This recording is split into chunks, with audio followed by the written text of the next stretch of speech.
Hello, everyone. Guess who got his internet back? It's me. Yeah, I'm a bit late. Apologies, but I had to do something. We'll be going ahead and doing some more work on my rebalance today. I did write story changes in the title, but I'm actually a little bit torn on how much exactly I should do. What does that mean? Oh, okay. I was confused. If you take a look at chat, Callum has a crown and a number 1 next to his name. Apparently you're number 1 in the community ranking. Well, Callum. I guess it gives points to people based on how much they comment. That's interesting. Let me put on some background music. Usually I already have this prepared, but I was running a bit late, so you gotta give me another second. Your stream music. Let's play all. Let's start with Vestaria Saga.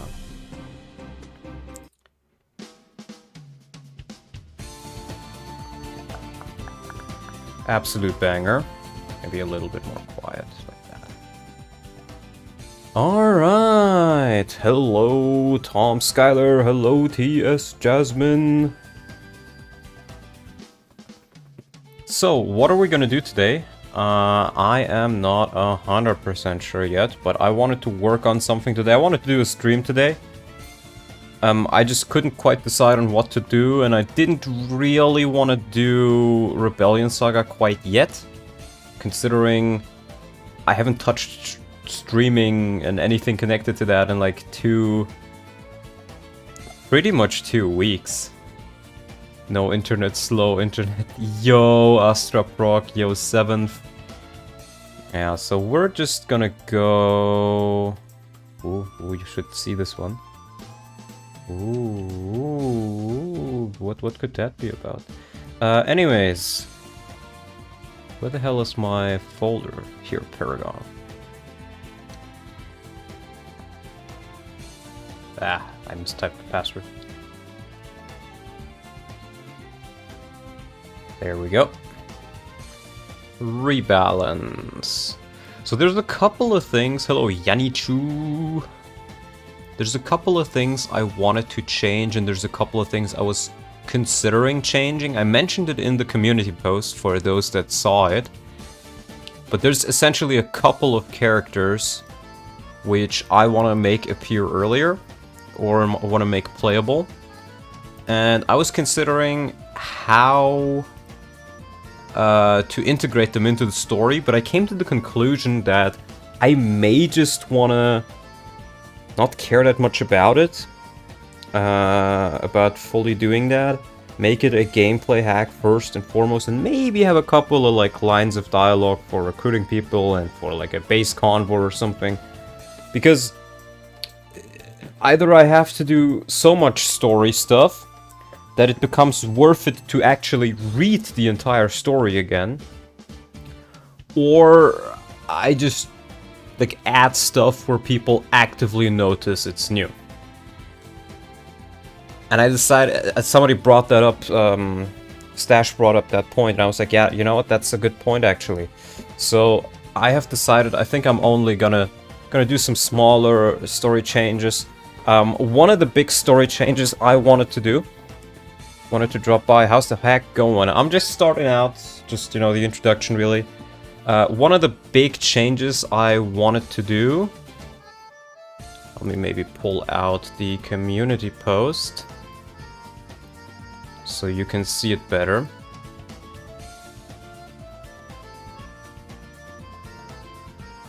There we go. So,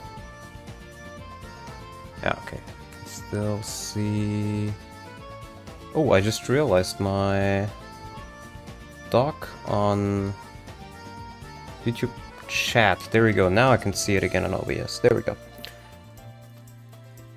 I was gone. Radiant Dawn story is one of the better ones. I can't think of too much that needs changing outside of maybe justifying the new characters. That's pretty much the main thing I wanted to do, but there's a couple of things which I didn't like and which many others didn't like either. And that would be the Black Knight. Like, for example, this is one of the things that I have heard Mangs complain about the most, and sure, maybe I don't need to agree with everything that Mangs says, but I do agree that I wasn't quite a fan either of how exactly they handled the Black Knight.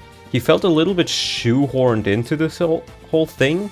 Like, he should have died in Path of Radiance, or at least be seriously debilitated from it. But he just kind of doesn't care about it, shrugs it off, and then has a completely different personality in Radiant Dawn compared to Path of Radiance. Where, from my understanding, how I remember the Black Knight in Path of Radiance being, for example, is he is kind of the, you could say, student of Eichstätt, of Gawain, and he wants to beat his master. He wants to prove that he's the better swordsman, but then he ends up fighting him, and Gawain is obviously not in his full strength, so he's like, okay, I killed him, but he didn't give, he stole the fight, for me that I was, like, yearning for the entire time. So I'm gonna essentially feed his son Ike until Ike becomes as strong as Gawain, if not stronger, so I can finally get the real fight I want. I think my microphone is a bit too loud. There we go. And that's his story, pretty much. And it's alright, right? And then he kind of dies. I don't even mind him not dying, it's just his personality is completely different. To in Radiant Dawn, where he's like, oh, suddenly he cares about Dane, and he cares about that, and he cares about this, and what is still not yapping about the Black Knight. The Black Knight. The Black Knight groomed Ike, very Fire Emblem coded. Maybe that's why he gets along with Micaiah. Anyways, so my plan was, I'm gonna remove the entire.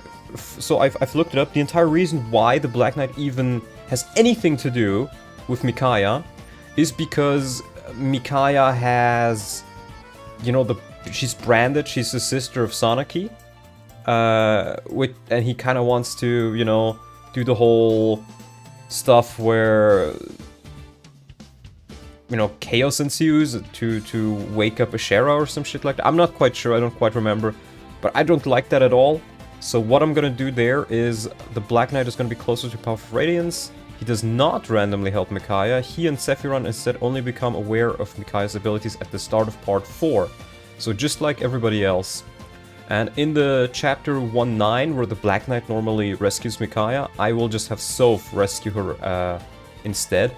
And instead of like having the whole scene with Alder, I'm gonna expand upon Alder's character a bit, and again, he's gonna become playable as well later. So instead of Alder, you know, dying and Jared getting away, it's just gonna be Soph and Micaiah run away before, like, Jared can properly defeat them. Or maybe they just, like, defeat Alder and then they run away, or something like that. So the Black Knight is completely removed from the Dawn Brigade, pretty much. Which I think is gonna make it better. And I think it's gonna make Soph's character more fun. It feels like, I always felt like 1-9 almost kind of took away from Soph's development a bit. Then the other part is Izuka gets randomly kidnapped by, like, Bastion in the middle of part 3, and then they kind of forget about him until part 4. And I'm gonna be honest with you guys, I didn't even know this was a thing in the story. I completely forgot. It was only until somebody mentioned it to me that Izuka gets kidnapped that I realized he gets kidnapped. That's how irrelevant this was to the story. And my entire idea was, since I wanted to make several of the Dane generals playable, and my justification for them joining the Dane army is that Izuka kind of hires them. I don't want to make Izuka be kidnapped and disappear. And you get a couple more playables, which is going to be more fun. Then Tormod and his companions stick around the Dawn Brigade till around 3-6, after which they join Joffrey's Knights, who will become a third group and get a few more maps. Yes, I'm expanding upon Joffrey. There's a couple of maps I can use, which I can probably rework into reasonably fun chapters. Yeah, they'll get a little bit of more action. Because you have so many characters in this game that if you just divide it into 2 groups, then you will still have like 30 characters which we'll never see, like which will be recruited and immediately not see any action because there's just so many other characters. And by improving upon Joffrey's route and giving it a couple more chapters and a little bit more action, you will end up using more characters in general, which may make things a little bit more competitive gameplay-wise. So they will join him. Raphael and Nyla end up joining Joffrey, while Lyanna and Nealucci join the Dawn Brigade. So this is something that somebody mentioned, Stash as well mentioned, that doesn't like, because it doesn't make that much sense. My entire idea was Nyazala kinda ends up helping the Dawn Brigade by the end of part 3, or well, he betrays the Raven, he betrays the Hawks around the middle part of part 3, right? And I was like, okay, then maybe he sends Lyanna and Nealucci to join up with Micaiah or something, or I don't know. I just wanted to have a hero on each of the routes. That's pretty much my gameplay justification that I'm trying to justify. And then Raphael and Nyla would end up joining with Joffrey. I think there's something in the text where they're like kind of trying to get towards Crimea or towards the west or some stuff like that, where it kind of seemed okay, but I honestly don't remember what it was. But I do remember that I want one heron in every team. So that's what I was considering doing. And I probably will nerf Nyla considerably as well. She will still be a royal and be able to royal transform, but she'll be an actual unit now. And then there's the Blood Pact, which I was not quite sure how and what I want to change about it, and I honestly don't even remember that much about how exactly it works. So, those are the main ideas I've written down, and if you guys have any more ideas or want to expand upon them, please let me know. So, with that being said, any changes to how Laguz operate? So, I was considering either changing their gauge gains a bit, so they don't untransform as much. Hey there, how you doing, Donlot? Soph mentions Crimea to Nyla when she says they want to go to Gallia. Yeah. Yeah, so that was the justification that I was looking for. So, my point was for Laguz, I may just reduce how much gauge they lose per turn, and that would already help them a lot. Or I could maybe say they start with a full gauge. Or maybe I just add in a couple more Laguz stones that you can buy and get every now and again. I'm not quite sure, but cats need a buff? Absolutely. If you take a look at Lyre, for example, sure, they gain like 10 gauge per turn and 15 per battle, so they need to be hit twice while untransformed and take 0 damage. That's the big issue with the per battle gauge. Or 3 turns to be able to transform again, but they untransform so quickly, -4 per battle. Make Largo playable again? Yes, Largo will be playable. Not been around too much for the rebalance hacking, but have you considered changing things about magic in this game? Not really. There's a couple of things that I can show you that I did change. It was mainly a couple of dark tomes that I fiddled around a bit with. Oh, I made the tomes a lot less expensive. So, you know, using stuff like the Giga Wind or Arc Wind, I think is what it's called in the EU version. Actually buying and using it is not a stupid idea because it's ludicrously expensive for what it was anymore.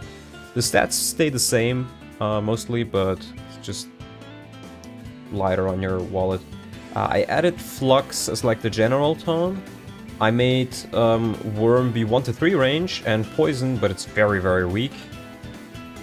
I have the Karo, which is like a little bit more crit-y. We have a new one here called the Kushmar, or the Koshmar. I don't know, it's some French stuff. Something like, I think, Mage Breaker or something. I'm not quite sure what it translates, or... I don't remember, but it's effective against mages. You have the Urine. Yes, it's called that. That's the equivalent to the Varian in the EU version. The Barvard, which is just the SS rank tome, and Fenrir. I was considering maybe changing these names up, but I'm gonna keep it the same for now. To be fair, Laguz not starting at full gauge doesn't make any sense, as this is supposed to represent that transforming is exhausting. They should be pretty well rested at the beginning of a battle. That's very true. Have we thought about making Radiant Dawn into a postmodern indie game that explores depression and gender? Oh my god, dude. I was recently made aware of an FEU post of some guy who made like an FE8 and FE8 reimagining and an Arcania in FE8 reimagining, and I was shocked what I read. The dude made fucking Dolph and Masalan, you know, the two bald armor knights. He made those gay. He made Gilliam gay. He made like all of the fucking characters gay. And I'm like sitting here like, really? Like, there's absolutely no indication towards that in the story. It's complete fiction. And sure, it's fictional, it's a reimagining, sure. But like, come on. Does that really need to be in there? Like, make your own hack with gay characters, but don't, like, kind of destroy the original ones. Story changes, Ike X Soren sex scene confirmed. Yeah, we're gonna have the Soren Womb live reaction scene. So true. Yes, but Izuka will be playable. Let me open up the maps. I'm pretty sure I've already added Izuka. No, this is not the map. This is the map 1.6. So I think it's where is it? Midori here. So you now get Peleus as a level 8 Dark Mage, tier 1. And they start out as blue units. And my idea with Peleus was just, okay, he's like an additional unit. You can train him if you want to. He starts with Dark, and I'm pretty sure Dark Mages get Thunder afterwards. But somebody mentioned that maybe Peleus should get Staves on tier 2 as his promotion, because he's a little bit more squishy.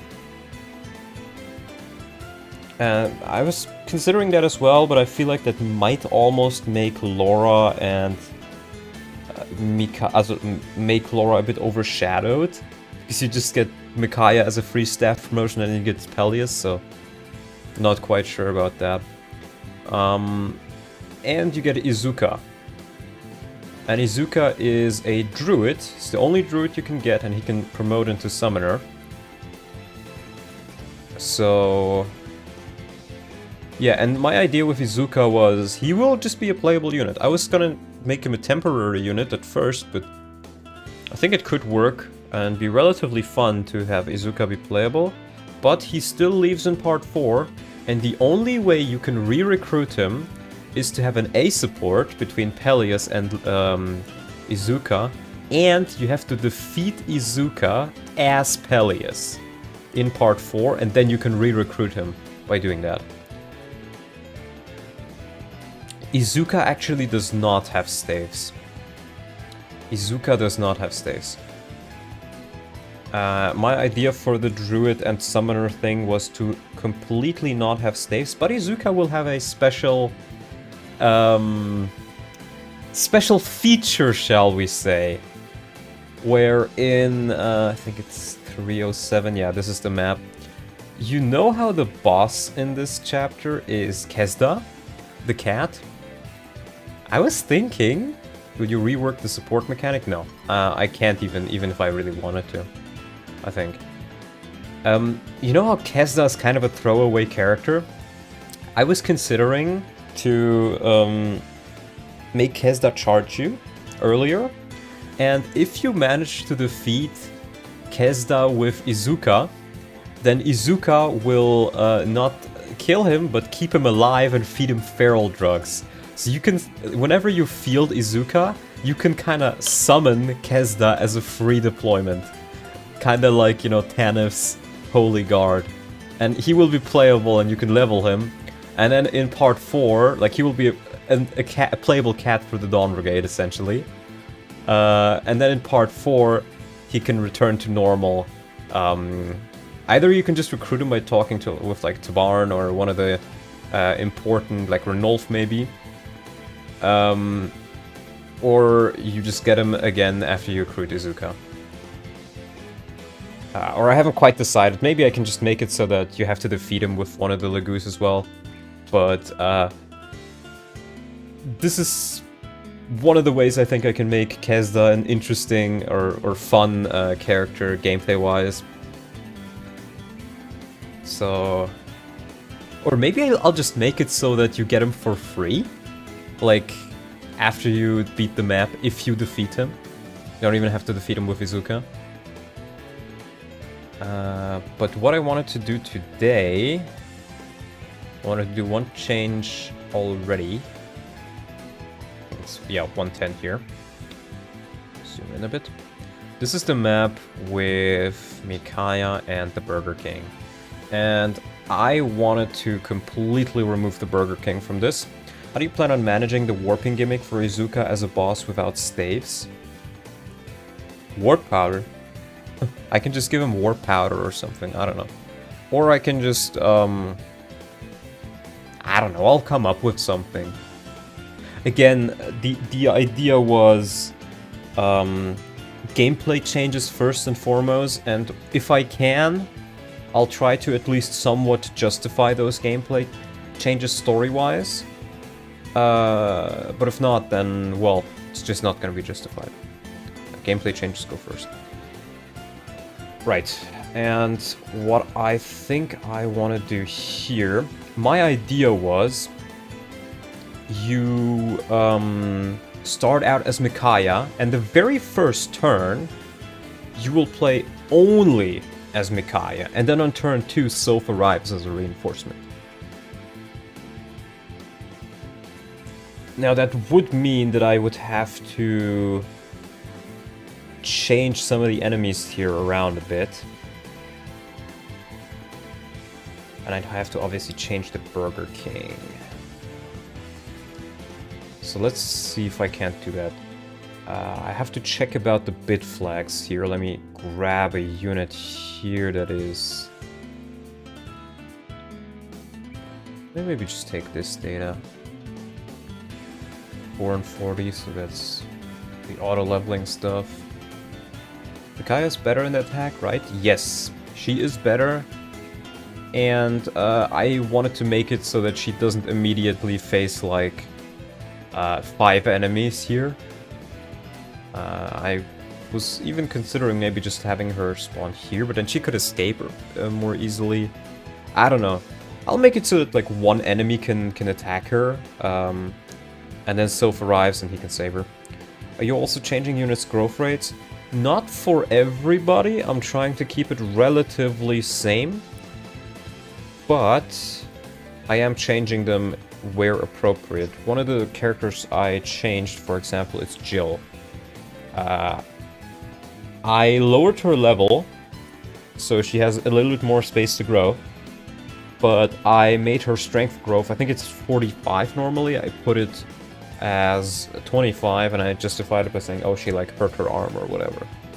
She hurt her arm pretty badly.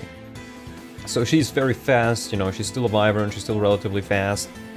But her damage output is not super good anymore. You can still make her work very well, I think, but it's no longer like, oh, feed all your stat boosters to Jill and then just sweep everything with her, because it's frankly very boring. Yeah. I did change that already. Okay. So we're gonna add Soph in here. Now what class I give him here shouldn't even really matter, but let me give him the rogue class just in case. Because by setting the bit flags here to 440, I am essentially telling the game to use his stats from memory. Like, if you've used Soph as a playable character before, it will have saved those values, and it will just take those values instead of taking whatever values you assign here for the most part, in regards to like leveling and stats. And his weapons and stuff don't really matter either. I was also considering, I've made Soph no longer be a game over condition. He can be defeated, and I think how I'm gonna handle that is, if he's defeated before the tower, then he retreats with like a mortal wound. And he'll still be available for the story stuff, but after the point where he can technically die, which is I'm pretty sure in the tower just, or like in part 4, I'm gonna say, okay, he like died from his wounds. Because I don't like plot armor that much, but I would need to rewrite so much of it. So, yeah, we have Soph right here. Gotta make sure I take the skills away from him. Because he should just use the data. And what I'm gonna do then is I'm gonna have to go into the eventing and make him appear on turn 2 instead. So true, buddy. Now I'm considering... You unfortunately can't really tell it all that well on this map, because this is a tree, and this looks the exact same, but it's a thicket. You can't really see it all that well. This is a thicket, this is a tree.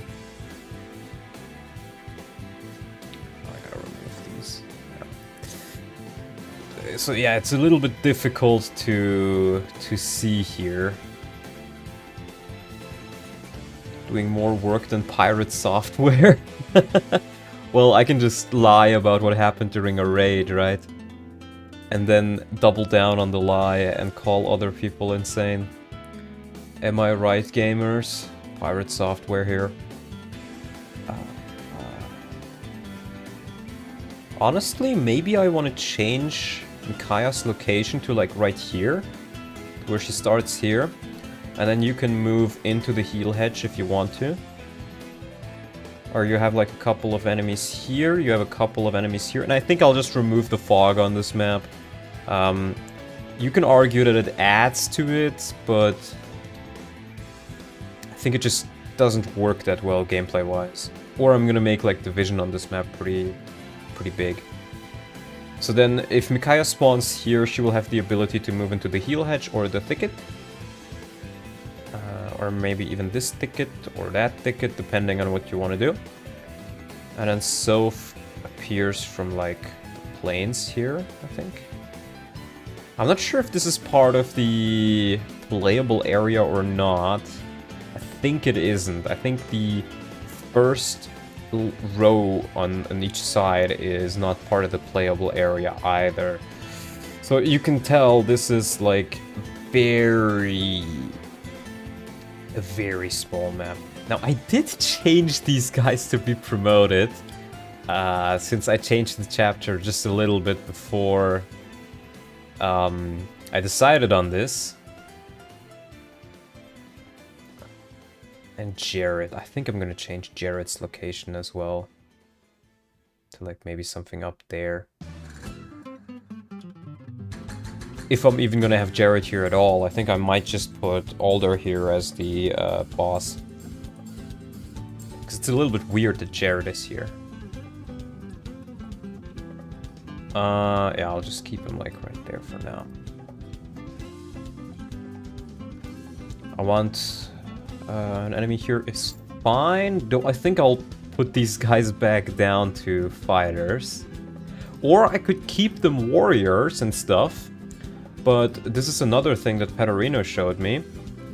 You have this unknown thing here. I already sent labeling to the Paragon creator, so hopefully when he has some time he can properly label these so they're much easier to see what they do. But essentially, these are stat bonuses, on-map stat bonuses. Beforehand, how I was dealing with like enemy stats was I went into their character ID and I changed their bases around. But with this, I can like, for example, say, oh, this guy is too weak, I'll give him like A, right? This is plus 10 speed, sorry, plus 10 strength. Now, I'm not sure if you can do negatives with this. I think you can, because as far as I know, or, well, no, it's not as far as I know, it's a theory. My theory is that it uses the first 128 bytes to do positive numbers, and then the last 128 bytes to signify negative numbers. But I would need to test this. I'm not quite sure about it. The point is, I could theoretically just make these guys a bit weaker. This is unfamiliar to me. This is a map editor. Do the dark and darker green tiles show height? No. The map editor is not quite all that well, because these show you the tiles, but the tile for a tree and a thicket, for example, as you can see here, are the exact same. So it's very difficult to sometimes even just make out the maps, but yeah. Yeah, so I can either keep these as warriors, that would let your Micaiah get some more experience, Micaiah and Soph. Like LT terrain painting, strange. Yes, but you just don't see the terrain, that's the issue. We do have a couple of soldiers in here still. Techie.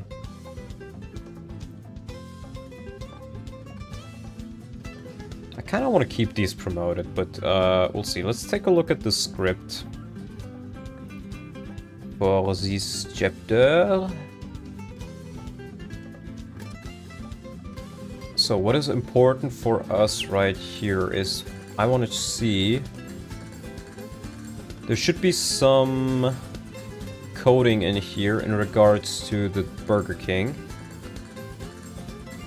And I have to translate a bunch of this stuff too. Is self-promotion still story locked in your hack? No. I'm gonna remove that. I am not quite that big of a fan of it, because all it really does is make Soph a weaker unit. And again, gameplay first and foremost. I don't even remember what the story occasion is for him to promote. Like, does he just get a cool new outfit? What did I miss? Nothing much. I talked about some of the gameplay changes. For you, Sal, what I wanted to do is, in this chapter, the first map is just gonna be Micaiah. And then, instead of the Burger... I'm scratching the Burger King from the Dawn Brigade completely. And Soph will rescue Micaiah instead on turn 2. And this will be a Micaiah-Soph chapter. And my Micaiah is a little bit stronger, and she gets a little bit more XP since you're supposed to play on normal mode for the XP gains. So she should be able to hold like her own at least against 1 or 2 enemies. And then Soph comes in and rescues her. And I was also heavily considering, and I think I will actually do this, change the guard skill. Hold on, let me pull it up. Radiant Dawn Pal. There we go. There's the... where is it? This is... this is the address repository where you can change the skills or what exactly they do, somewhat. Here. Sets guard proc rate to 100% when target would die. I think I'm gonna enable this change, because guard is one of those skills that is completely irrelevant. Normally. And this way, you could use it reliably, but you still need the support, right? Because you can only guard your support partner. So this allows guard to do some funny things, but you still take the damage. So... and Micaiah and Soph start with a support, so what I could do is, okay, like, first turn, Micaiah takes her first hit, and then she's like in danger, and I play like a dialogue where it's just like, oh fuck, I'm gonna die. And then Soph comes in turn 2, and you can put Soph next to her, and Soph can tank the damage that she would have died from. Still ass at 100% because it can cause Soph to die, absolutely, but it's a skill. It actually exists, and it actually procs. And I think you can do some stuff with that. I could maybe also just like, I think I have a... I'm not quite sure if I've already added it in. I think I did. I guess I didn't. I was considering adding like a parry knife, which would give you a little bit extra defense. Or maybe like a lucky knife that gives you a little bit more luck that Soph can get. Like, maybe I'll just change his card to a small PRF that just makes him a little bit more durable. I'm not opposed to giving some characters PRFs where I think it would work well gameplay-wise. And instead of Micaiah giving him the card, which is... I mean, I've given it like a lot more crit. It's like the crit dagger now, but it's still so, like... so whatever. You just don't need it for your Jagan. Never even bothered to fully understand the skill. Is the damage still calculated with Micaiah's defense, or does it use Soph's defense then? No, it essentially redirects the attack that would have been able to kill you to your guard partner. But here's the big issue about the skill. It's extremely conditional, because it's both characters need to be supported, then they both need to be next to each other, then it needs to be a fatal hit, and then it also only has a chance to proc. So you have like 50 gazillion if statements in there, which means that I have been playing this fucking game and watching people play this game for like over 10 years now. I have seen guard proc one single time. And it was during the draft race I made with Manx and I think it was PH. And it was by complete accident, and it actually saved me a lot of time. Because I think I just gave it to Soph, like, I don't know. I gave it to him and I kind of forgot about it. I was like, yeah, sure, why not? I somehow got into a situation in 1E. It was on the 1E map. I think it had something to do with the Meteor Tome. Proc is biorhythm bonus plus 15, 20, 25% depending on support level or something like that, which, yeah, that's just way too low. If that's 100, it's actually a usable skill. But I could, like, get Soph a personal dagger. Soph has it at base. Oh, he does. Okay. Oh, well, then it works even better. Like, a personal dagger that maybe makes him a little bit more bulky or something. Alright. The Git 3... Now, yeah, I wanted to look at this script. Apologies, there's the script editor. So, I think I'm gonna remove the random treasure as well, or change that up somehow. I don't like that mechanic. I need to use the Google Translator though. Japanese. Let me just pull it in like this. That works. Because I'm not quite sure what these flags do. This is all for buried treasure. I think this should all be for the base conversations that happened prior. Yeah, base conversation Peleus. Let's see what this is about. Peleus and base okay, this is also for the base conversation. I think this is depending on unit check live or party for base talk by PID. Wait a minute. It checks if Soph is alive and changes the Oh, 0E is base combos. Okay, that's good to know. It changes the base combo based on if Soph is alive and in the party, but Soph can't die normally. Which leads me to the belief that they probably added those shitty game over conditions relatively late. This is Peleus Convo. Base combo. Okay, that's just sets the flag. Okay.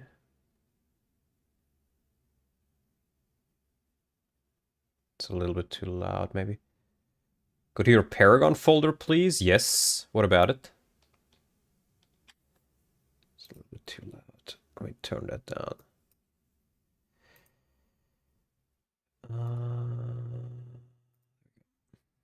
Yes. Data. FE10.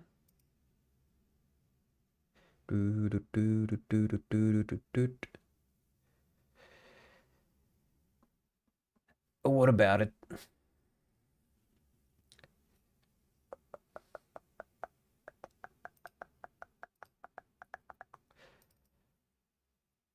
FE10 effect.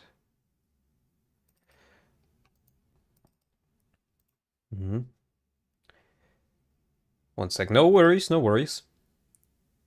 I'm guessing he's gonna send me something or tell me something that will help with the eventing.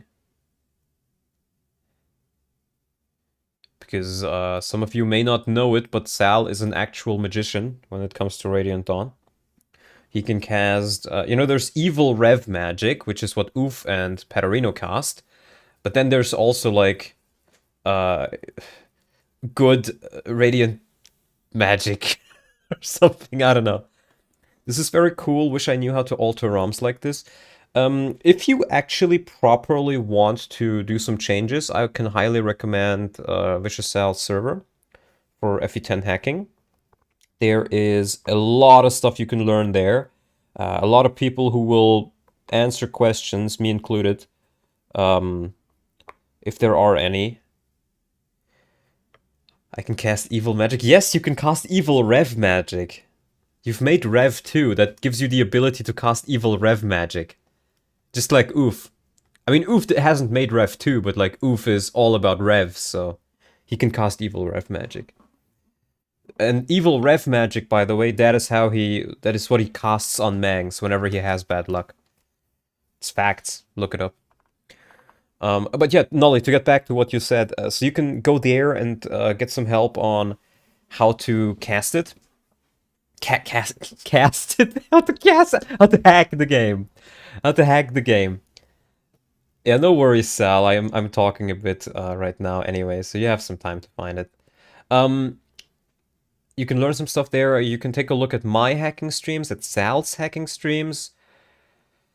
And there's a lot of stuff that's not found yet, but we're always looking to find more stuff. And the more people are interested in doing stuff, the better.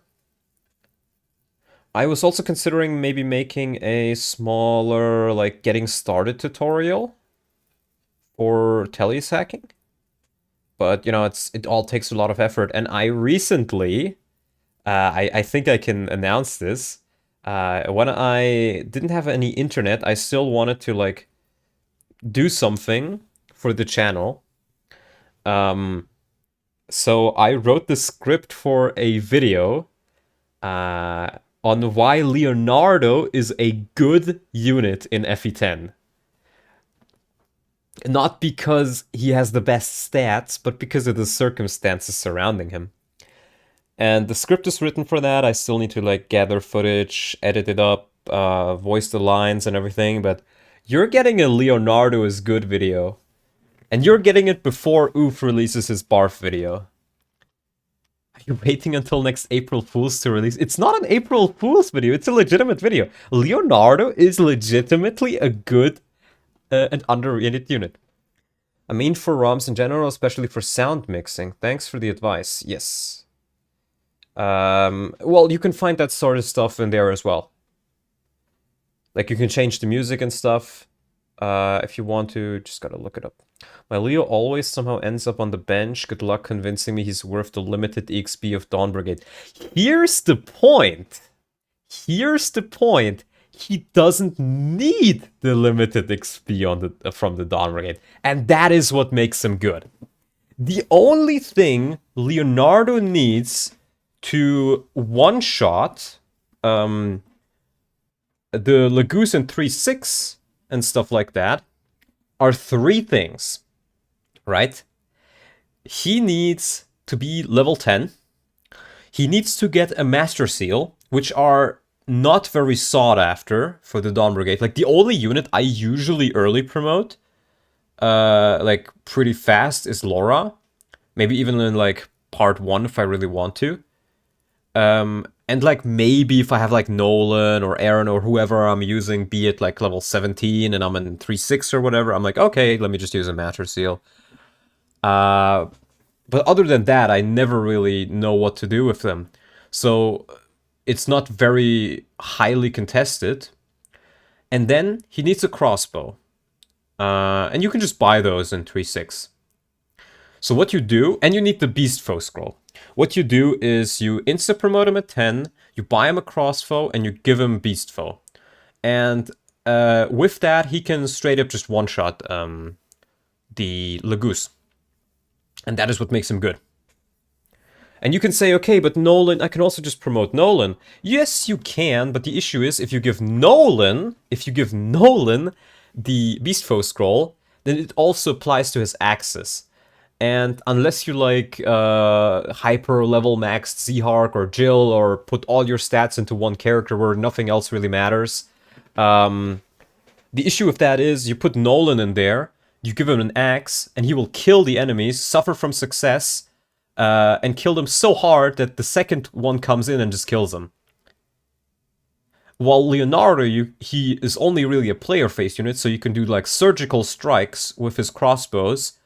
And I think with a 10-1 promotion, depending on your levels, he may even be able to take a hit, then retaliate, and still like be able to kill one enemy like that.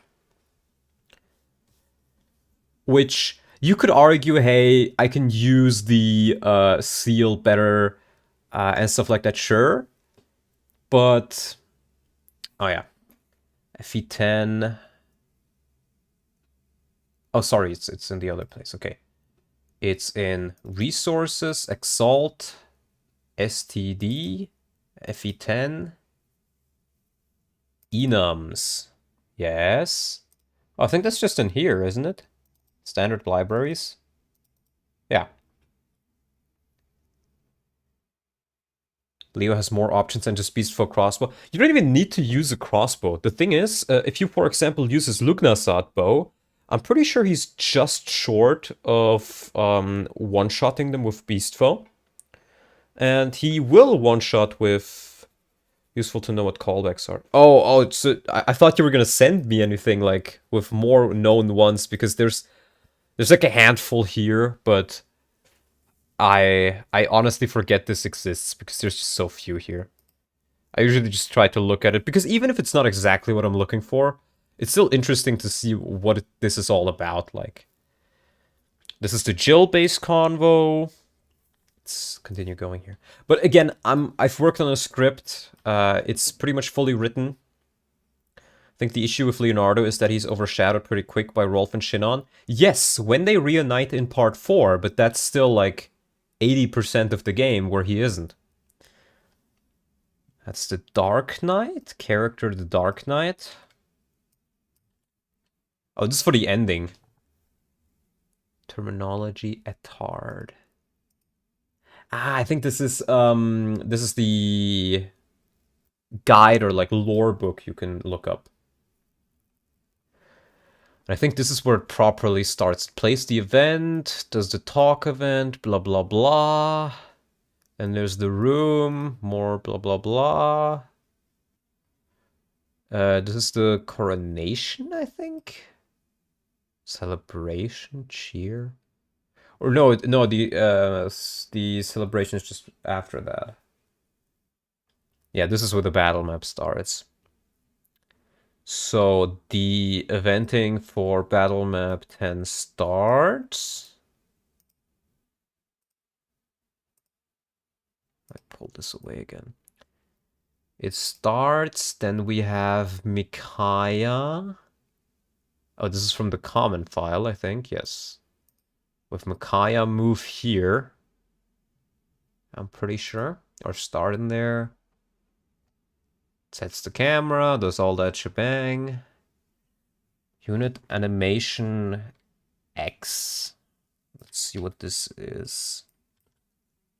Event 6. Okay, it changes her animation to Event 6, which is like a special animation where I think she kneels or something. There's like a bunch of these things included. Changes the background music, has the talk event. Plays another animation. Yune sings.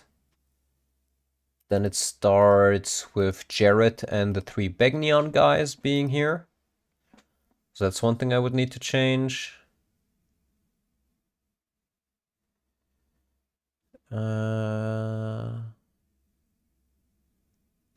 Hey, Legion.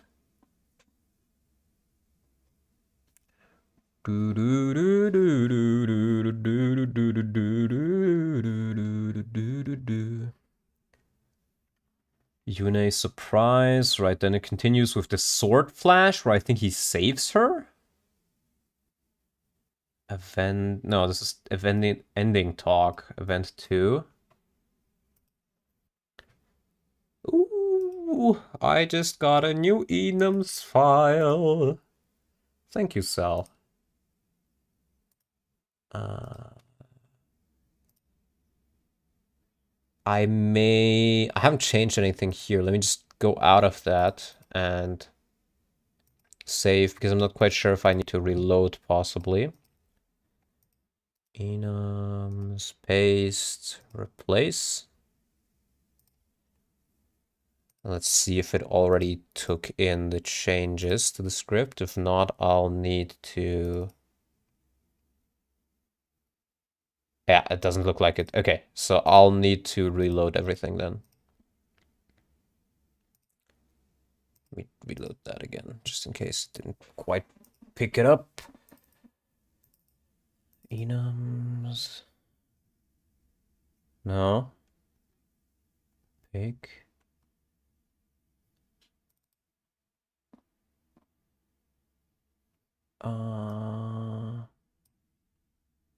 No, I think this works. I think it works. No, it does work. Yeah, okay, there's a handful of new things in here. Okay, thank you. Hello, Norian guy. Okay, let's go back to taking a look at this. And we have all of these registry flags. Let me take another look at those to try and understand this scripting here a bit more. Boss conversation, Dark Knight. Boss conversation, Micaiah. Micaiah, Black Knight talk. Boss reinforcements. Boss placement. Okay. Gmap point on. Okay, it points on specific tiles, I think?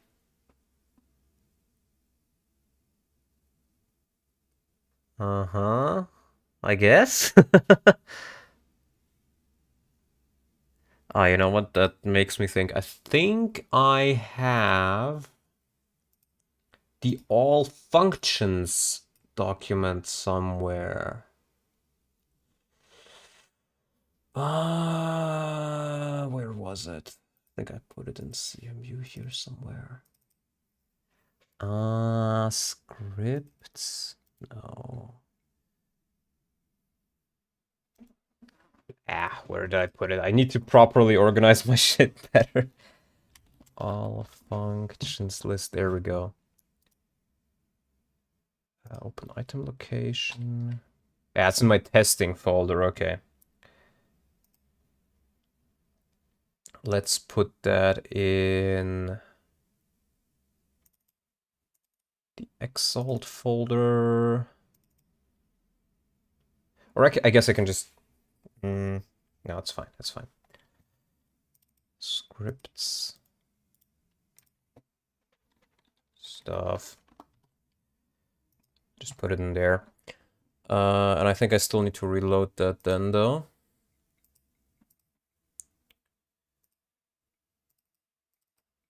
Does it not recognize it? Okay. I guess I'll just put it in the scripts thing then.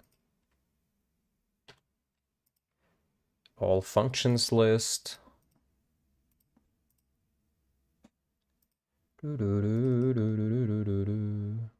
It's not appearing in here. That's weird. I got it to work here before.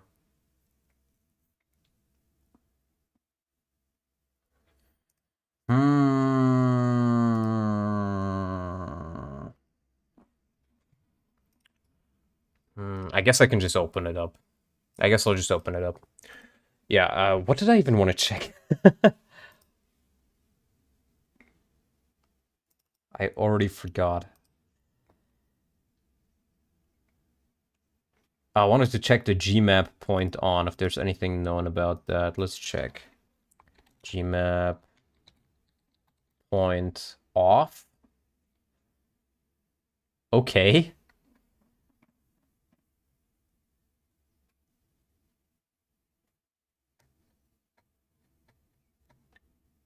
Curve, dispo on off, curve entry. I think curve is has something to do with the height map. F out. Gmap region. Region on. Oh, this might be for layers. Well, it's not what I was looking for, but that is quite interesting. I can take a look into that. Oh, it probably reveals the tiles from the Fog of War stuff. That's probably what it is. Yeah. That kind of makes sense. Okay. Curve. Gmap build. If is Japan version, wait for a few seconds. What? This is so weird, the stuff in the that you sometimes notice. They specifically said Japanese players have to wait a couple of seconds in this exact moment. But the Westerners, they don't know what this is about. They don't have to wait. They get in here immediately. So weird. GID. That might be the map model? No, that doesn't make sense. Specific line of the Japanese talk that doesn't exist, maybe? No. The only thing, if that were the case, it would have some sort of like talk in this box, but there's nothing in here. I'm not quite sure what talk resume is. I assume it... Oh, wait. No, I have no clue. I'm not sure what talk resume is about, or why they use it so often here.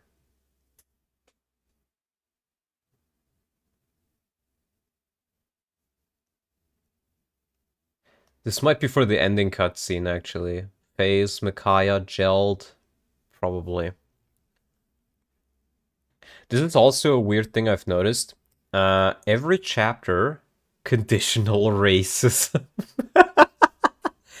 This is something, like this event here is in every single chapter, and it gets called on turn 1, as far as I can tell, and it says if event key is read, complete the chapter. So what I'm thinking is, this is some sort of event that makes it so that if you have the debug mode enabled, and you hit a specific button, it skips the chapter. But we haven't quite discovered what button that is. Because this code never gets played, you know, otherwise the chapter would just auto-complete. Map load. Yeah, this is where the battle actually starts. Okay. So, it loads the battle map. Sally set by group rank. This is where it loads. Sally is where they are on the map, right? Or like, no, it's not where they are on the map. It's Is this before the, before you get the battle prep? Not the base prep, but the battle prep? But it also calls for the event common thing here. Sally, instant dispose rank. Gerald, Micaiah. Yeah, this is just setting her to not be able to move. Opening.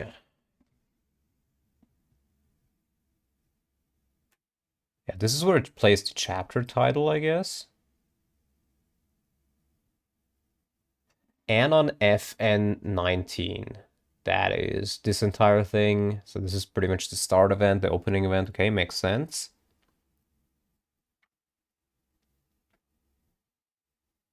Opening 2. Okay, this was warp rank. This is where it warps in the Burger King. So that is essentially what I need to remove.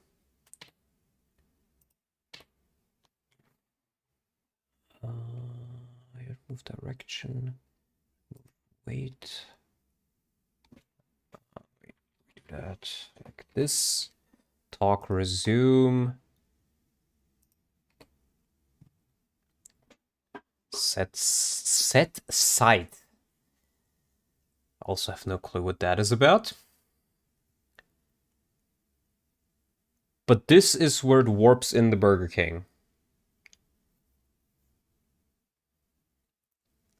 And then the Burger King tackles V1. Oh, and V1 is Jared. Okay. Or Gerald.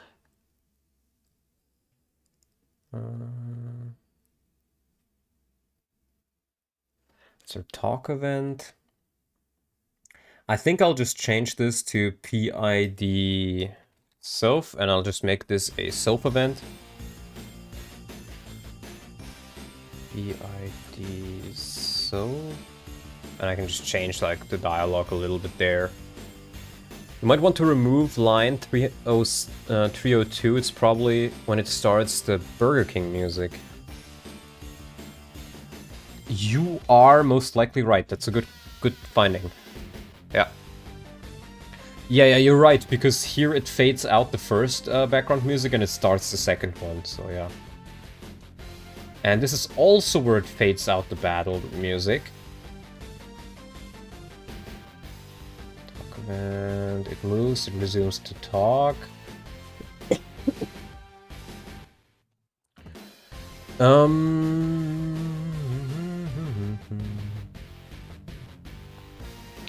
Background music to fade out. Don't need that any either here. Yeah, okay. Then it loads the reinforcements on specific turns. And what I need right here is I need to copy one of these.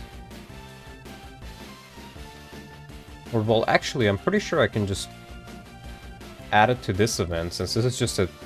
This event just calls reinforcements on turn 2. And I can just make it call the reinforcement bmap BK Knight. I can just make it call that reinforcement as well. I already added Soph to this, so BK Knight is when Soph should be here. Should arrive. And then I probably want a talk event that plays on turn 2 as well, when Soph arrives. So I maybe want to focus on him, unit focus. Let's see, where do I even want to place him? Let me open the map again.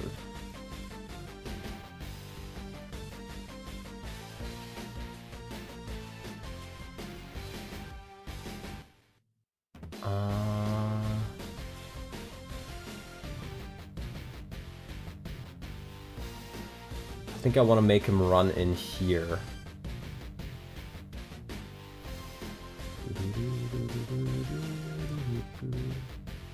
And I'll make the first coordinate.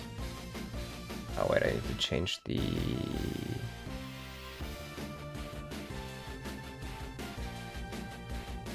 Apply changes to both. This is what I need to change. The first needs to be that, and the second is that, because this way he spawns here and then walks in here.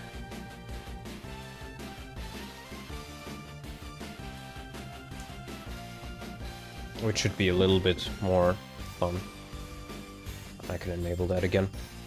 I don't know, did you add Shadow Lord yet? No OCs! No OCs. There will be no Shadow Lord. In fact, I will be removing the Shadow Lord of part 1. The Burger King will no longer have anything to do with the Dawn Brigade until like maybe part 4. It's just gonna be Soph now. So one less Shadow Lord and one more scene or map where you have Soph and Micaiah working together.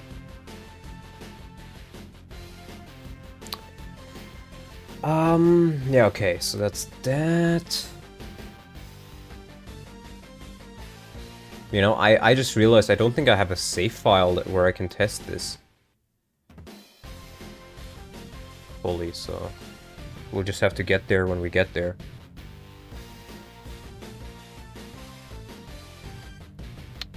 Right, unit focus. Unit focus on, unit focus off.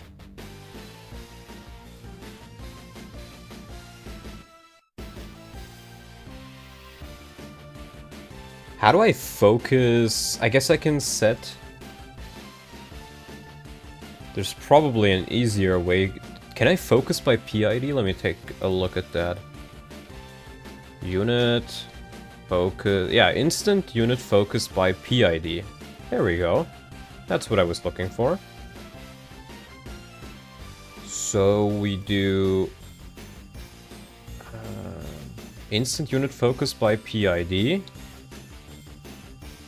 PID Soph. That seems to work. Isn't the Burger King being cited in the Dane capital somewhat plot relevant? Same when Ike fights him in part 3, which also unlocks Sephiron, if I recall. Yes, but this is a gameplay hack first and foremost. I'll try to justify any gameplay changes with the story where I think it's relevant and where I think I can feasibly change it without too much effort. But I just don't like the Burger King in part 1 from a gameplay perspective. And part 3. Just thought about it, but you'll need to see how it impacts Crimea for part 2, by the way, because Bastion goes to Dane to investigate the Burger King that has been seen in part 1E. Yes, but I can just make Bastion go somewhere else, and or you know what I could even do? Maybe I just want to add Bastion to part 2. Well, I don't like him that much story-wise, but the main reason why I want to remove him is because he is awful gameplay-wise. But, you know, I was also thinking about what I can do with Bastion. Because Bastion also kidnaps Izuka, and that's why he's gone, and he contacts Ike, and that's why he's gone. But I could just add Bastion as a part 2 character. And give him some actual availability and not just be, oh, yeah, I exist.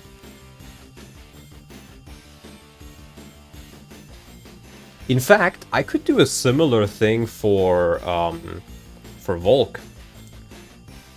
Where I add Volk in earlier as a rogue.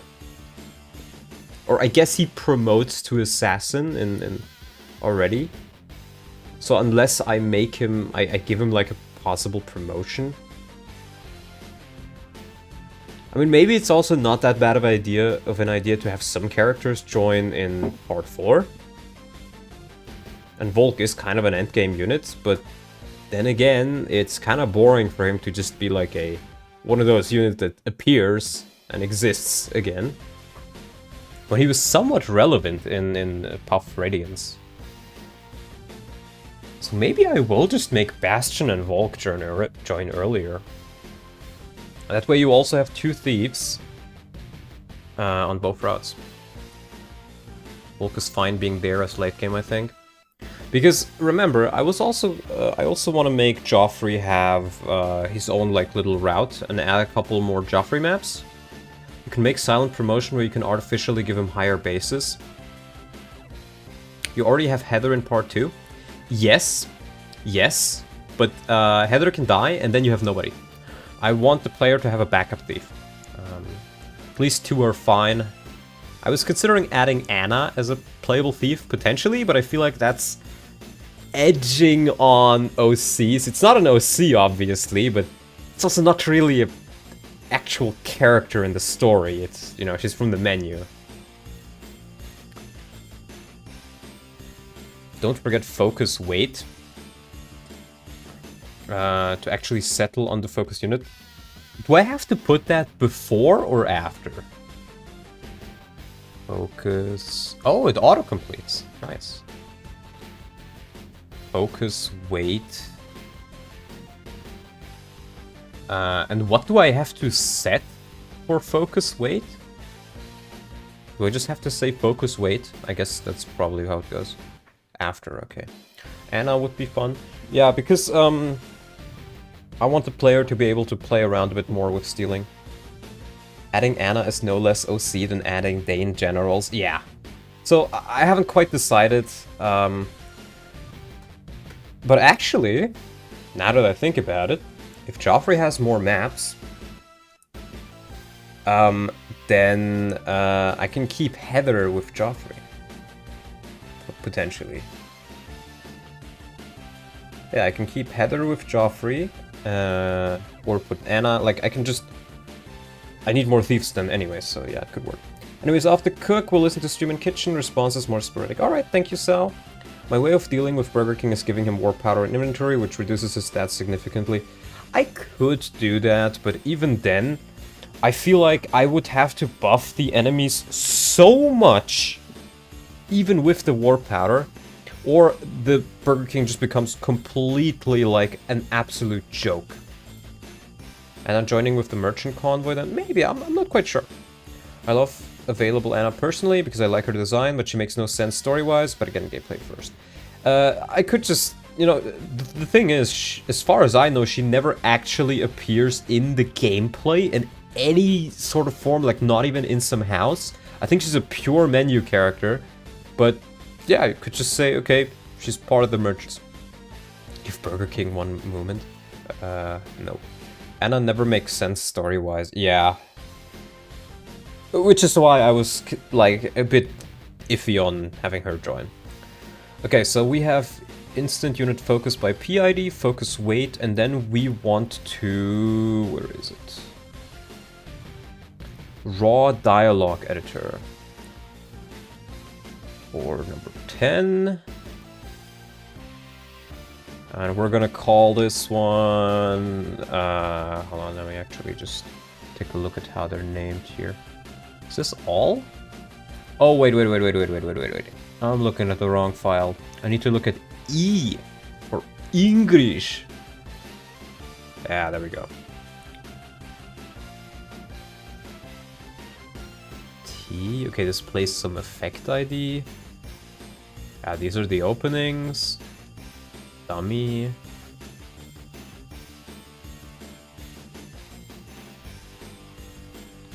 That's that. The point is, Anna does not really need justification because it's Anna. Fair enough.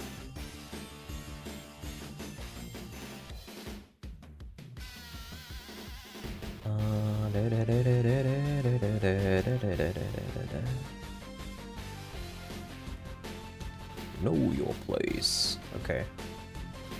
Don't fear me, Sir Knight. We will fight beside you.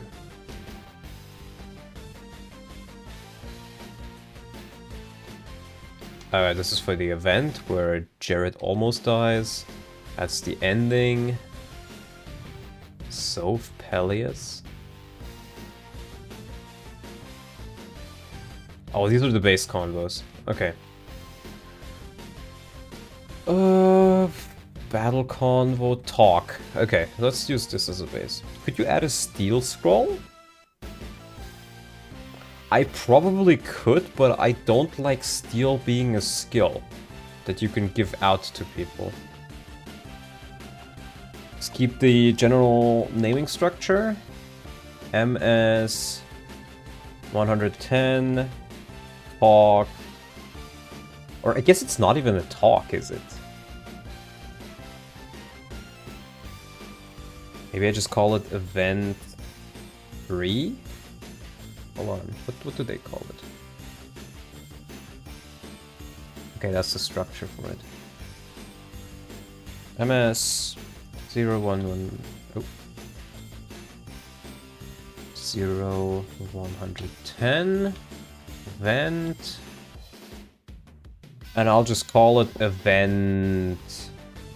So there we go. So I know what it is. Placeholder. Yo, Donald, good morning. Good afternoon. Yeah, it makes thieves a lot less interesting. I can show you what I had in mind for the thieves. Very briefly. Hold on. I think I already added him. What the fuck did I call him? Is he even in yet? Ah, here. Haveti. He doesn't have a portrait yet, but this is one of the bandit bosses you fight in FE9. He's gonna join the Dawn Brigade as like an old friend from Nolan, and he can steal. He will be part of the Berserker line, so he's gonna be your second thief for the Dawn Brigade.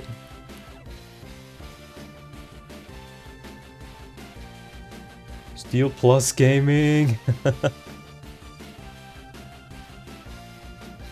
Goon, yes, I'm calling... They're not called goons, but I needed some names for the classes.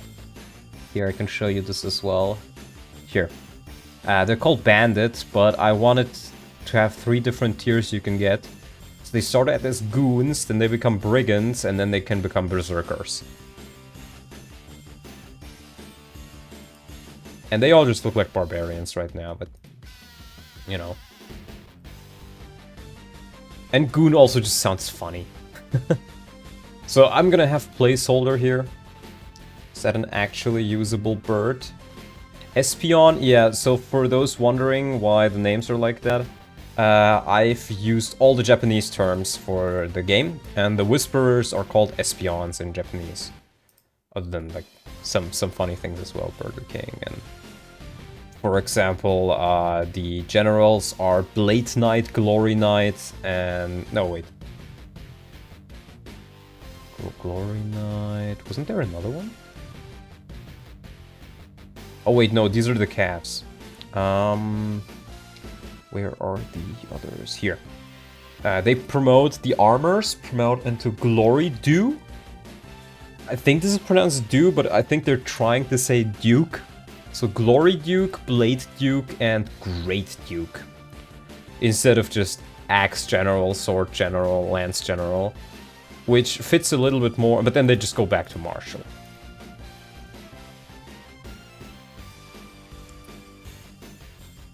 Which fits a little bit more, or like Sagittary instead of Marksman. Holy Lancers. True Blades are Sword... I'm not sure how to even pronounce this. Sword Escatos? Sword Escatos? Yeah, Sword Escatos probably, right? Not quite sure, but it's a little bit more variety, so I'm keeping it. Right, going back to this. So we have soap weight. We... pull a talk event. So here. There we go. Talk event, EV, soap. I'm gonna write that some other time because the whole scripting thing is awful. Like, to work with if you don't know what you're doing and you don't have, like, the commands in your mind. Sword Eschatos sounds cool. It does, but you know what? I think if I'm just gonna leave it like it is, like as one word, everybody is gonna say, what the fuck is that?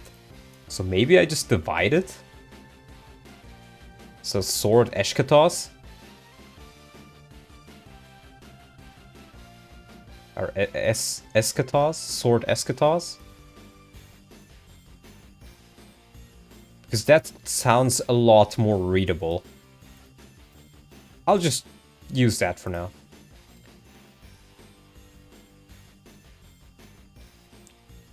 I'm not even sure what eschatos even means. Hold on, I'm curious. Translate eschatos.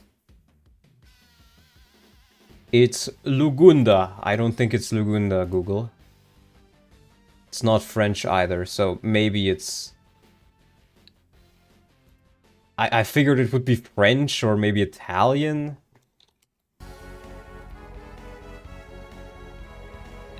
Escatus. Maybe it's a typo? Maybe it's just, you know, the Japanese misspelling something, because that happens quite a lot in the text, or maybe it's just a made-up word. I'm not quite sure. Greek. Oh, maybe it is Greek. Let me check Greek. Greek. Nope, it still just says eschatos, so... Look up eschatos meaning. Sure. Meaning. Greek lexicon. Eschatos is a Greek word that means last, indicating the final stage in a series or sequence. It can also denote the lowest position in a hierarchy or the farthest point in distance. This term is used in various contexts, such as in biblical studies where it relates to the concept of the last things, often associated with the end times or the second coming of Christ. In medical context, the adverb form eschatos can mean at the point of death, referring to someone who is near the end of their life. So, sword eschatos is like ultimate sword master or like last sword. Yeah, something like last sword. And it also has a double meaning of at the point of death. So it's like, you could call it Death Sword Master. I don't know, it sounds pretty cool though, so I'm keeping it. Okay, so it plays the Soph event.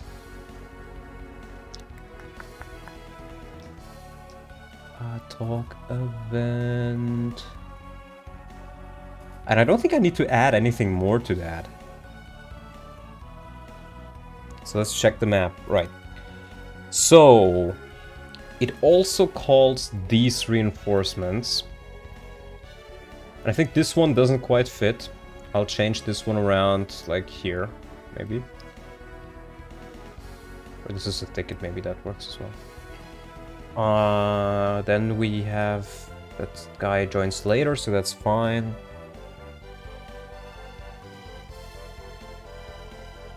Kinda sounds like Sword of Chaos. It kinda does. The voices tell me that the most important change is, of course, giving Imbue to Nolan. What skills does Nolan has? Noise. He has Nihil, right? I mean, Imbue could be fun on him, but you already have Imbue on Fiona.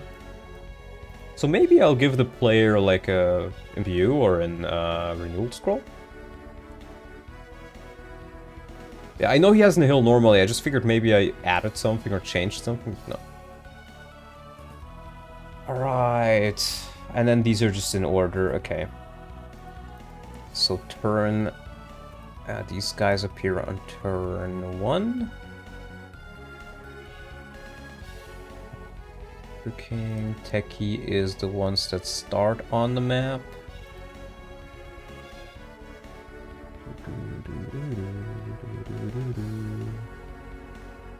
I was also considering to, and I think I've briefly mentioned this, he's not in the character tab yet. But you know how Tellius doesn't really have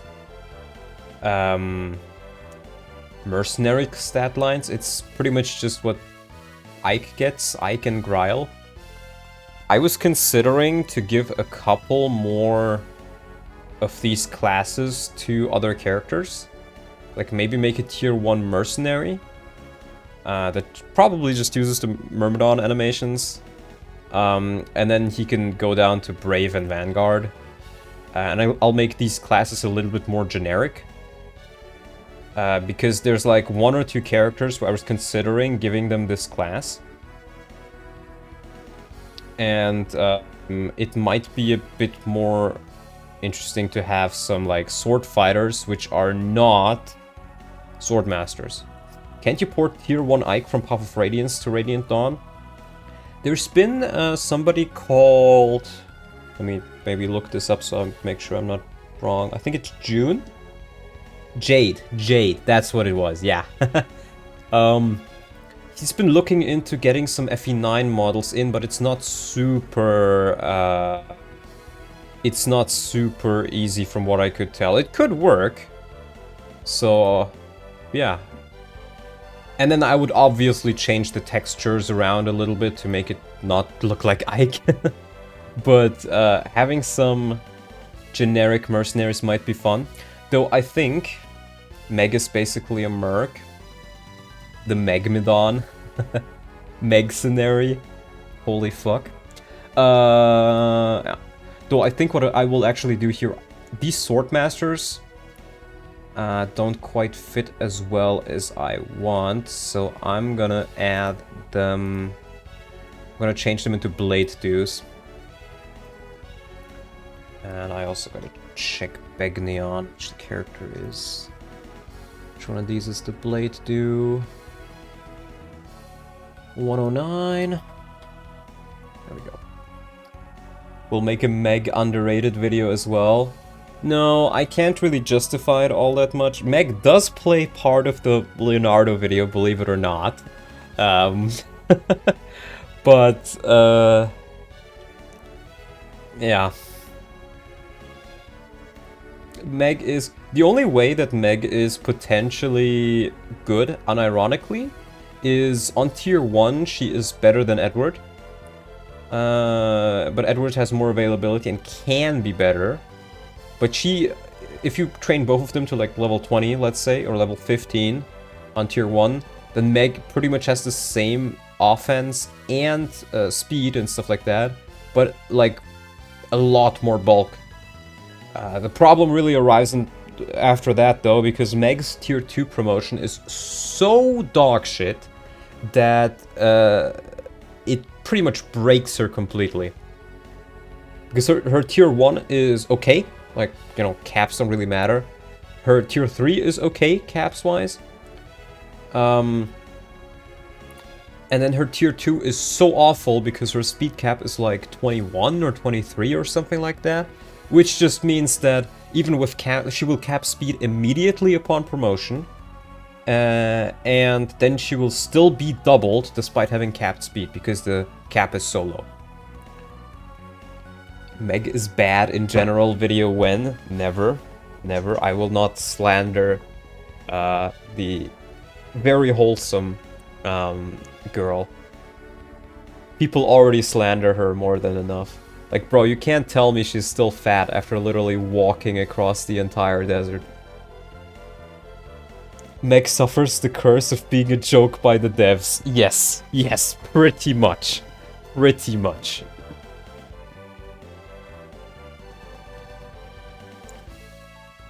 But Meg is also an actual usable character in this, so... I think I'll just change the, add like a couple of blade generals in here, or like just in general generals, because Micaiah will be able to hurt them with Thani. She's also a general with only 35 defense growth, so she can legit become kind of the squishy general. Yeah, that's the issue. Meg promotes into Falcon Knight. I honestly don't mind having a couple of secret promotions. I can show you guys this in my rebalance thing. I've mentioned this briefly before, but for some of the new characters... here, custom promotions. Jared secret Wyvern promotion and Nolan secret Vanguard promotion. That's two of the things I was considering. Because Nolan kind of becomes one of the riders of Dane, I think. I'm not quite sure if that's just like fan fiction that a lot of people agreed would be pretty cool, or if that's actually in the game. I think that he does become... one of the riders, but so that could be one thing that we could possibly do. And I would not be opposed to, like, Meg. You know, maybe she wants to be a little bit more like Z-Hark, and then she becomes a Swordmaster. Would be funny to have a Vanguard that actually uses his Axe rank. Yeah! Meg? Secret, let's just note down maybe Swordmaster... Falco Knight? Promotion? Question mark? Again, I'm not sure if I'll do these 100%, but it could be fun. Could be fun. Okay. So we have this, we have some warriors. We have a lowly soldier here. He almost feels out of place because at this point you mostly have relatively trained soldiers. Are you reworking supports at all? Secret promos from supports would be peak.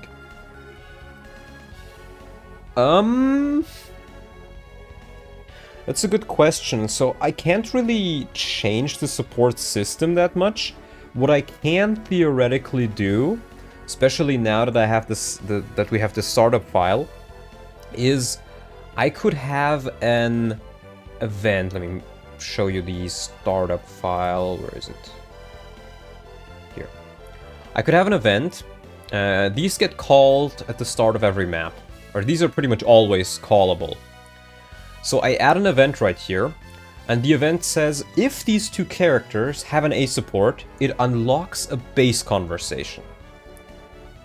And that base conversation may give you the option to promote, to get a secret promo. Or maybe it's some kind of conditional, maybe it's some talk event on a map, or you need to do something special. But I could definitely do that. It wouldn't technically be reworking supports.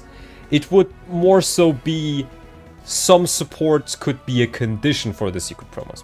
Alright, Lewis, have fun. Good luck on your studies. So that's one thing I could do. I will probably change the support bonuses a little bit. Earth is a little bit too strong. Heaven is a little bit too weak. So, yeah. But I don't really plan on writing... Like, I know Sal, for example, plans on doing actual support conversations in Daybreak. Like, not just the buddy system, but actual support convos. Could you use different promo items? Classes have only one linked class. Yes, my idea was... can't I do an event that changes her class and then calls a promo event? Because, like, I could silently change her to a Pegasus Knight stat-wise, right? And then just have it look like her tier 1, for example. And then she promotes. I think I can work around it. Yes, continue playing. I think I can work around it.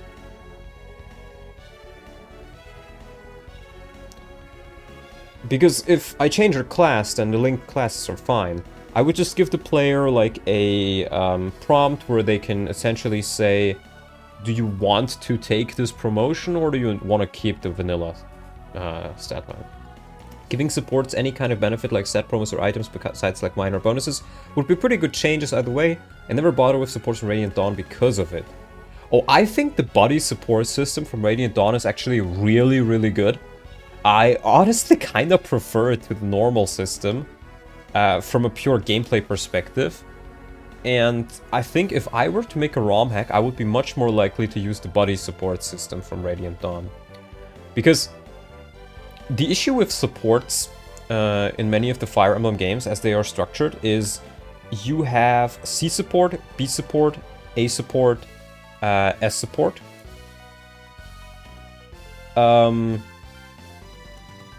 And it's always 3 to 4 different talk events, and it's always the same structure of, oh, hey, who are you? Oh, here is a little bit about my backstory. Oh, here's a conclusion to my backstory. Oh, marry me. Like, that's literally the structure of all of them, and it becomes super boring. So if you do the buddy support system, you do supports as a complete gameplay-only thing, then you can instead use the effort you would have used into writing all of those supports with a weird structure for some of them, into, like, base conversations, into more talk events, into maybe you do event-based supports where you say units can talk in specific maps, or if specific conditions are met, like units being, like if you have a route split, maybe 2 units need to be deployed on a map, then they get an event where they get a little bit of a support rank. So I think it's much better to use your writing energy into new base convos, into new talk convos, into event-based supports, rather than keeping the 3 support or 4 support structure that Fire Emblem has. Donut doesn't like the Trek Juno support. I honestly didn't even know that it existed. I never used Juno, I never got to Ilya. Okay, Sal, but you can change a unit's current class. Oh, I can't change their current class.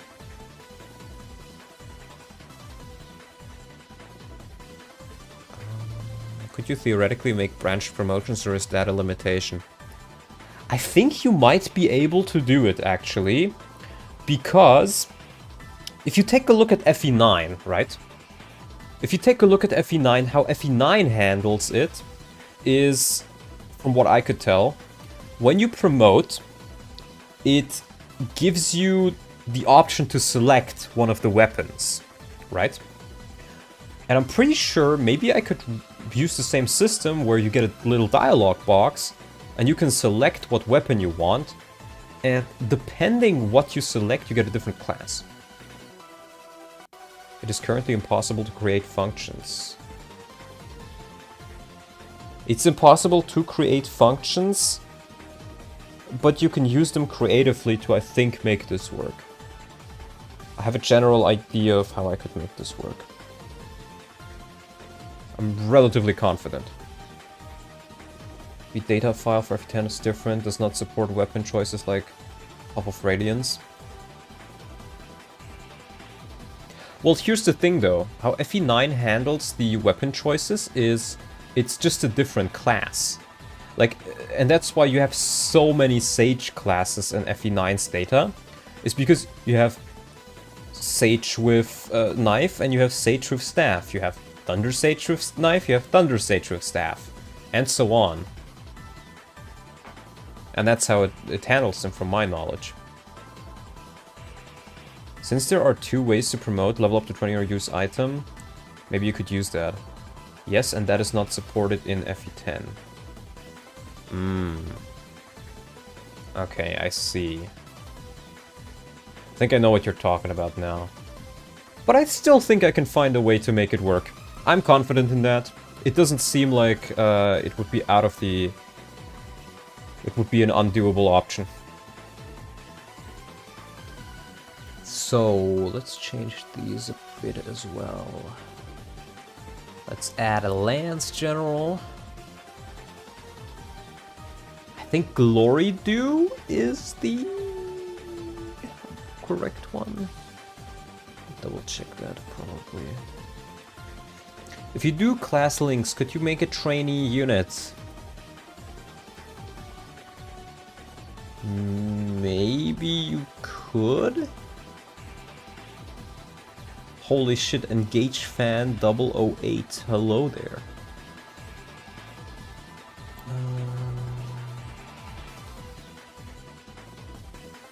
If you do class links, could you...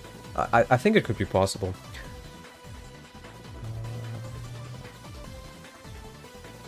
Yeah, Glory Dew is the Lance one, okay.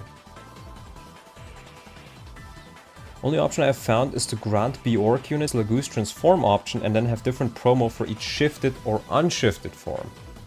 Ooh, that could work, yeah. That could work.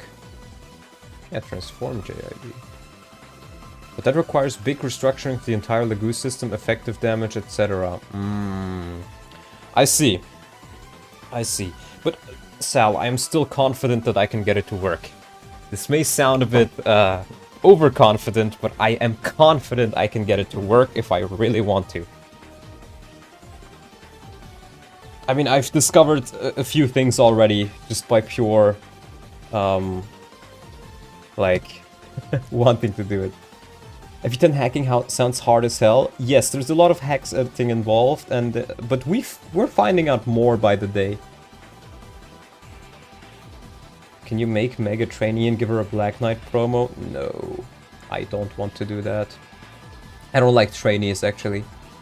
I am not a fan of them at all. Mechanically. The idea is good, but the execution is pretty much always bad. Right, what do we want to do? We do Glory Dude, that is 110, so this is now a Lance General. Meg's Secret Burger King promo sounds very funny though. It does sound a bit funny. It does sound a bit funny. I don't know, maybe Secret Megatron. You know, the funny thing is, I can change the size of the like class models as well. And even like the width and stuff like that. So, Meg Secret Black Knight promo. Well, it wouldn't be pink. It wouldn't be black. It would be the Pink Knight. Because Meg has pink armor. Yes, you can make a tiny Black Knight.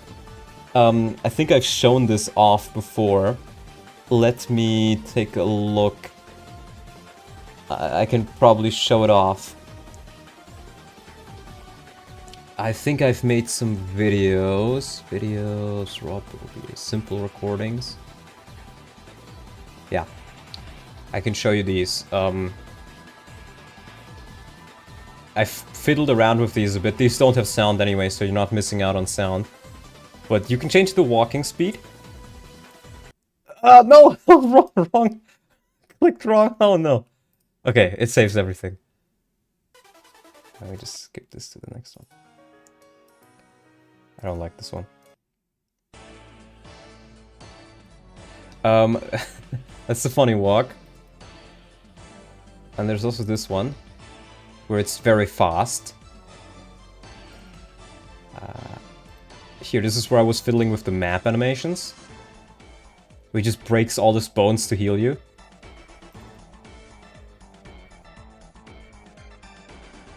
Or he just punches you with the shield of healing. Oh, no. Wrong one! Oh, here, this one was fun.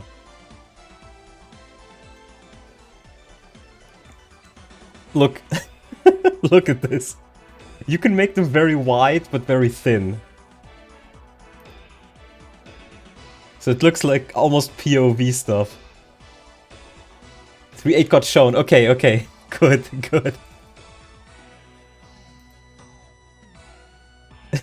You can also have this. Yeah. Make the bone breaking to heal the sacrifice animation. I get you're enthusiastic, but I am as confident as I am, as I have exhausted all options myself, searched for the idea since I started on Daybreak. Sal, not to sound mean, you are very skilled, and I am not thinking you can't find it, but sometimes you work on something for so... This is not to you specifically. Sometimes when you work on something for a very long time, you just end up not really being able to find anything, and having some fresh eyes look at it again can be very refreshing, and I think I can find it. I'm confident I can find it. I found other things before. And I'll give it a try. But yes, maybe I am being a bit overconfident. Maybe I am being a bit too optimistic. We'll see.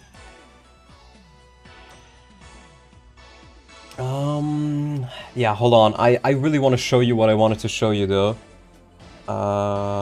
From Dawnlot. Disable. From download as video. Is this the one I was thinking of? No. I really want to show this to you guys. Brr. No, that's brr brr patapim. It was that stuff. I think it was an image actually. As image.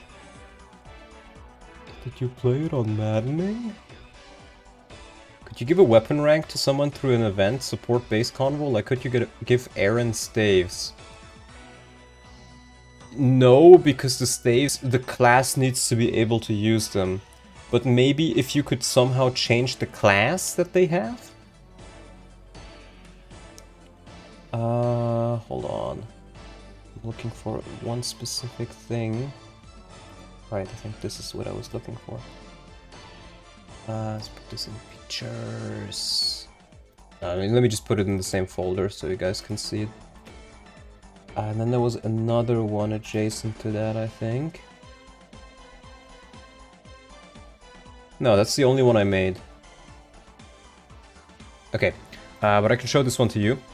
What I've made is essentially, I've made the battle map in the background. I figured out you could rotate it.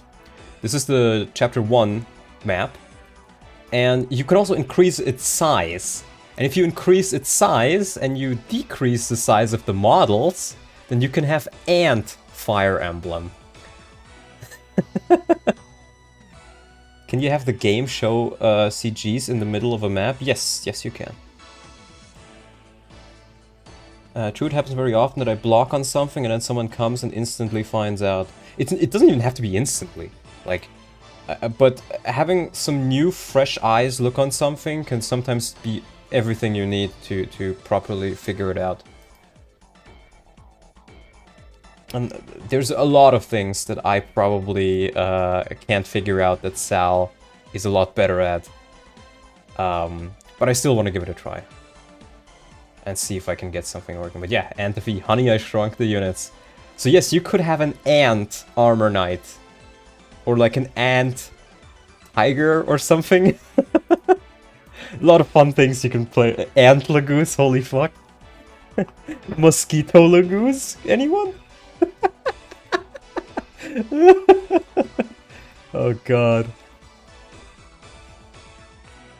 I think there's a lot of fun things you can do with that.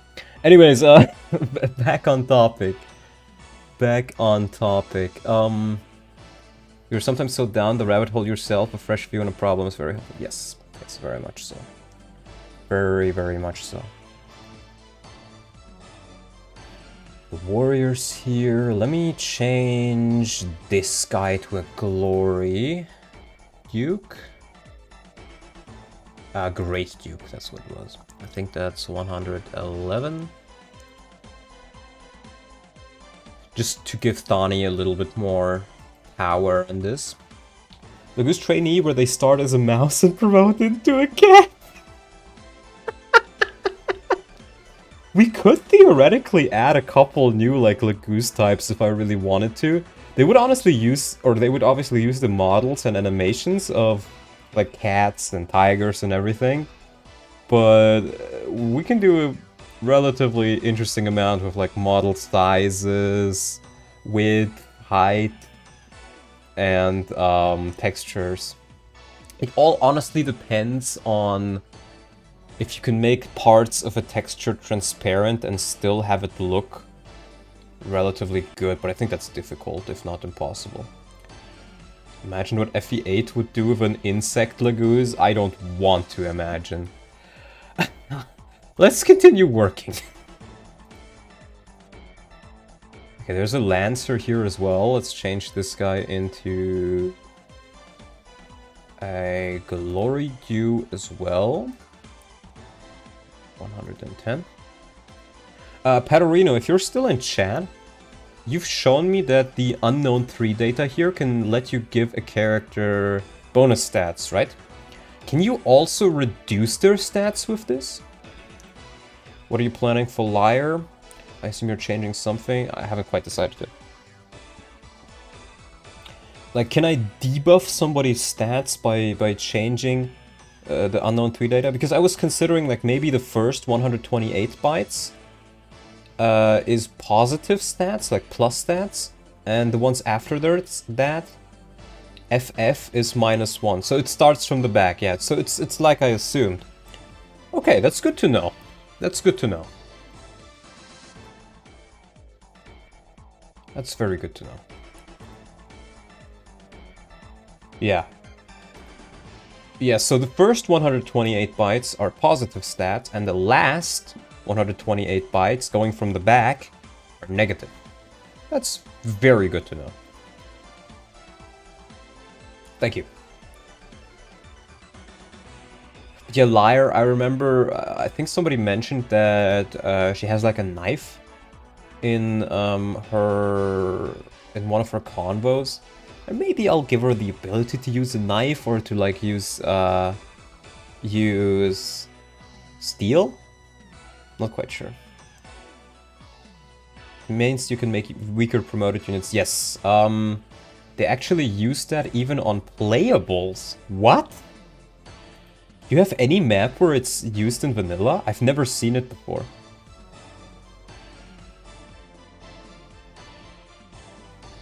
It's kind of crazy. We have the Glory Dew, the Great Dew, Warrior. I think the Warrior I should probably put further up. That's the tree. Look into Nephany hard mode. I think she had adjusted stats. Oh. Okay, I'll do that, actually. I'll do that right now. That sounds really interesting. Nephany is 202, I think, right? Is that the correct one? Yes. Cut, no. Oh, it's Jeffrey's charge. Oh, it clicked on the wrong one. I think I shouldn't double click. Yeah, here, Nephany. No? Header? No. Maybe normal mode? Maybe common? I don't see it. Oh, here! In the common file, she has two flags that are different, but these are not the bonus stats. If I recall correctly, I wrote it in Dev Lounge, I think. Where was it?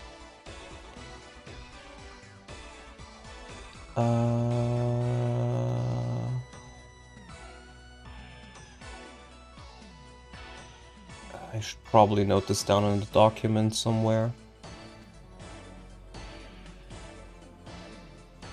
Oh, I think I'm completely in the wrong area there. No? Go and shop and have a great day, everyone. Alright, see ya, T.S. Jasmine. Let me just look up bit flags. There we go. Yeah, the first 8 bytes give you bonus stats, from what I could tell. This is HP, strength, hold on. Strength, magic, skill, speed, luck, defense, and res. And then these last 4, I have no idea what they do. I tried changing them, but it didn't seem to change anything. We'll also grab food now. Alright, Pat, have fun. So yeah, I'm not quite sure. Maybe this changes something about the model, or like their speeds, or... I'm really not sure. Because, oh, look, Yearly also has 0-1. In fact, all of these do. No way to change con, move, HP. HP is the first one. Con or move I couldn't find anything for. But those stats are not quite as relevant. Like, it's not something you tend to change often. Let's go back to 10 here. Alright, I also gotta change the Burger King here. So, you know, can I just copy Soap over there? Copy Soap. There we go. Gelled. So yeah, we probably would have to look into that further. Okay, so on turn 1 we have these 3 then. These guys are... Let me just remove all of these first. So this is what the map starts out with. Just a couple of units here and there. Blade Duke. This seems fine to me, honestly.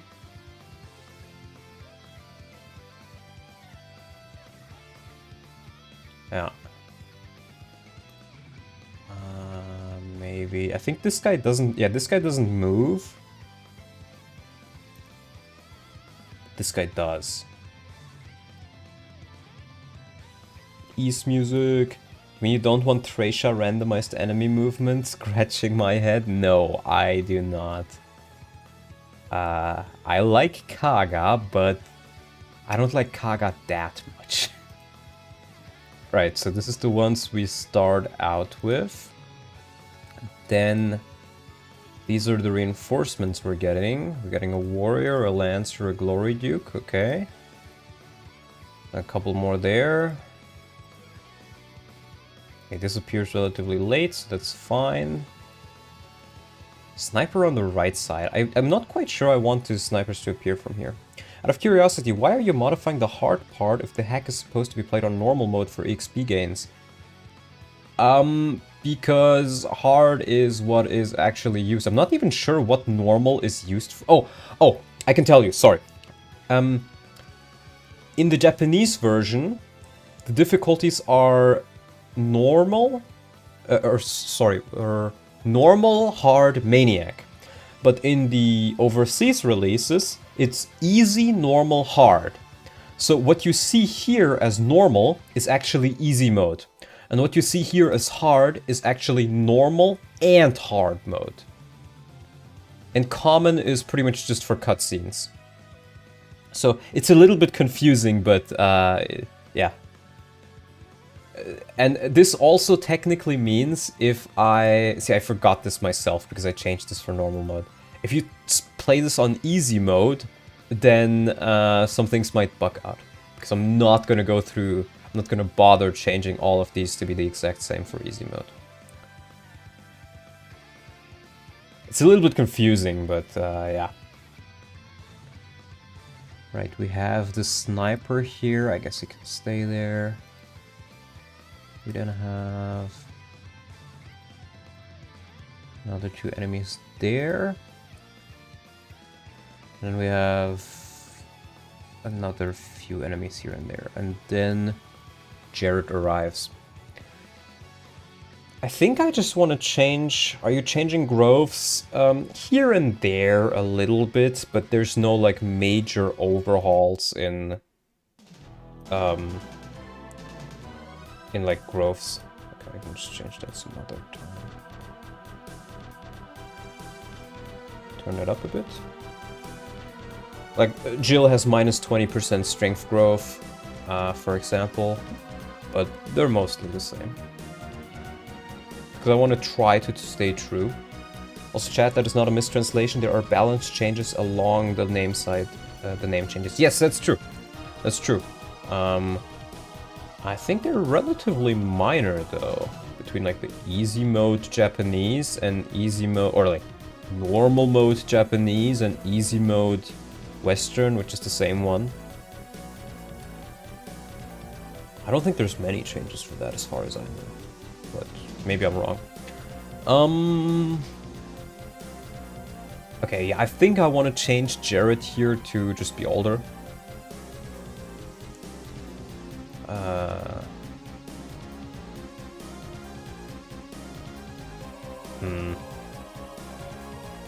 Or maybe I just keep him as Jared? Are you changing innate skills? Maybe. Japanese maddening harder than hard mode we got, I guess, like it is in Path of Radiance. Well, here's the thing. I've played Japanese Radiant Dawn hard mode, or like Maniac mode, rather. There are some changes, but most of the changes are just Japanese mode changes, and the other stuff, like enemy levels, enemy positions, and stuff like that, is almost one-to-one compared to the Western release.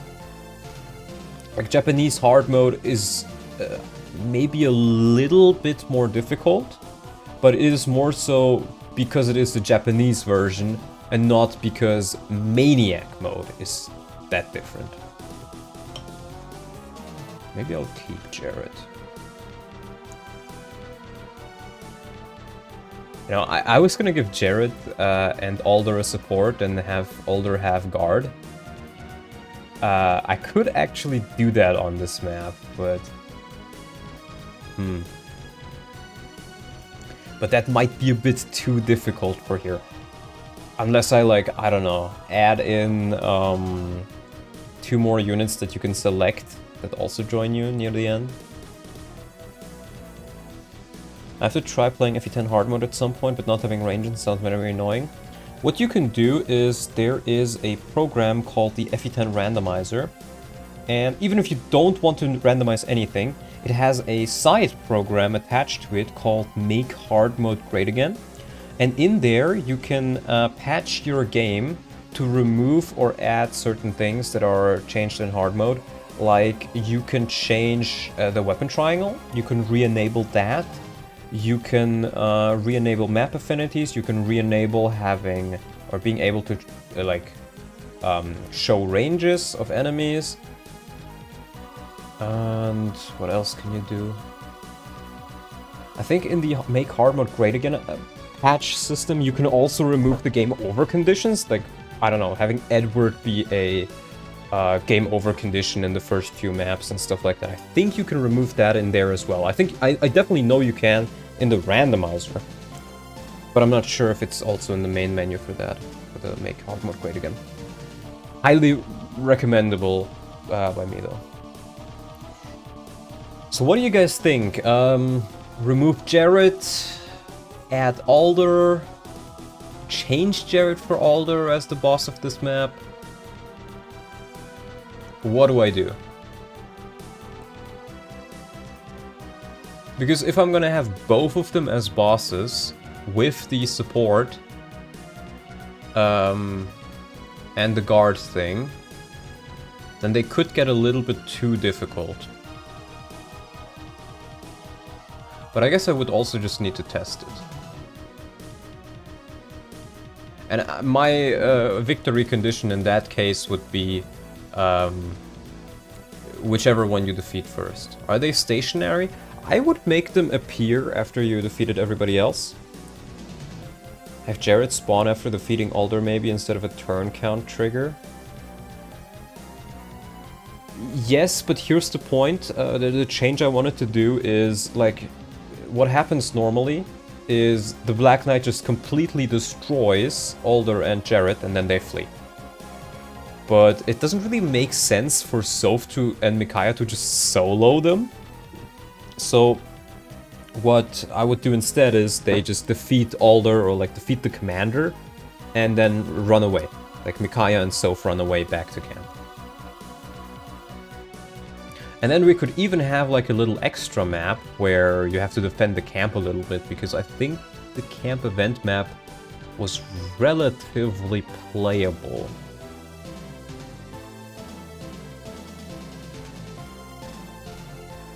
But I would also need a boss for that, and I don't know. But yeah, so I only want one of them to be defeatable.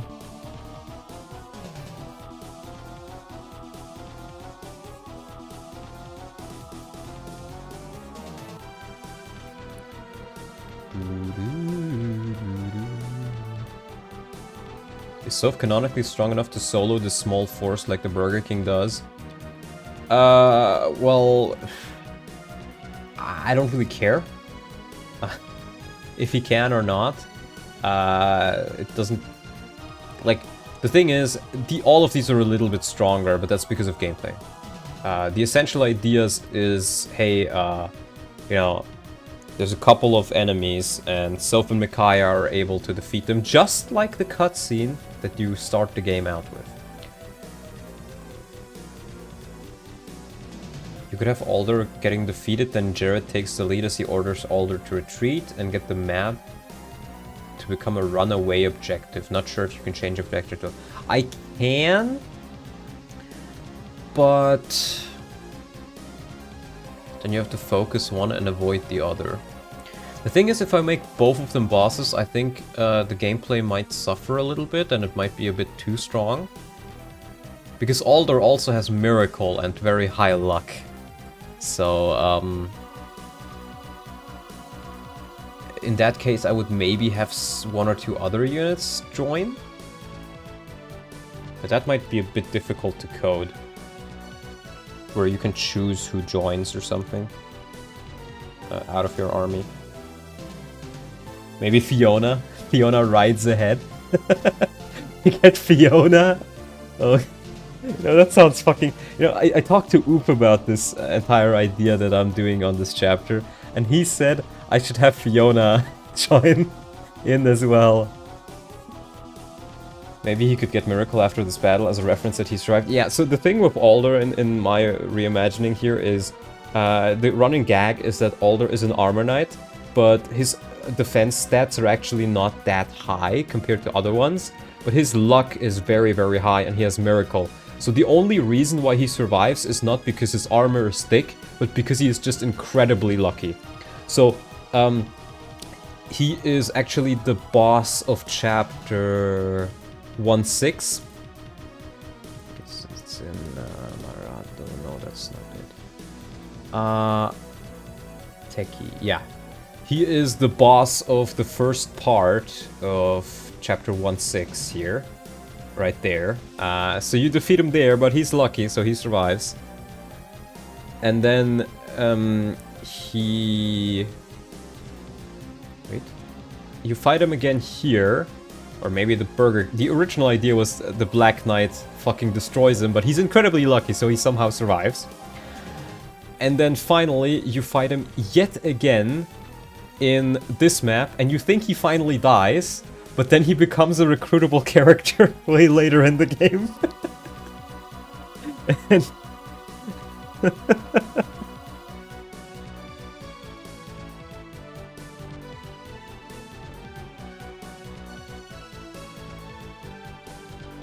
that was the entire idea with Alder. Alright, going back. I'm not gonna lie, this seems very funny. That's why I'm doing it. You could argue that it's not super serious to the story or whatever, but look, I don't care. It's just a small, like, hack, or it's not even that small anymore, but it's my hack, and it's... You know, I want to have people have something to laugh at. Yes. You know, I think I'll sleep over this, and just decide to do something else for now. Because... I want to be... I need to prepare like a save file to properly test this.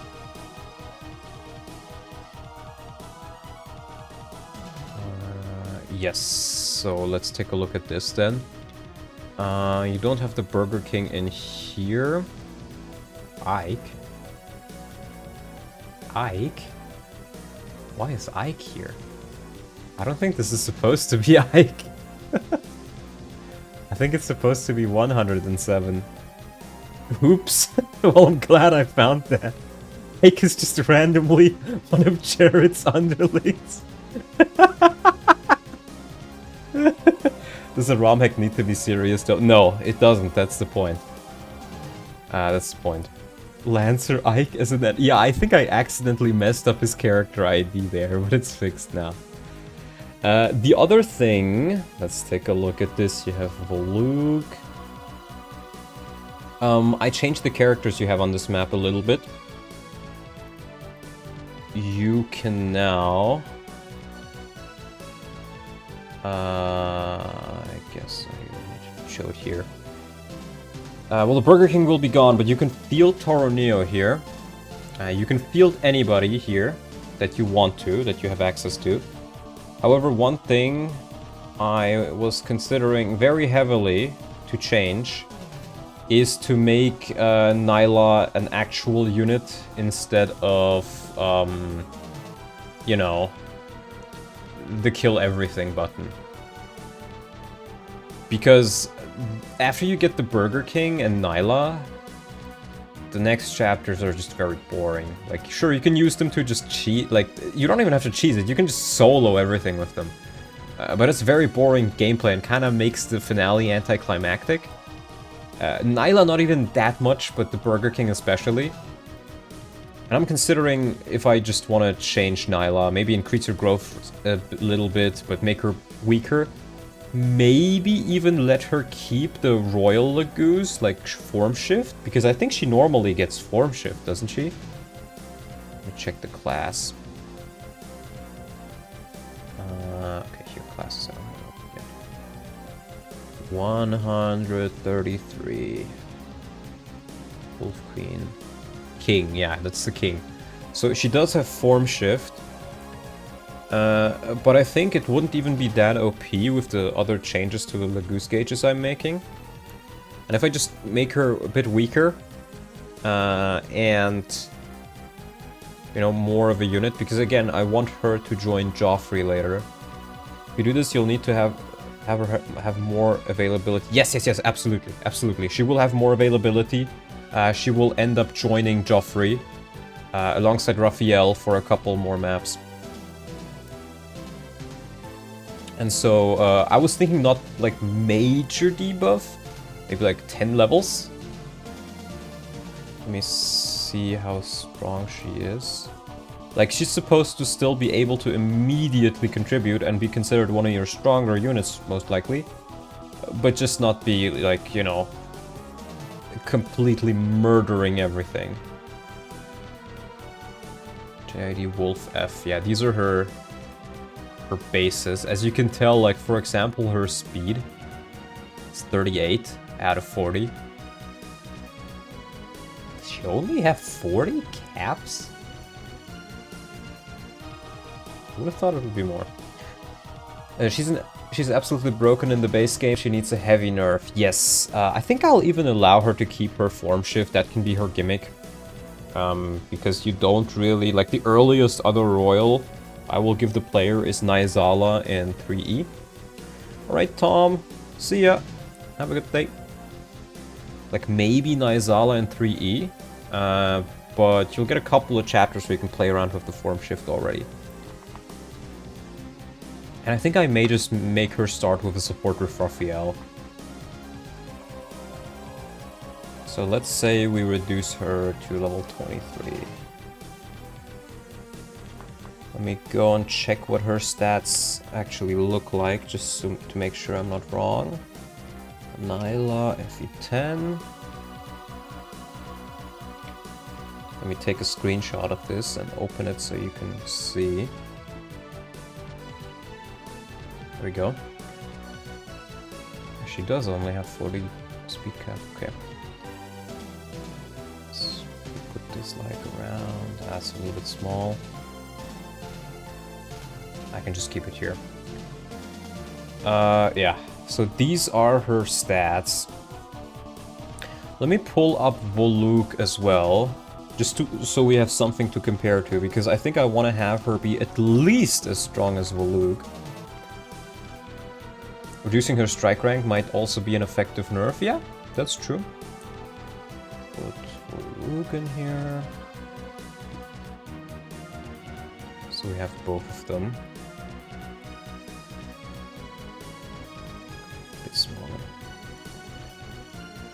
Okay, yeah, Voluk is so much worse, so she should definitely be stronger than him. If we take a look at her stats, her speed is actually not quite that high. I'm surprised that the difference between her defense and speed is only that small. But I guess she is considered like an endgame character, so it does kind of make sense. Needs to be stronger than Voluk for sure, but she has form shift, so it's not too hard. That's true, but Voluk has half yeah, he has half shift. Yeah, okay.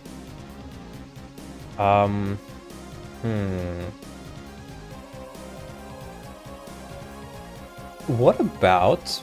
Will you change her skills? Maybe I'll take away Glare, because Glare is kind of... But then again, nobody else really uses Glare, so... I don't know. Maybe I'll even just rework Glare. I'm not sure. But I'll keep guard. I'll definitely keep guard.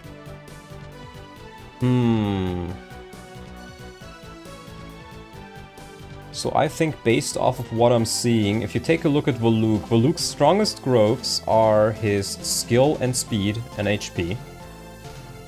So he's very fast, and then it would be his strength, which is also kind of alright. Glare is more annoying that it is useful because it takes a slot and cannot be removed. Well, I can make it removable. I can also make Glare a little bit less shit, I think.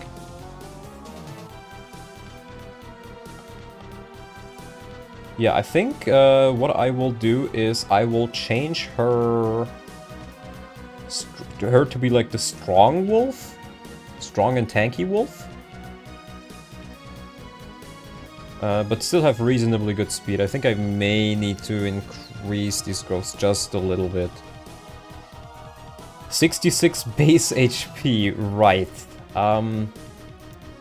Let's do 55. I can't make this smaller. I'll like put these here. Yeah, that works.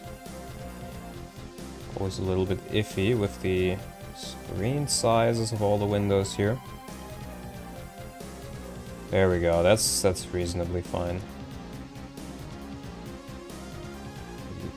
A tad bit more like that so I can also see the stats. Okay. So let's do... She should be stronger, so let's maybe just give her like 20.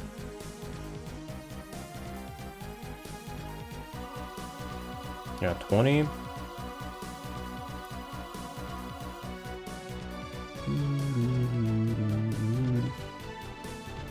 Magic, honestly, 5 magic can stay. 10 strength would be less than Voluk. Voluk is 11. Yes. Oh, you're right. These are half-shifted stats. You're right. You're absolutely right. Let's make her maybe 14? Oh, you're such a hacker. Yes, I am hacker, man.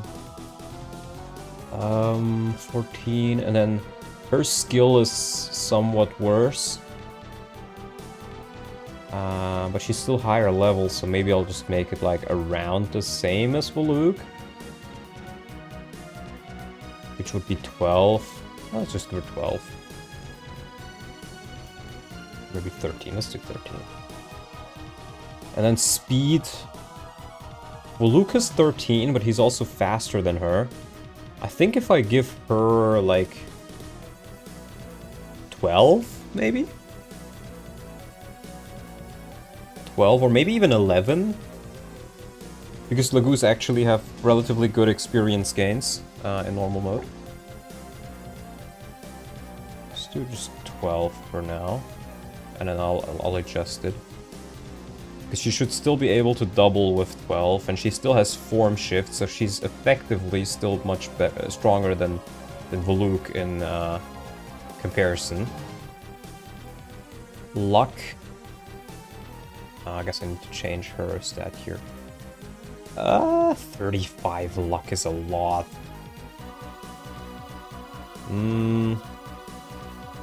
Maybe something like 23, that's still pretty good luck. Still one of her better growths. And it's... yeah, I think it fits. Then we have defense, and again, I want her to have more defense than Voluk, I think. So she's the tanky one. Voluk has 9, let's give her 12, maybe? That sounds reasonable. And then her res is also actually quite good, so... maybe I'll give her like 10. Yeah. So she's relatively bulky, and I'll change her weapon rank to A. We can just say she's rusty or something, you know, she hasn't fought in a while. I don't quite remember anything much about Nyla's story, to be honest. 11 means she won't double some Myrmidons, I think, which might be fine for the Strong Wolf. 24 should double everything. Yeah, I think that's fine. And remember, she is lower level, she's gonna get experience quicker, and all it really needs is 1 speed level to be able to double them. And she still needs to be balanced for part 2 as well, even if I'll make the enemies there stronger as well. So, that should probably be fine. Yeah. Removed Savage? Yes. Yes, that's Grandeur. That's the Satori Stein skill she gets. So I will just delete that, and she can still get it via the Satori sign. Lycanthropy. Attack, that's just push, that's form shift. I think... oh, I need to remove from here as well. Lycanthrope. Okay, I'll animalize what allows her to shift, I'm pretty sure. And Lycanthrope is that she is a shifted Laguz. Pretty much. Or, oh, that... yeah, that she's a beast Laguz, I guess. You put 12 speed. Oh. Oh, did I? Oh, you're right. Remove the Savage thing in the description too, then. I will. Oh, she employs the skill Savage? That is a good point. I think... Queen of Hatari. Do we ever have Hatari as like... do any of you guys remember anything about that entire place? Because, like, what I remember about Nyla in the story is she exists, and she's suddenly there, and she protects Raphael, and then she just leaves. It's on the other side of the desert, that's all we know. Is it an actual kingdom, or are they like a nearly extinct race, or like... It's got sand, I think. Fair. You might be onto something, my friend. Let's do an advanced copy here. Get the basis the same. That is this. And we will send in basis.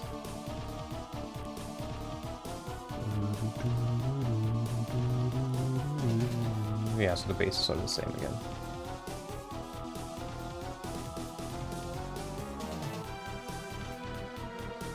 I'm taking a look if there's anything I missed, but I think there isn't. Okay. It is presented like country, we have no idea how big though. Okay. She talks about it in her Dragon King convo. I see.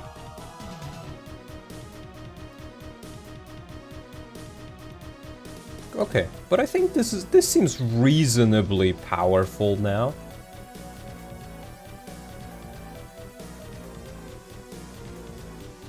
Yeah.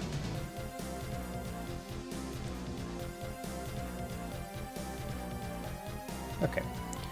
So we've changed her. What we can do now, compile this. What we can do now is we can honestly start working a little bit on part 2. Because I am frankly tired of looking at part 1. There's a couple of things here and there that I can still change, but I want to do like, I want to prepare a save file where I have all the stuff, so I would rather just work a little bit more on part 2. So, this is the sky map with a Rinchia and Marsha. And, Lian, and then we get a Darahan as well, right? And I think I'll just make him blue. I don't like green units. As far as growths are concerned, do you plan on changing those as well? Also, did you edit her level as well? I did edit her level, I'm pretty sure. Yeah, level 23. I still need to change her level on the map thing when you get her. But that's something I want to worry about later. I want to try working a little bit on part 2 now. But good call. So, we get a Darahan, which is Har. It's Har's German name. It's not his Japanese name, he's still called Har there. But again, I'm going for variety, and Darahan sounds pretty cool. I think it sounds better than Har. It has like a certain like strength to it, I find. Like he's some sort of big general. Darahan. I'm not quite sure what I want to do with him. Let's take a look at the characters. So, what are we gonna do with Erinchia? She has renewal. Did she always have renewal? I honestly forget she has renewal. The East? Very much so. I think we can honestly keep Olincha mostly this side. Sounds like a desert general or some sort of Khan, like Khan Han, maybe. Maybe. I think I'll just keep Olincha the same, if anything. Maybe I'll just give her a weapon that is not a slim sword. Maybe Har does not need to be changed to part 3 enemies are just stronger. Give her Astra. Yeah, sure, I'll give her Astra. No, I think I want to give her a different sword. Let's take a look. What can we give her? Steel Blade Olincha? Maybe a silver sword? I think a silver sword would work pretty well.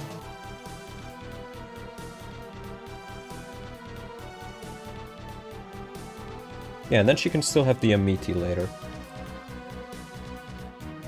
Or maybe she carries a Sonic Sword. Which is effective against fly. Oh, but not against dragons. Wind Sword is fine, it's not that big of a deal. I was considering like a Sonic Sword. That's effective, but it's not effective against the dragons, that's the issue. There's the Flame Lance, which is effective against beasts, and the Bolt Axe, which is effective against dragons, but that would be yet another weapon that makes Har even more better. Is Watu the same as the Wudao? Yes, that's its Japanese name, the Watu. Or Watao, or whatever you want to call it. Watao. Wudao. I mean, I did add the Wyvern, or the Dragon Killer. Oh wait, that was always in the game. I could technically give her this, but again, it almost feels a bit too much. What the hell? I could add maybe like Sword Wyverns or something, or maybe a couple of Pegasus Knights, or... But it's a Wyvern Rider Legion, right? It doesn't really make sense, and they can't use swords ever. I could make some of them use swords.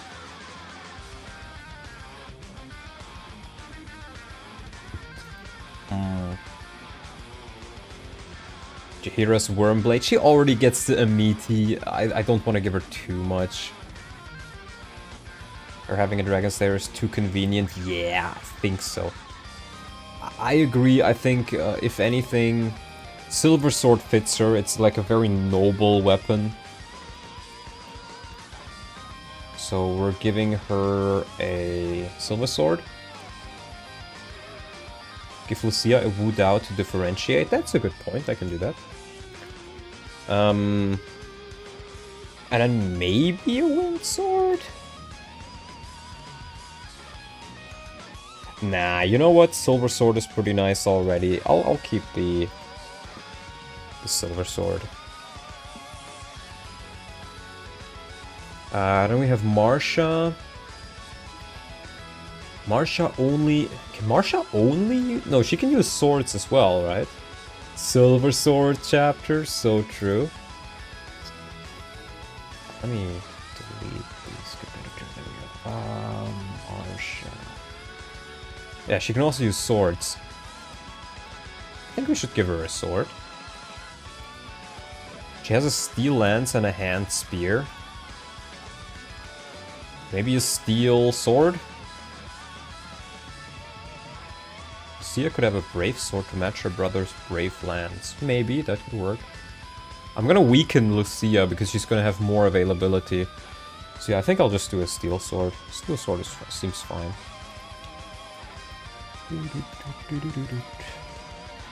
Now Lucci and Lian are fine, and then we have Har. The spear and a steel axe. I'm not sure I want to change Marsha much. Let me take a look at Marsha's stats. FE10 Marsha. I remember her being kinda mid, if I recall correctly. But that might just be because of her availability. So these are the stats she has. 16 speed, 17 skill, 20 speed. I think she cannot double these guys, if I recall correctly. Which is kind of, you know, she needs more speed and availability. She's gonna have more availability. We're gonna have more chapters for Joffrey where she can take part in. But yeah, I wouldn't be opposed to a little bit more speed. What I could also do... Hold on, she has how much? 20 speed. What are her caps? 27 is her cap. Let's maybe give her 1 more speed, at least. Her growth is still pretty good.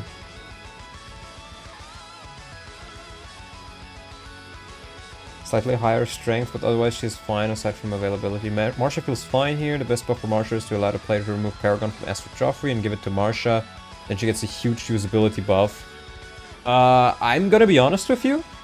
I think I will lock Paragon. I am heavily considering locking Paragon. Because it is... I like Paragon as an idea.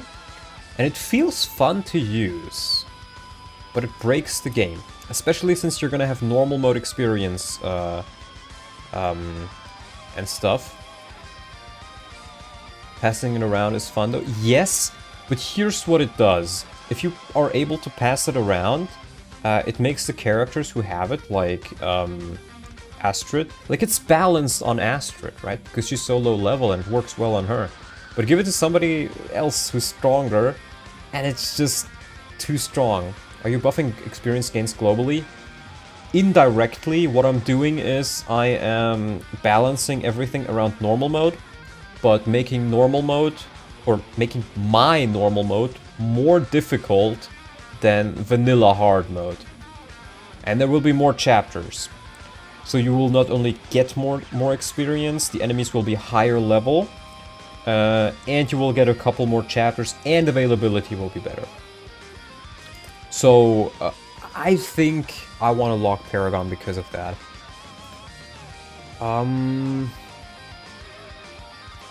See what else is in here, though. That's awesome. Then I agree, Paragon is way too strong and normal. Yes. Yes. I think so as well. Yeah, I think that there's nothing really else I want to change for her then. PID versus Peg. Use this Knight Marsha level 1. I think this is used for some event where you never see her face. Okay. Let's also take a look at Har. At Oifi, FE10, Har. Yar, Har, Fiddly D. I remember her doubling at base, but just lacking a bit of strength. Does she now? I don't remember her doubling. I remember a Linsha doubling. Ooh.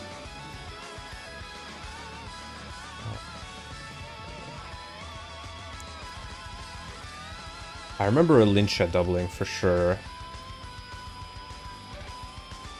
They have the same speed? Oh my god. Marsha. Yeah, she should maybe not have the same speed as Har. If anything... Okay, guys.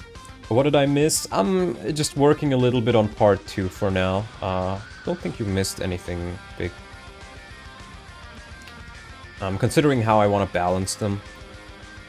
So, what I did for Toro Neo was... I made him level 2 instead of level 14, but I improved his growths. And he feels much better. He's no longer a kill-all button. And I think I maybe want to try doing something similar for Har, where I maybe not increase his growths, but I reduce his level a little bit. He still will be good, he will just take longer to be very good. Yeah, Har has a lot more. 7 more skill. Let's make him... He's still relatively good, maybe like level 7. Let's make him level 7, reduce his level a bit, reduce his growth a little bit. Har is fun though. Here's the issue, Har is completely overpowered. And he just makes the game, like... He is one of the things that makes the game more boring. That's what I don't like about him. He can still be tanky, but like if you take a look at him in Path of Radiance, I can pull that up as well. I think he felt much more balanced there. He did start out as level 11 there, but I honestly don't care. Yeah, this is his FE9 stats. As you can see, his speed is not quite as good. It's actually a little bit better in growth rate still, but 17 speed, like, these stats seem much more manageable. Wouldn't be OP if part 3 maps were harder. They will be harder, but, like, even if he's not OP, he's still one of your best units, for sure. He's like Milady. Byron's not being weak to bows and crossbow helps him a lot also. Yes, but I don't want to change that. I would rather change the Wyverns, like, stat-wise, or make him a little bit weaker, or something like that, but still good. Har is so strong because you don't have a lot of flyers. For some reason, Radiant Dawn pack loads a lot of flyers. Yes. That is true. Very true. What are we gonna do with Har, guys? I put Marsha a little bit to the side. So we have still have the comparison there, but... Okay. So... I could honestly also just take his FE9 bases and use them here, and still just keep him at level 11. Set the callback event die map with GF complete for both. But what do you mean? Oh, you mean for yeah. Yeah, I can do that.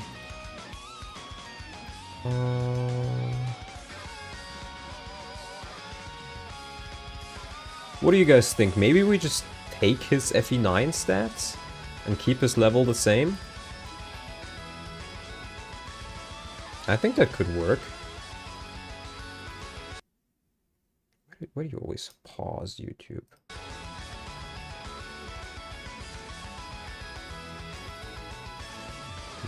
Look, he has 8 magic. You know what? That's funny. I'll keep that. That's funny. Still has 5% growth though. Skill is 5 less. Speed is 3 less. Luck is 1 less. Defense is 3 less. Res is actually a little bit higher, which I honestly don't mind. Keep the FE10 stats, but reduce level by 3. Maybe. Maybe. It would probably make him more fun. Does this skill need to be nerfed, though? It doesn't need to be, but... like... If I'm gonna change his stats, I might as well. Res... You know what? If he really wants those 3 extra points, he can have them. I think more res might not be a good thing, though, as being aware of Thunder Mages is part of playing hard. Very good point. Let's change that back.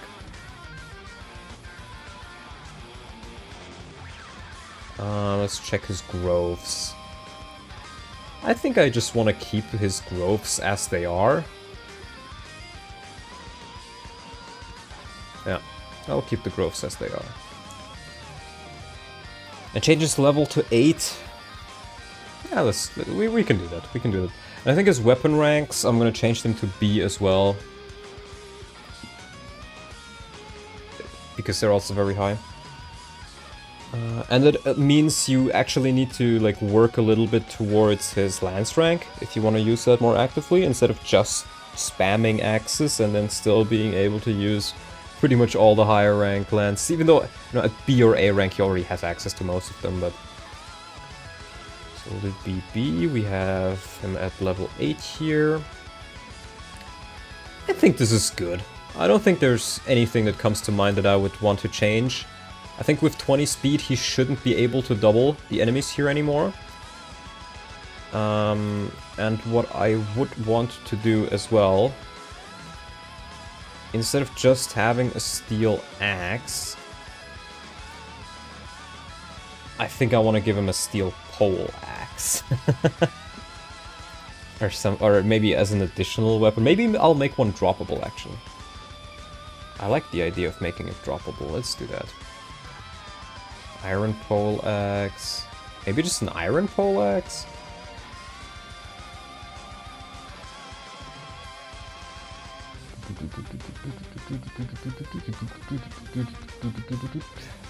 Let's give this guy a steel pole axe.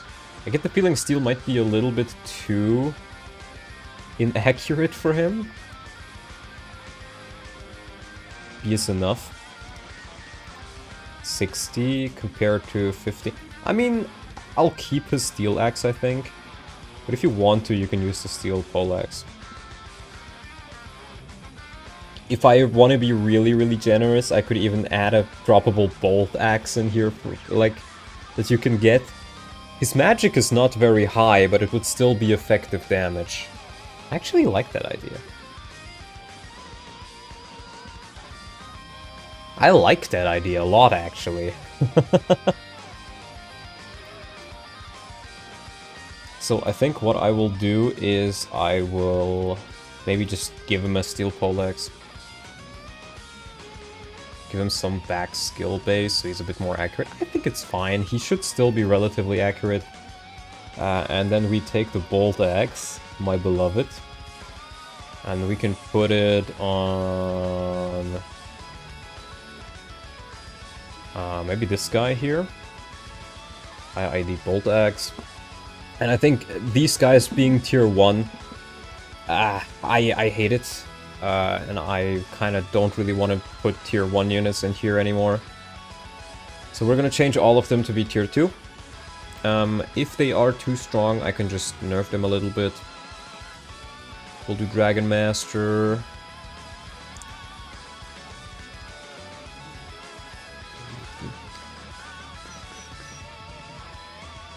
Bolt Axe is also interesting, as this is something that Har will have to fear until he gets his hands on it himself. Yes, and he has somewhat of a magic base at 8, but 5% growth means it doesn't really grow. So it's gonna be useful, but it's never gonna be like really, really good.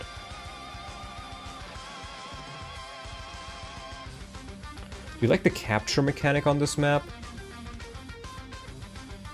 I don't really have like a strong opinion on it in general because it kind of just exists and you can make use of it if you want to, but I don't know. I don't know.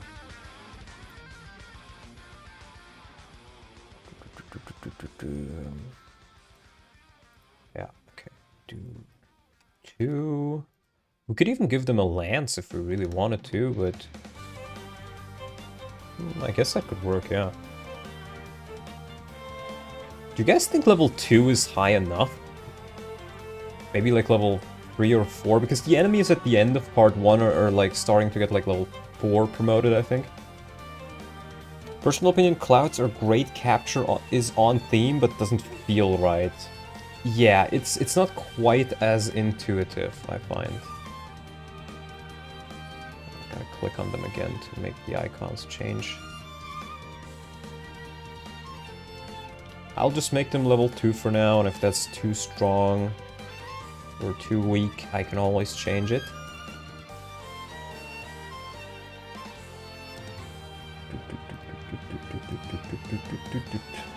What is the name of this track? I can tell you, it is Bloodstained Ritual of the Night, Gears of Fortune. I have it in my stream music list, which I know is copyright free, because I use it. And I haven't gotten copyright issues with it before. But if you guys have any more recommendations or any music wishes, then please go ahead and post them in chat. Or like tell me what it is. I should probably... Normally I make like a pinned comment about that, but I forgot. For the longest time I just thought the enemies would try to knock out Leanne to get their hands on her and that her death was a lose condition. Yeah.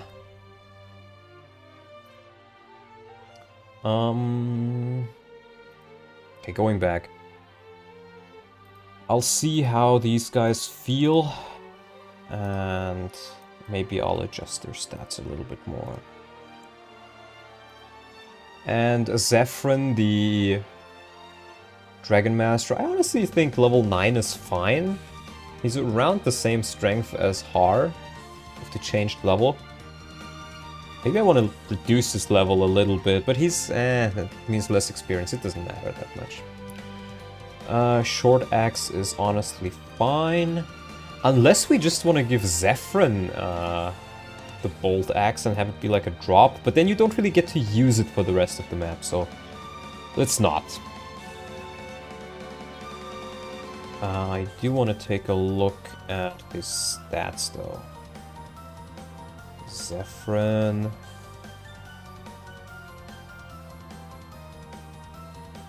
They have the same class, I'm pretty sure, so... let's see, so that's 43 HP. He has actual growths? Oh, I might just be forgetting, but do other bosses have growths too?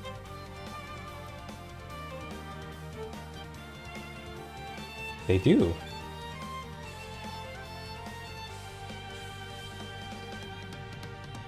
Not all of them, but some of them do.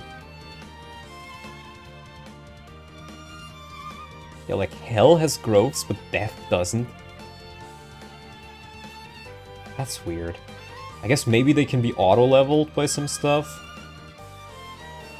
But I don't mind it. Shows me that his magic is shit and he's otherwise relatively well balanced. Let's take a look. I think we want to increase his stats a little bit. It's also just more fun to get that Bolt Axe and then pummel Zephyrin with him. This guy is named Zeppelin. Is Zephyrin, is Zephyrin Zeppelin in some other language, or like...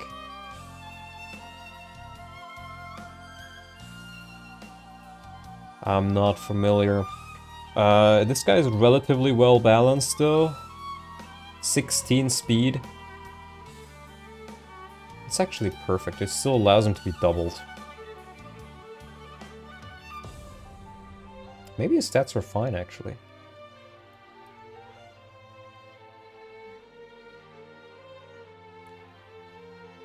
Yeah, you know what? I'll just keep this guy the same for now.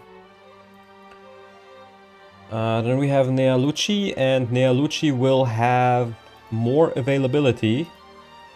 But, if I'm being honest, I don't even think I need to change his stats around much, if at all. Because Nealucci is honestly kind of perfect stat-wise for this part of the game. He's useful, but he's not OP. The big issue is just that Nealucci has dog shit availability. And when he comes back, he's completely overshadowed. So you don't really have any chance to even train him. Like, these stats are honestly fine. In fact, these growths are not bad either. If anything, I'll maybe want to give him like 1 extra speed or something.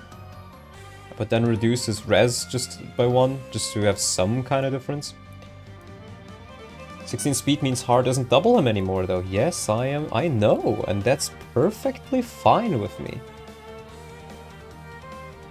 What if we give Nealucci a better strike rank? He's old, right? Instead of starting at A, he can just start at S. I like that idea. Because his damage output is like, it's kind of on the lower end, honestly. But he's very old, so he should have like a lot of experience with it.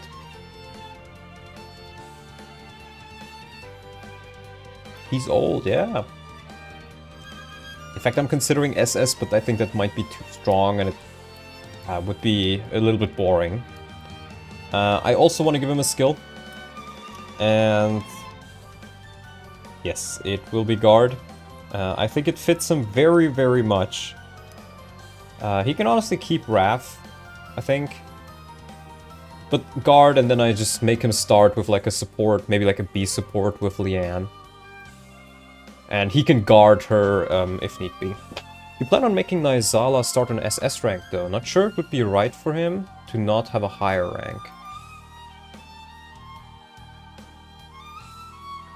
I'm not quite sure yet.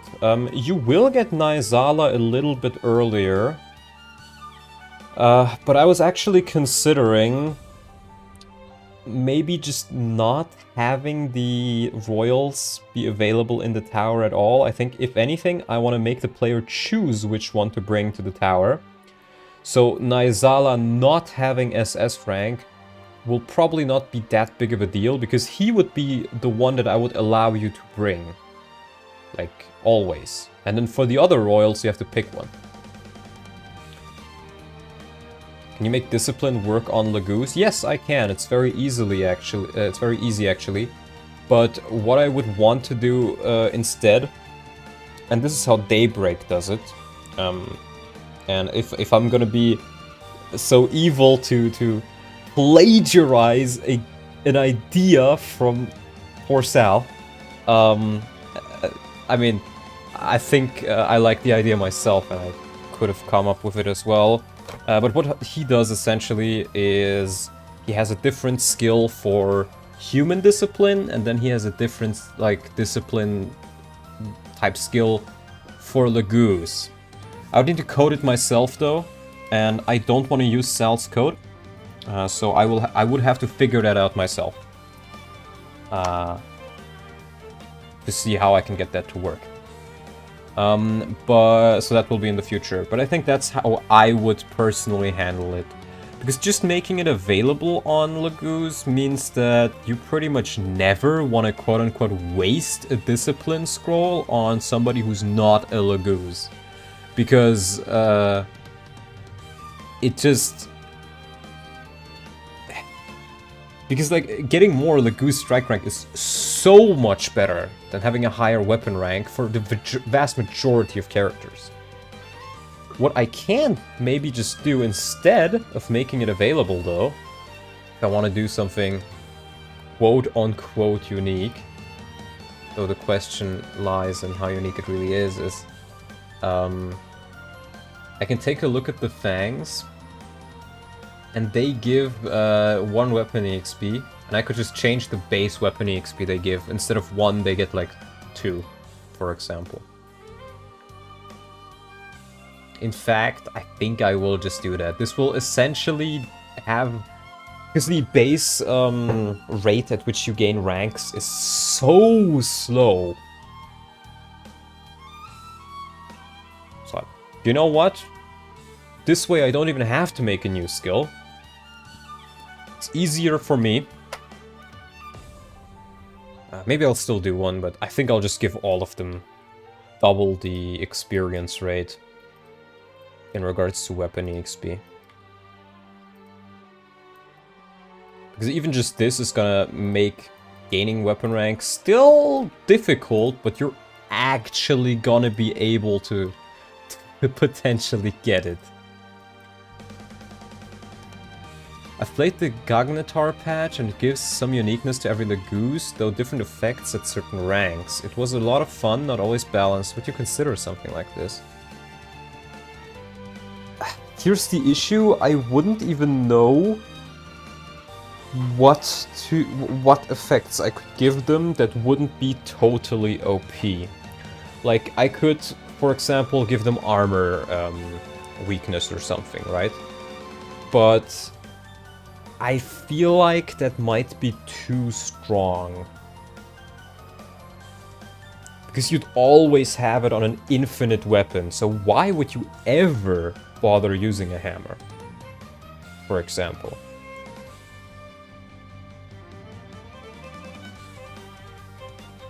So I'm not sure, I'm really not sure. There's not really much I can think of. Would be cool if Cat Claws got Brave effect. That I wouldn't be opposed to. That I wouldn't be opposed to, actually. But it would also require me to rework Cat stats, which is honestly fine, though. It would make them feel different. You know what? I'm doing that. I'm doing that. We're making Cat Claws be Brave. And then reducing Cat strength.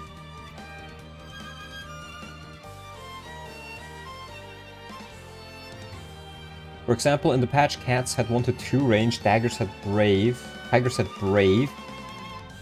That doesn't fit. I don't like that.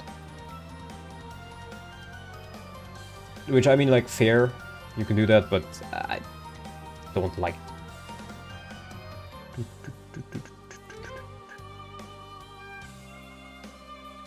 What I could theoretically also do, I think, is I could maybe make it so that each of the different Laguz has a different, like, personal peak, for example. And so it's not an effect that applies to everybody, but maybe just some. Saying it is the way tigers were terrifying. But yeah, it's a good idea. It's a good idea to change them up a little bit. And I think I will do that with the cat claws. Like, this is the tigers. They're just a little bit weaker than the tiger ones. I just gotta see where the brave effect is. Twice, that's what it's called. Gonna add twice to all of them, and then I think I'll just make like half the strength of the fangs roundabout.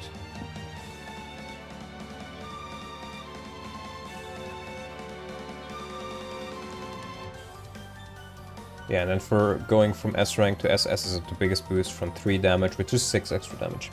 That is what I did. Each Laguz has their own weapon stats, allows for more freedom, and the item slots allow the amount needed. Okay.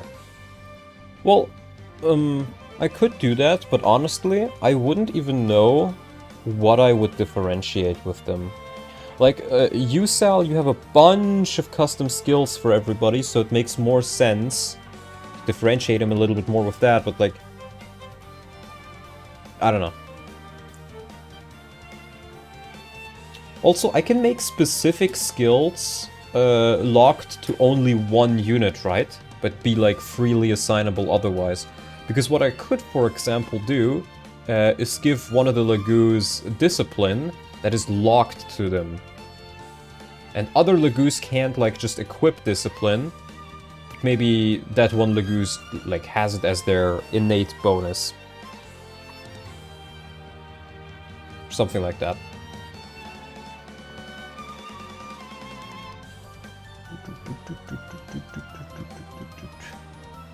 I'm gonna change it on the breaths as well. I don't think breaths really matter that much, though. Considering, I think you just start with SS rank on Court and Enna? I don't remember. They're like only there for the last part of the game, so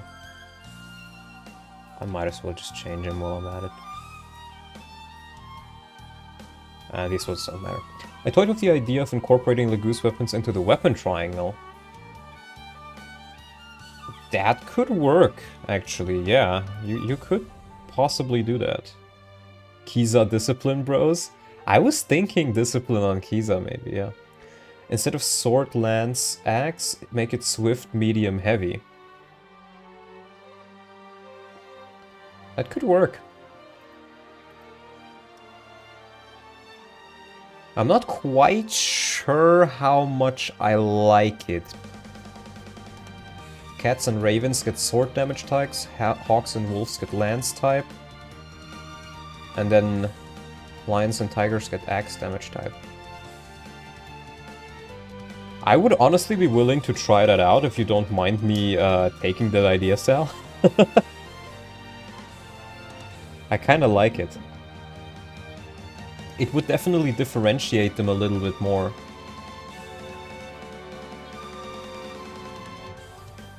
That sounds sick, actually. Yeah, that's what I was thinking. Are dragons out of the triangle like bows then? I think they should probably be out of the triangle, unless you want to make like a triangle between the 4 different breaths, or between the 3 different breaths. That could maybe work. Ended up not doing it, but it does make them more interesting in what they want to fight. Yeah, exactly.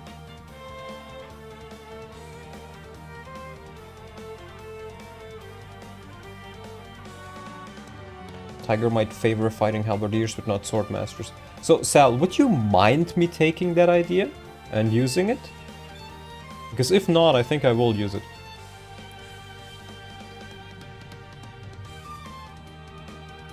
Just gotta figure out where the stuff here is. Let's just damage it. No problem. Okay, thank you, Sal. That's a great idea. That's a great idea, and I think I will just do that right now. So we have sword for nails.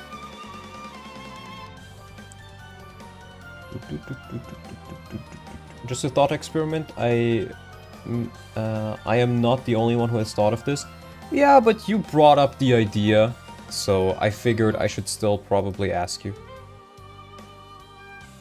Claw, beak. Yeah, talons are for hawks and beaks are for ravens.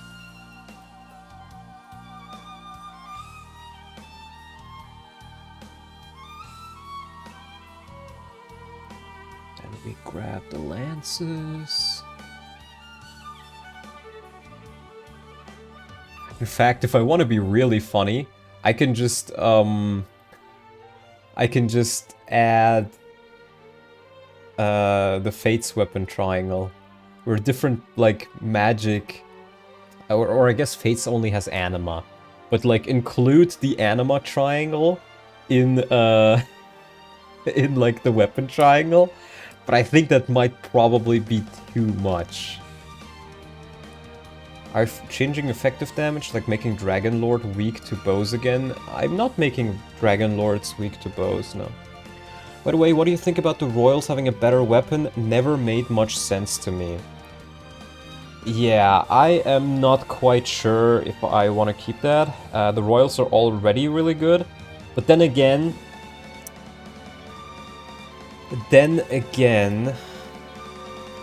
I'm gonna balance the Royals a little bit differently anyways. So I think I'll just keep it and include it in their balancing, because it's easier than coming up with like something unique or just giving them the regular fangs or yeah. Ninja Oboro. Ninja Oboro indeed. It's a consideration at least. It's lions, then we have wolf fangs. Still love how schizophrenic Ninja Oboro sounds like. It definitely does. Oh wait, this just lands. What sword? I didn't copy it. Rans. Wolves. But this also means hawks are always more like effective against ravens, which kind of fits story-wise. Anyway, I have some cooking to do. See you next time. Alright, thank you for sticking around, Tiwaz. You were quite helpful in chat. But it kind of fits that hawks are stronger than, like, or have an edge over the ravens. So I actually don't mind that, it fits pretty well. Oh wait, did I didn't change the regular talents. Lands.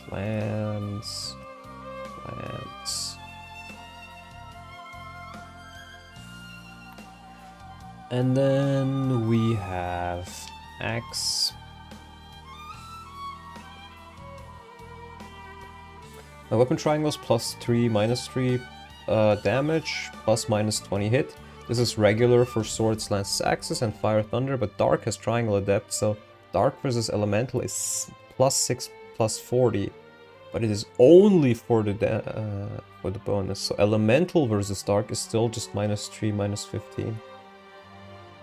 Same for light versus dark. That's an interesting way of handling it, but I'm gonna make Peleus and Izuka playable, so you'll have access to dark magic much sooner. And I've already kind of balanced them around it and added some new like dark tomes. But that's a good idea. I'll also increase my weapon triangle effects, but I think I was just gonna double them, so +2. And I think it's 10 normally, so it would also be +/-20.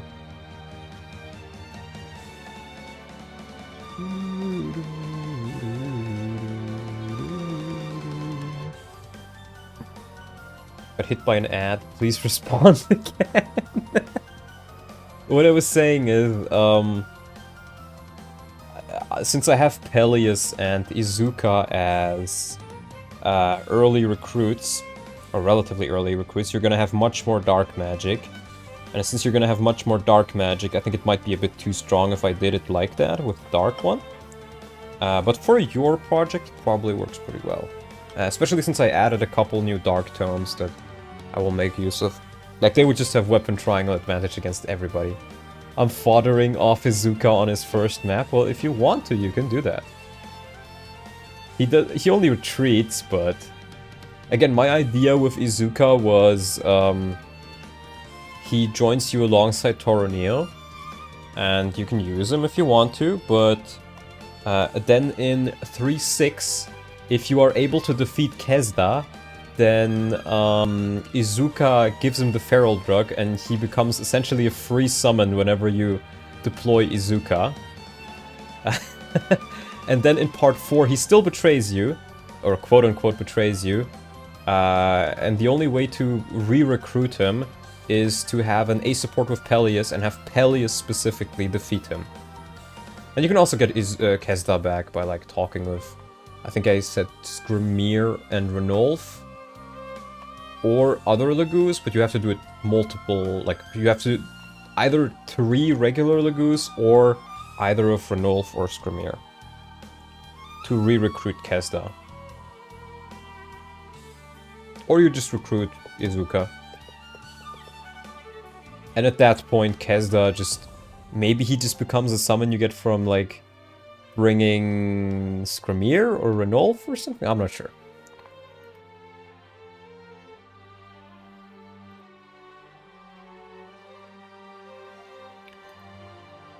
What the hell, Mao? This hack is blessed with holy schizophrenia. Yeah, I mean, my idea was I wanted to include Kesda somehow as a playable, and I also wanted more Laguz for the Dawn Brigade.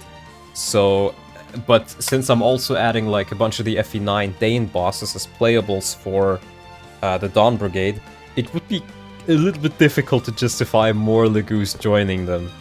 So that is one way I can add more Laguz while also having all the Dane generals, or like bosses, that I wanted to add. What the hell, MF? Laguz Brigade? The Laguz Brigade is gonna be not in the Dane Brigade. You're still gonna have Volug, obviously, but yeah.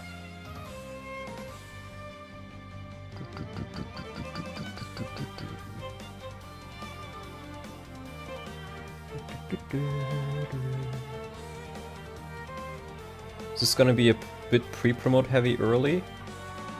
No, not necessarily, but your EXP gains are also gonna be better.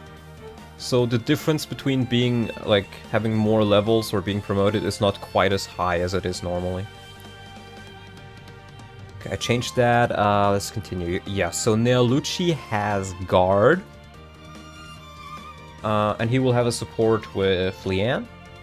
So he can guard her when she gets attacked and would be fatally wounded. Which I think fits his character a lot. He's essentially the protector of Leanne. So he's fine. Leanne... Wait, Leanne. Sorry, Leanne. There's not really all that much I can do with her. She comes with Blessing, which, like, it exists. It's a Heron. What I could do... How possible are Wild Wyverns and Radiant Dawn? It could work, actually. Because, I think what you could do is... You take the model of the Wyvern Rider... And then you remove everything from the texture or make it transparent that has to do with the rider itself. So then you'd have the Wyvern Rider animation without the rider. You cannot change the motions he does during the animation. Like, he's still gonna act as if he, like, throws a hand axe or throws attacks with an axe, for example. But I could make the axe not be visible, so it kind of looks like a strike. Or I could maybe, but I would really... Actually, no. I could give them a weapon that's kind of like a breath as well, have it 1-2 range, but it would just look like the rider would throw an axe. Like, I don't think the Wyvern itself really has any huge motions when he attacks from range. So... But I think it could be possible. So is Meg going to become the best unit or not? Not the best unit, but a good unit. I can briefly show you what my thing with Meg is, what I changed for her. I think I increased her bases a bit. I gave her Disarm. And she now has a personal, which is the Bridal Blade, which is a blade that Braum gave her for her upcoming marriage with Zehark, which is a 1-2 range, essentially like a Wind Edge, which is a little bit stronger but cannot crit, yet it gives her 10 skill, so she has a higher chance to proc Disarm. Peak FE, bravo, Donald. So she will, and I changed her tier 2 speed cap because that was horrendous. So she is usable now, but she's not like super good, and the Bridal Blade, like, it's not a combat blade, it just helps you with proccing Disarm. Yeah, but going back to Liar, one thing I was considering is if you take a look at the address repository.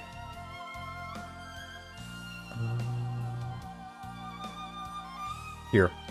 These bytes dictate what kind of vigor herons perform.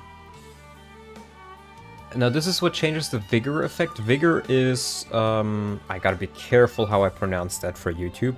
Vigor is what makes units move again, right? So I know I can change the move again command.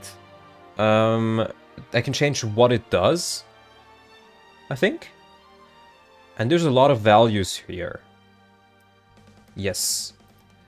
So what I was considering is, instead of doing it so that herons can make units move again instantly, I changed the order in which they get their effects. So maybe they start out with biorhythm increasing. This is a little bit distracting. Okay, this is better. I change that they maybe get biorhythm changes first, or get some other kind of effect, and then they obtain the move again command a little bit later.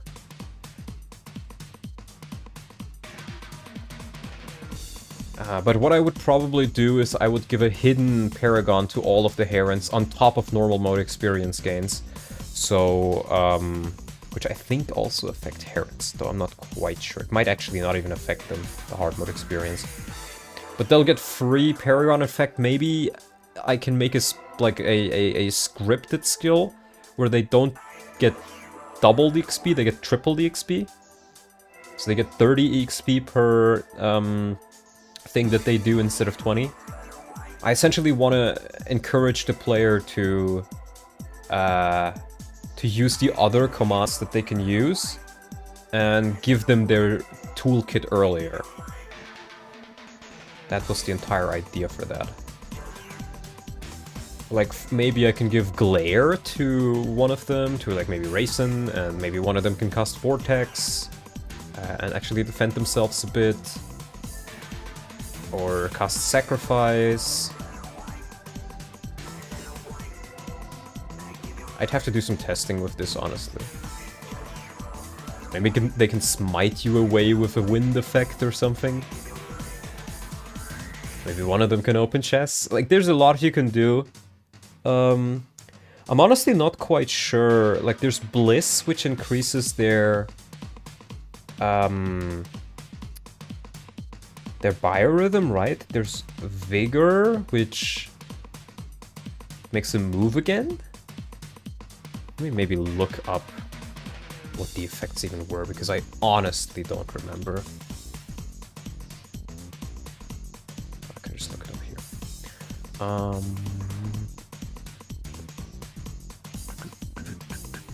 Give Heron staff rank? No, that's too much. Vigor, Bliss, Sorrow, Valor, Recovery. I don't remember what most of these do. I know there's one that affects biorhythm, and then there's one that lets you move again. And that's pretty much it. Let's see, so... Analysis, heroes... No, I wanna know his effects. Galder, is it maybe on this page? Radiant Dawn. Okay. Because I'm pretty sure they all do the exact same. The only thing is how many they do. So, remove refreshes adjacent allies. Okay. Raises adjacent allies' biorhythm to its highest point. Lowers adjacent enemies' biorhythm to its highest point. 100% fills the transform gauge of any ally Laguz. Fully restores adjacent allies' HP and cures their status effects. Sal, are you familiar with if you can change the level of these? Like, when you get them? Because getting something at level 40 is also pretty big. I would radically reduce these levels, I think. Like, maybe 30 for the highest, but even that might be too high. In fact, maybe I'll just make them all available.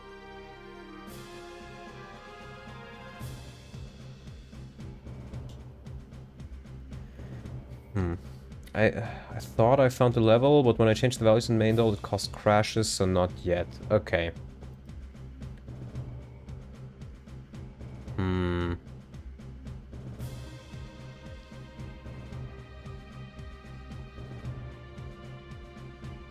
I could also just, like, increase their experience gains massively, like maybe times 5, so they get 50 XP per Galder that they do. And then they should be able to cap out pretty fast and get access to these. Make the healing one available early so they are easy to train. Well, you can just use remove. Like, they're easy to train, it just takes ages to do so. It's tedious. Good way to go about it, by the way, postponing Vigor. I went the route of making the other effects work in tandem with Vigor. Yeah, that also works. I think, I would need to take a look at how exactly I do these, like what effects I give to everybody, and I would need to test it first with, like, changing the hex values. I can also change the targeting, which is pretty cool. Aren't you planning to make remove come later? Yes, I guess you're right. But I was also thinking, yeah, no, you're right. I would need to make it, give them something that they can still train off of, like more biorhythm, or if anything, you know what would be cool? Maybe combining Bliss and Sorrow, where it just is like one biorhythm effect, and it raises adjacent biorhythm and lowers adjacent enemies' biorhythm. Or maybe increase the range to not be adjacent, but like every 2 turns.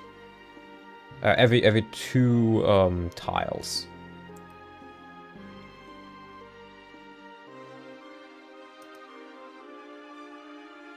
Like 3 range, possibly. But then it's strong enough to where it could maybe just be used instead of removing. And again, moving 4 units is still stronger than debuffing 8 a little bit. Or buffing 8 a bit. In most cases. I think I'll not do anything for this, but I'll think about it. I'll theory craft a little bit with some people in the Discord. Maybe I'll ask Oof. And I have to do some testing with this anyways. So we're not going to do anything interesting for Leanne for now. Make it map wide? Well, if I make it map wide could work actually. Then you may consider using it instead of remove. But you're still only going to be using it once. And then never again for like a couple of turns. So that's also not quite a solution. But Leanne comes at level 5? Oh my god. Jeez. Yeah, I think I'm just gonna leave Leanne as she is for now. And I'll worry about that stuff later. Let's take a look at the other maps here. You know it's bad when he needs Oof. Look. Oof is a little bit insane. But he also has some good ideas in regards to Fire Emblem a lot of times. And some which are like, others would call masochism. Like, you know, he really, really loves Berserk staves. But he has a lot of good ideas, and if I ever need any like balancing questions, Oof is one of the first people I ask, because I value his opinion quite highly in that regard. Believe it or not, like he is the type who says so many weird things and stuff, but at its core he's not a bad guy, and he's like, you know, has a lot of good ideas. Let's take a look at Braum. Sometimes we can't get around needing schizophrenic input. So true, sir. One thing, and this is actually one thing that comes to mind right now for me. So, that's the wrong one. Here we go. One thing I didn't quite like is, if you promote, you get different weapons here, right? But, for example, the Blade Duke gets lances. The Axe guy, however, here, where was it? Great Duke. Yeah, Great. Oh, these are the SP ones. Hold on. Great Duke, yeah. Wait, they do get swords. Oh, never mind, never mind. I don't need to change anything. I thought they get lances for whatever reason, but that's wrong. That's the lance guys get axes. That's the way it was. I was considering changing this to C. First of all, it should not be E. It should be at the very least D. I was considering changing Toroneo around just a bit. Toroneo. Because Toroneo is a lance general, which means he can use lances and axes. In practice, this means you barely ever use lances with him. You just use axes. And he had swords in Radiant Dawn, and he had A rank in swords. Like, you actually had, like, a lot of fun things you could do with Toroneo's sword rank and Path of Radiance. You could, like, let him use a rune sword, for example. And I honestly think him being able to use swords is much more fun than him being able to use axes immediately. So I think I wanted to change his class. I think I would need to make him a sword Duke. Which should be fine, though. Just gotta check that they... This is swords and lances. And then the Blade Duke gets... Yeah, swords and lances, okay. Vague Kadi Toroneo, yes. Braum is gonna get swords axes, he's gonna keep it, but Toroneo is... I think lances swords fits him the best. I want to keep that, since he actually has good weapon ranks, and you actually sometimes use those weapons with him. Like with Braum and Gatry, they're a little bit not so set in stone, because they promote, and sure, they get swords on promotion, but most people just use the lances. So we're gonna make Toroneo a sword general. I just gotta check that his stats stay the same. Or rather, I want his stats to stay the same. So while I still have it fresh in my mind, let's do this change. We're gonna make him a Blade Duke. Can you assign Satori sign skills to be orc units? I think you can, yeah. It's selectable, it should work. I don't see why it wouldn't. Actually, it probably technically works, but the issue is you can only use a Satori sign when you hit level 30, and like B-Orc units are never gonna hit level 30. Unless you can maybe change that.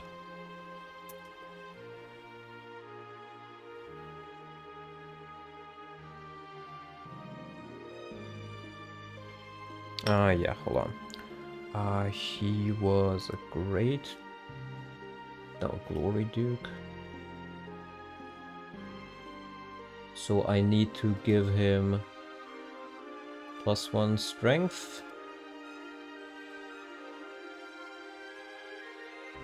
-1 skill. +1 speed.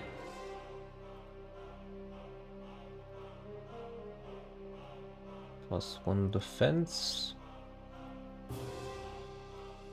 Wait. No, -1 defense. I think. Yeah. Because this one has more. And then his res stays the same. And we're gonna change his weapon ranks to be... I'll keep him at A rank, honestly. A rank swords, A rank lances, just like he was in Path of Radiance, so you can use both with him. Or let's put him at B rank lances. He can still use most of them, but he's gonna be mainly a sword guy now who can also use lances. How did you end up buffing Aaron? Very good question. I think he was one of the characters where I actually noted it down. I gave him +2 to all his stats. These are not up to date. I ended up not updating these after a while because sometimes I do a change and then I decide otherwise and change it again. And it's just quicker if I don't note it everything down and just have like the general idea, I think.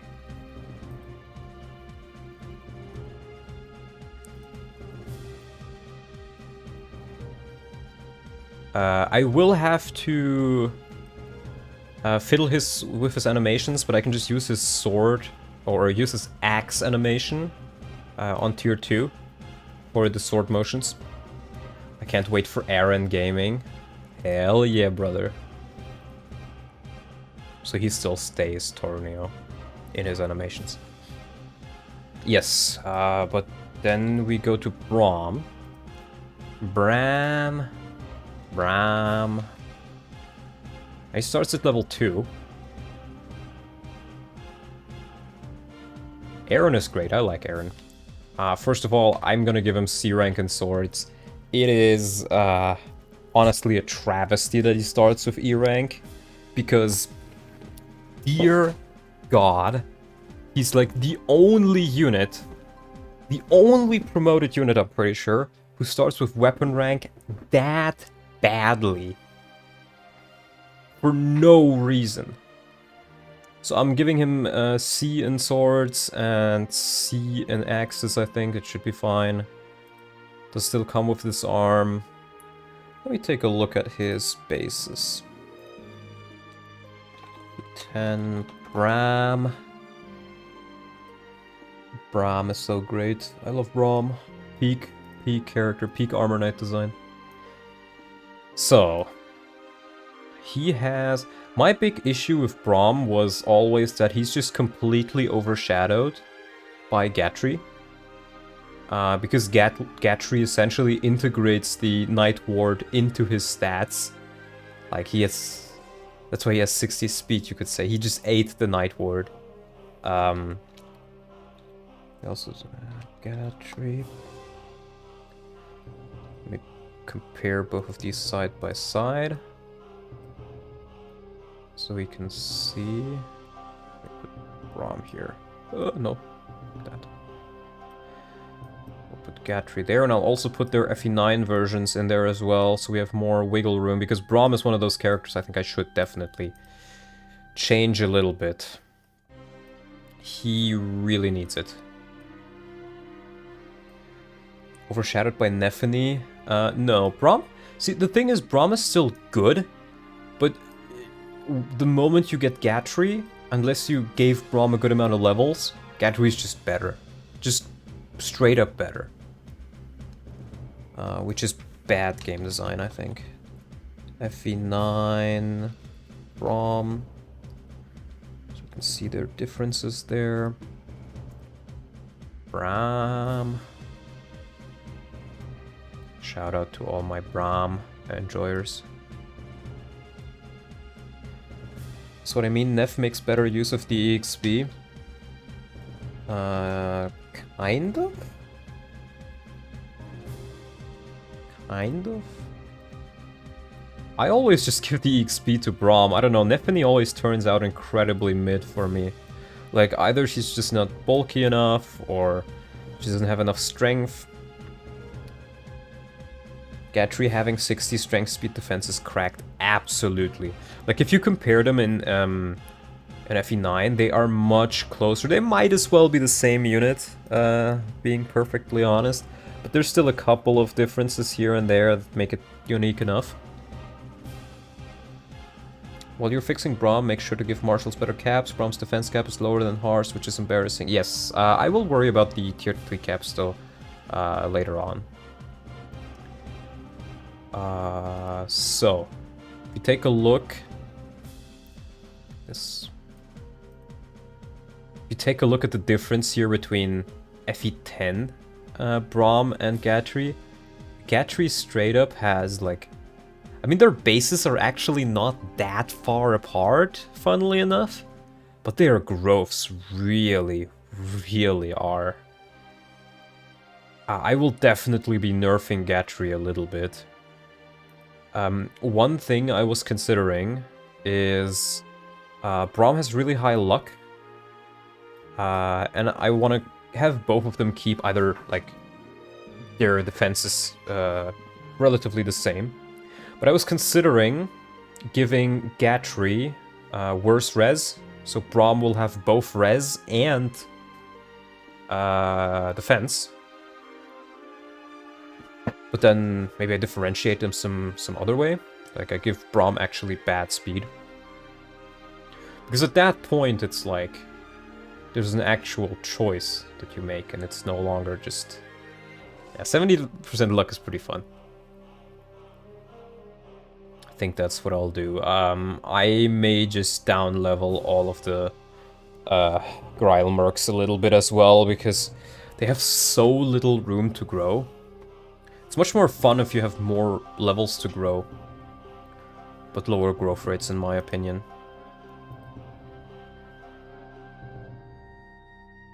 Gatry could be the balanced one with decent speed and good defense, while Braum is a lopsided one with insane defense and strength. Yes.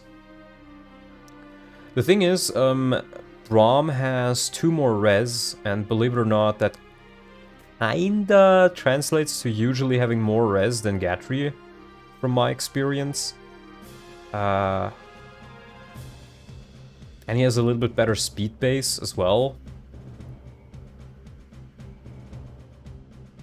Like, if you take a look at this, Gatry is the stronger one. And has less speed. Like, Gatry is essentially like a very traditional armor knight.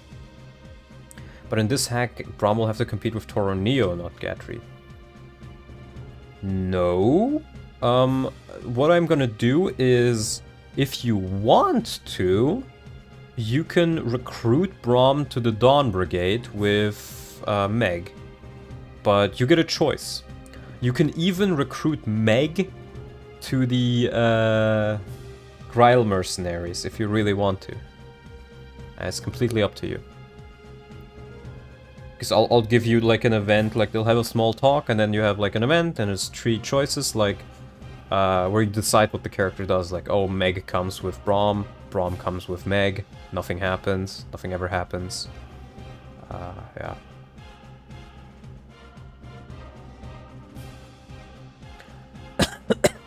I mean, Meg is super fast. Toro Neo is kind of balanced. Gryle Mercenaries.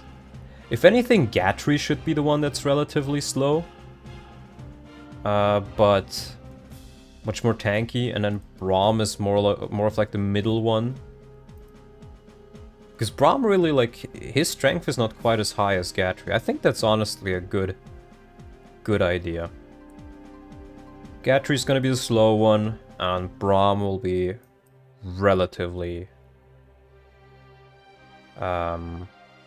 balanced. In which case, 36 HP is fine. Honestly, his bases are completely fine. They're quite balanced, actually. If anything, I may just give him like a little bit more res. Like, let's say 2 more res. Sorry, that's 1. It's 12. Because... yeah. Yes, that should be fine. Yeah, we'll keep his strength at 40. 80 HP is fine. 5 magic is fine. Skill can stay at 40 as well. Speed, I would probably just also put at 40. Defense can stay at 60. Or maybe I'll change his defense to 50. Just to make Gatry a little bit more like traditional Armor Knight bulk. And I'll increase his rest growth to 35.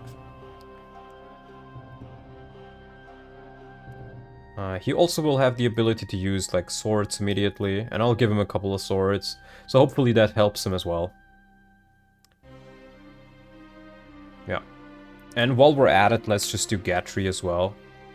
Since it's fresh in my mind.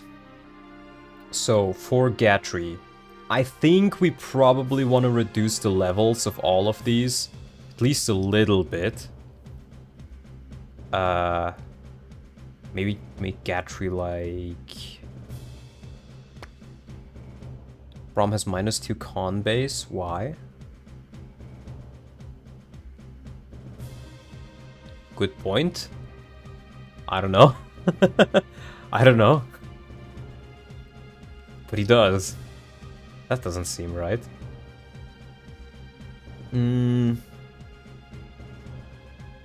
Let's maybe make Gatry level 8. Or let's do level 7. And we'll reduce his bases across the whole line. He can have most of his HP the same, I think. Just do 7 HP, -2 HP. Strength, he's supposed to be the strong guy, so I want to keep his strength mostly the same.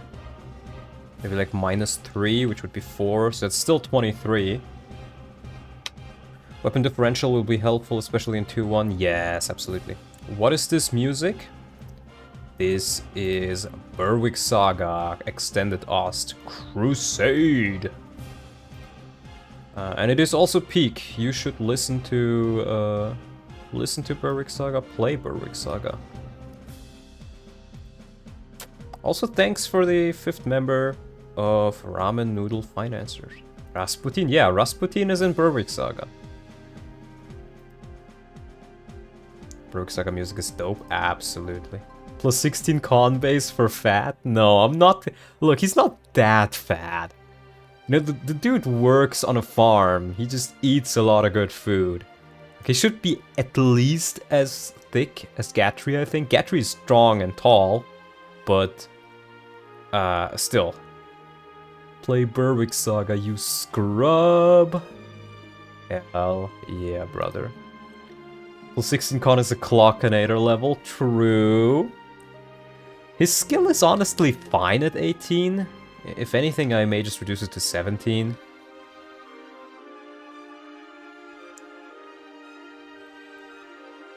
Kagasaga is amazing. True. We have speed. 20 speed is too much. I don't want him to straight up double. Max is going live in 10 minutes, by the way. What is he even streaming? I honestly forgot. I probably will stop my stream relatively soon, but we'll see. I still have a good amount of energy left. Setsuna solo? Oh, I don't fucking care then.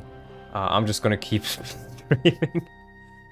Three Houses Monastery would be even more of a nothing burger. Like, Three Houses is such a fucking boring game.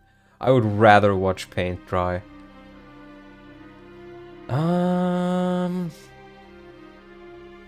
We're gonna change his speed. So let's maybe do -2 speed. I still want him to not be doubled, but not really double either. Guess I'll watch 2 streams at once. Watch whatever you're more comfortable with watching. Watch whatever is more fun for you.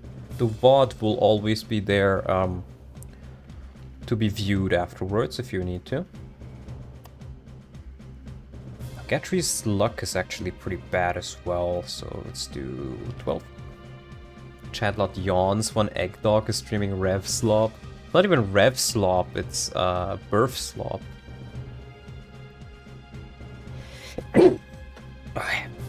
He already is about 50% doubling, so like -1 or -2 is fine. Yeah, since his speed growth is gonna be worse.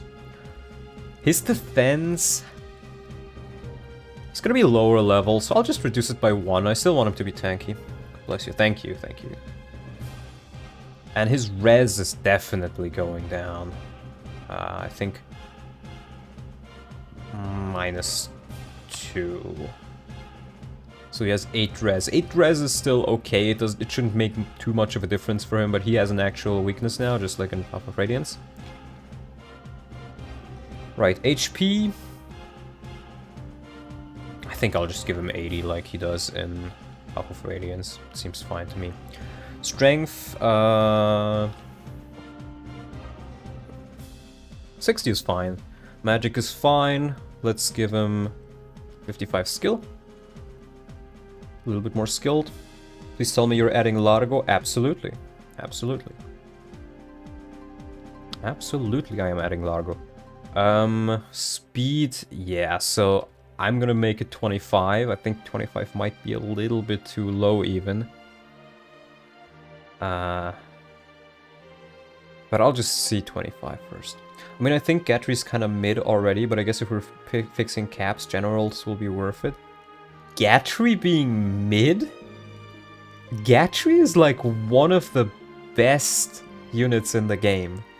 He is so insanely good. I don't know what the fuck you're smoking, bro. That's low. It is low. But I'm gonna make his other stats better. Gatry is gonna be your big general. He's gonna get 80 defense, 80 strength, 80 HP. There we go. He's gonna be your traditional bulky general. I've never seen Gatry's health drop below 50% in Radiant Dawn. Yeah. I'm gonna give him 30 res as well. I'll make that a little bit lower. So yeah, his bases are a bit... like, he's not immediately gonna murder everything anymore. He's has much more of like an identity rather than just being OP.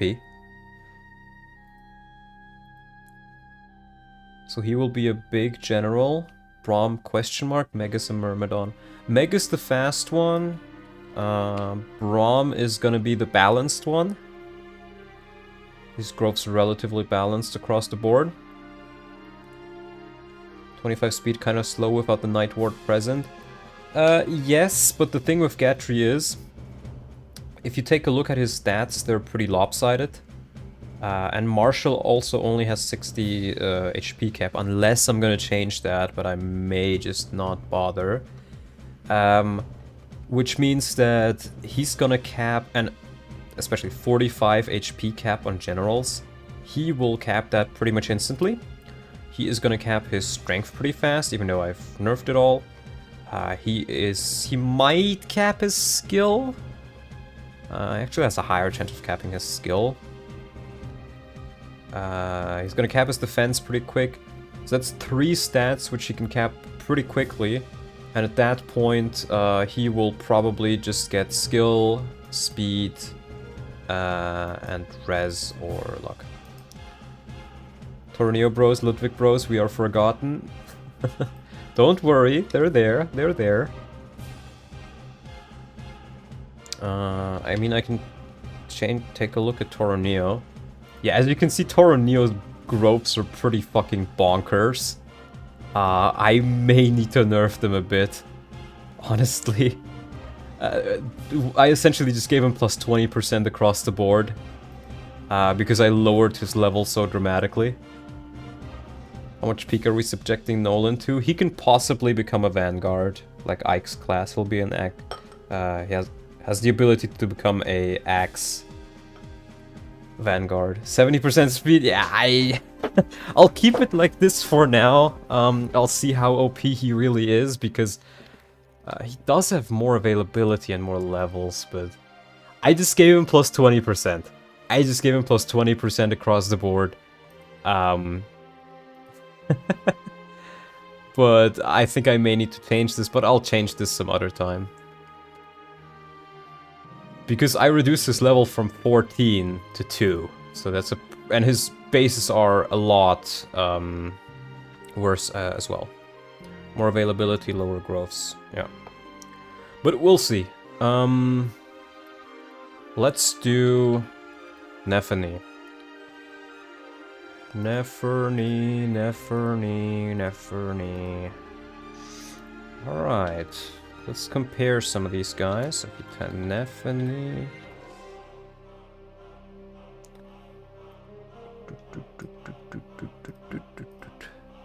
Such weird caps. 58 HP, not 60, 58.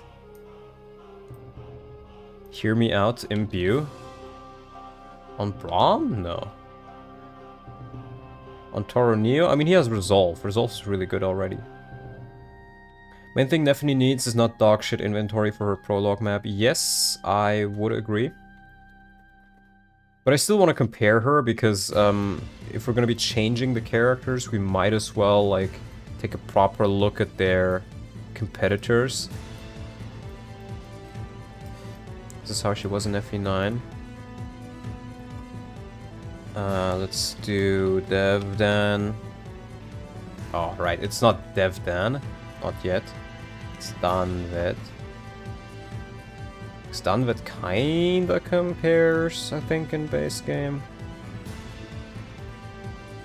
I don't think he's even that bad. I think people just don't use him. And I'm pretty sure I know what I want to do with Danvet as well. Danvet... Okay, so hear me out, guys. It is never confirmed whether Devdan and Danvet are the same people. It is never confirmed. And I think it would be fucking hilarious to make Devdan join the Grail... no, sorry. Danvet joins the Grail mercenaries. Right? And Devdan joins the Dawn Brigade.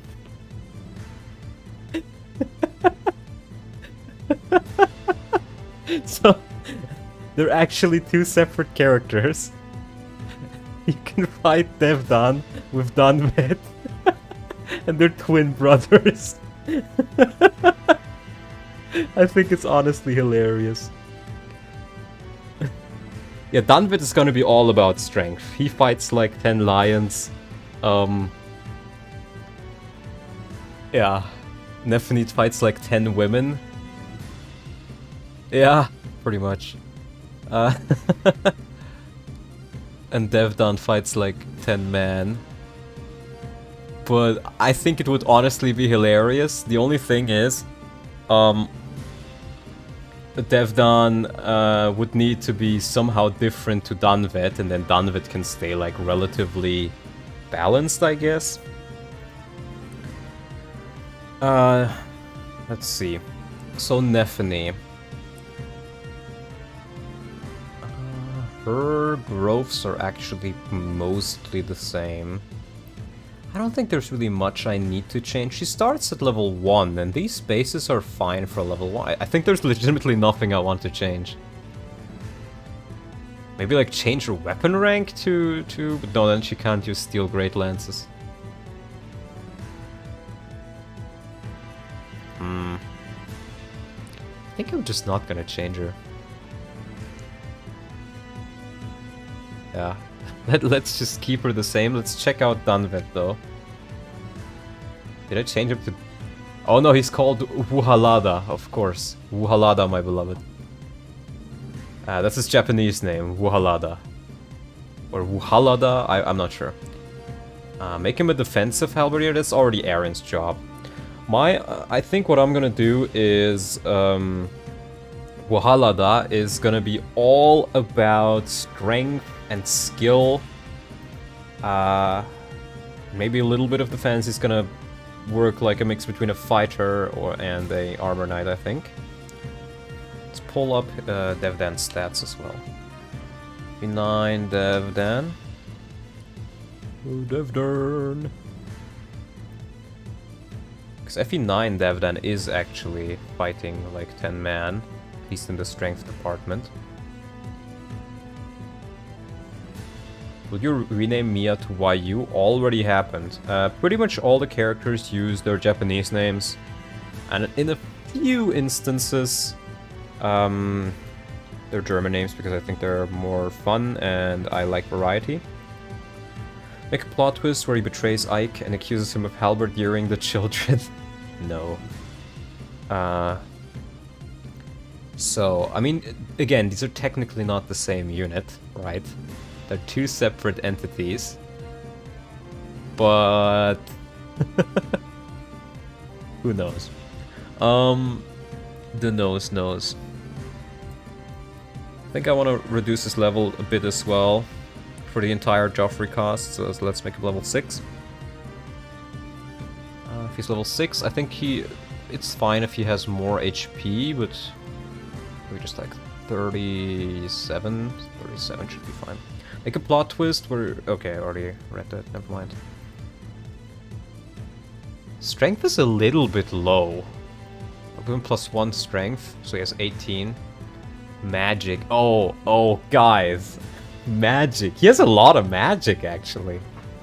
He has a lot of magic. And you know what? He doesn't have enough magic. He's... Look, wasn't he literally working in a circus as like a magician as well or something?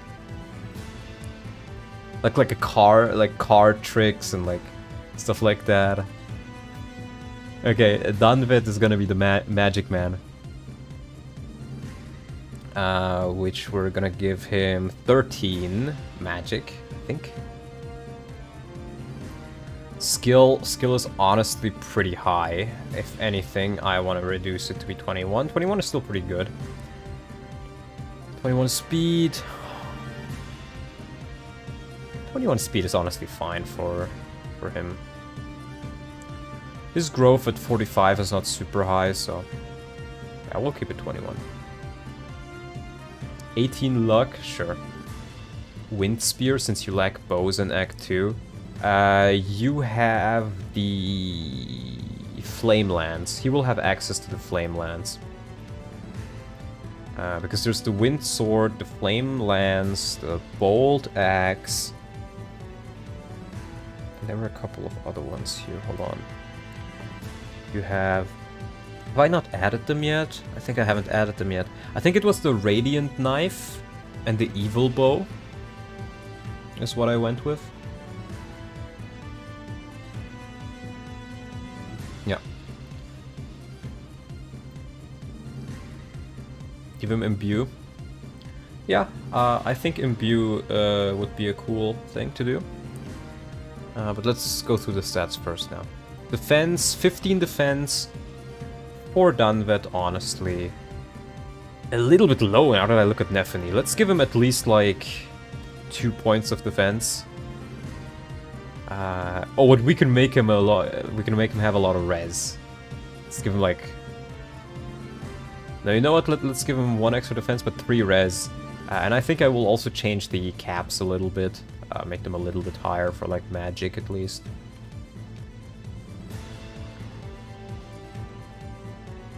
And then okay, growth-wise. HP. Let's make it a little bit smaller at 60. 40 strength is honestly okay.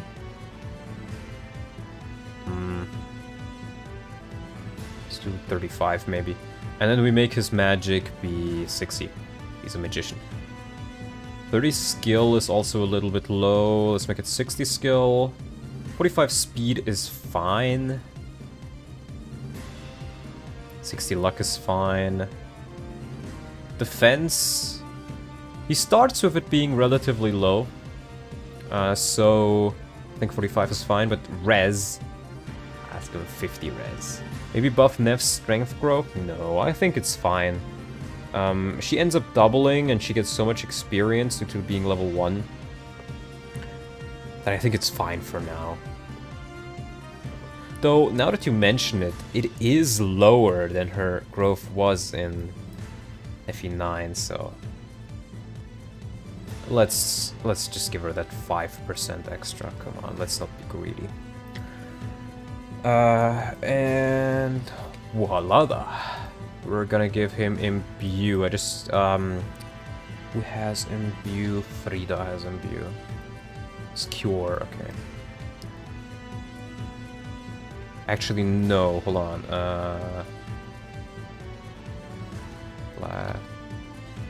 Dark Knight, okay.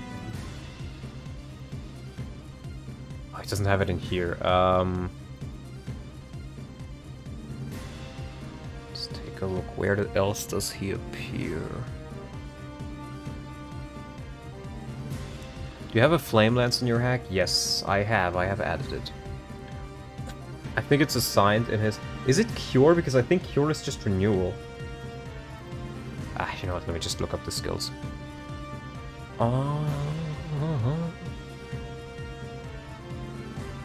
Blessing... Ooh, what if we give him Blessing?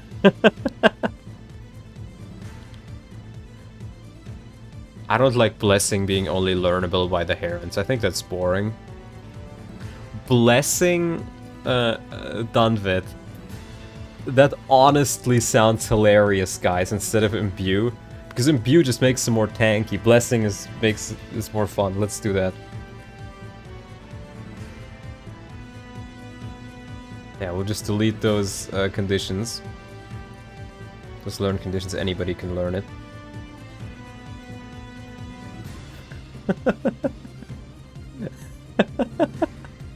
Blessing, let's go. Let's fucking go. Wuhalada. Yeah, it's just Dalaho backwards, yeah. So you have Dalaho and Wuhalada. Or Wuhalada, or... I'm not quite sure how you pronounce it. But he's now a magic man with Blessing, because he's gonna be a different person, obviously. And Devdan, instead, will be the big strong man. They're twin brothers now. Don't ask me how it makes sense. It just does. It's more playable. It's... I don't know, I thought the idea was funny. Right. We have Nephany. The Steel Spear, I'm gonna change that. I'm gonna change that. Go away. Where's my item? Here's my item manager. Oh, what did I just change there? I don't know what it should be for.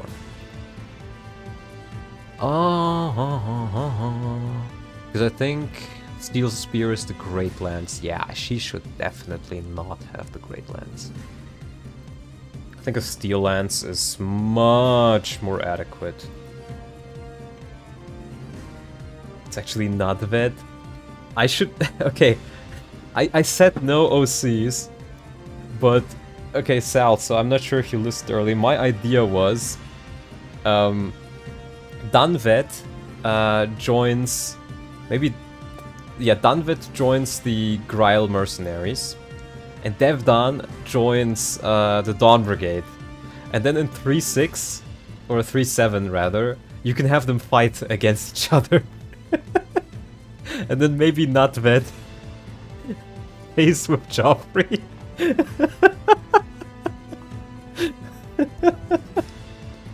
Oh my god. It would be fucking hilarious. 20 men fight. Okay, that's fucking hilarious. 2 men fight like 20.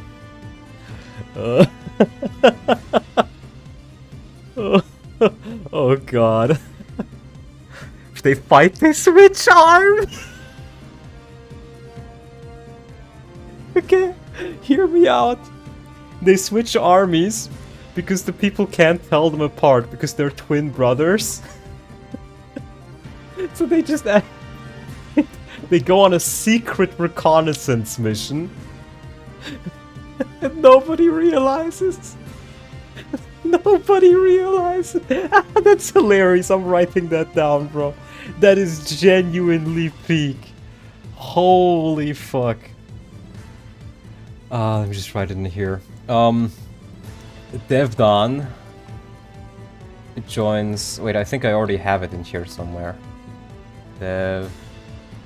Here. Devdan playable for Dawn Brigade, Dunvet for Ike. If they fight... after... No. They both get sent on a... what's it called? Reconnaissance or like spy mission? It's rather easy to code in an event where if they fight, they both spawn 9 extra versions. So each they get 2 actual fights of 10 men.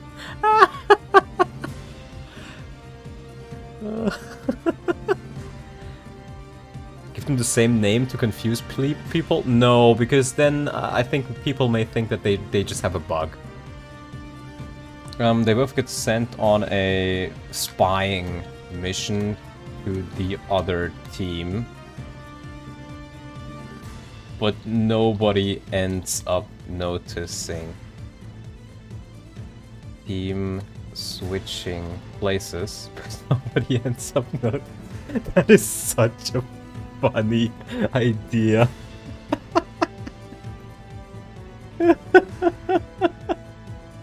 Oh, I love you guys sometimes.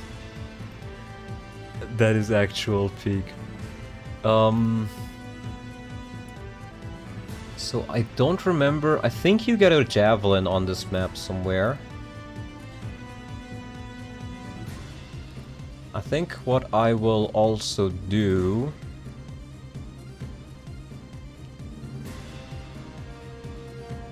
Maybe I'll let... No, Braum starting... Devdan, Nadved, Danved, Devnat, Vednat, Davnev, Dandev, Devdan. It's just like a huge family and they're all twins. I must return to my village where everybody is Devdan. Let her keep the steel great lance as well.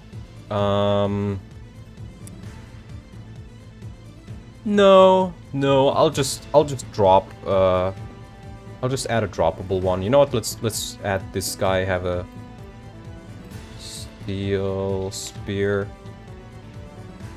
So this guy will have a steel great lance that drops. Nurse Joy, Officer Jenny syndrome. I think I'll also make the steel sword here drop. Oh, it already drops the vulnerary. Let me just trade that over to this guy. So you can get a steel sword now for Braum, as well as the steel spear for Nephany. And then you also have the villages, and I think I'll change the village as well.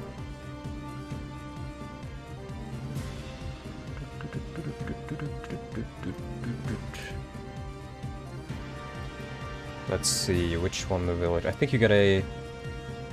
Yeah, village, you get a hand spear here, which is the javelin, that's fine. Get a concoction here, steel axe. I think I want to change that to a steel pole axe.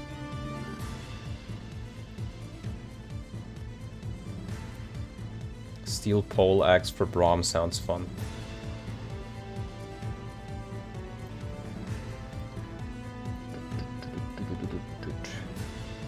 Vevnev and Dadnat. Oh my god. You should make a shitpost about that, Saul. They've done fight like 10 men. Dunved fight like 10 men too. And then they both summon 9 others. Oh my god. Steel pole axe. I think I also want to have a droppable hand axe somewhere.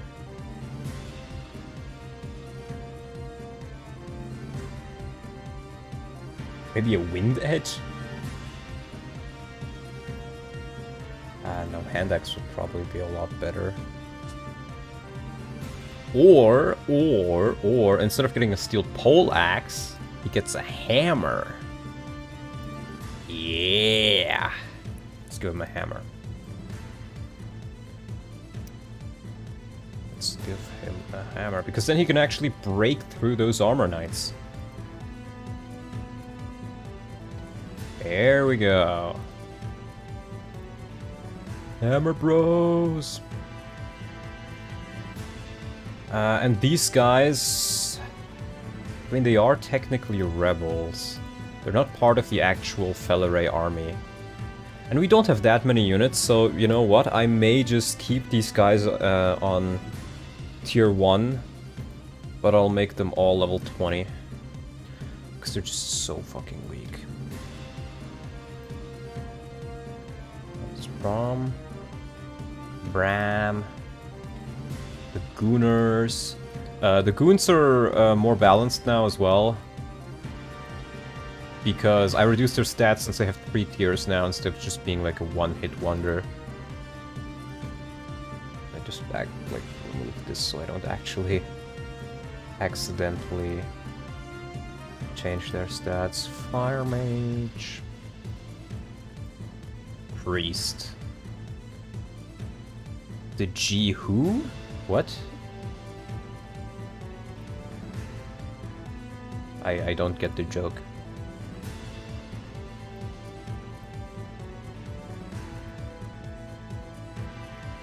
The Gooners? Yeah, they're called goons.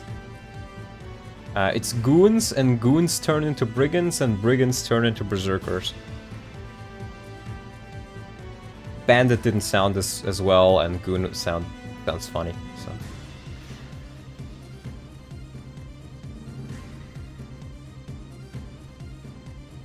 If anything, maybe I'll make these... You know, this is a great opportunity to show off the brigands.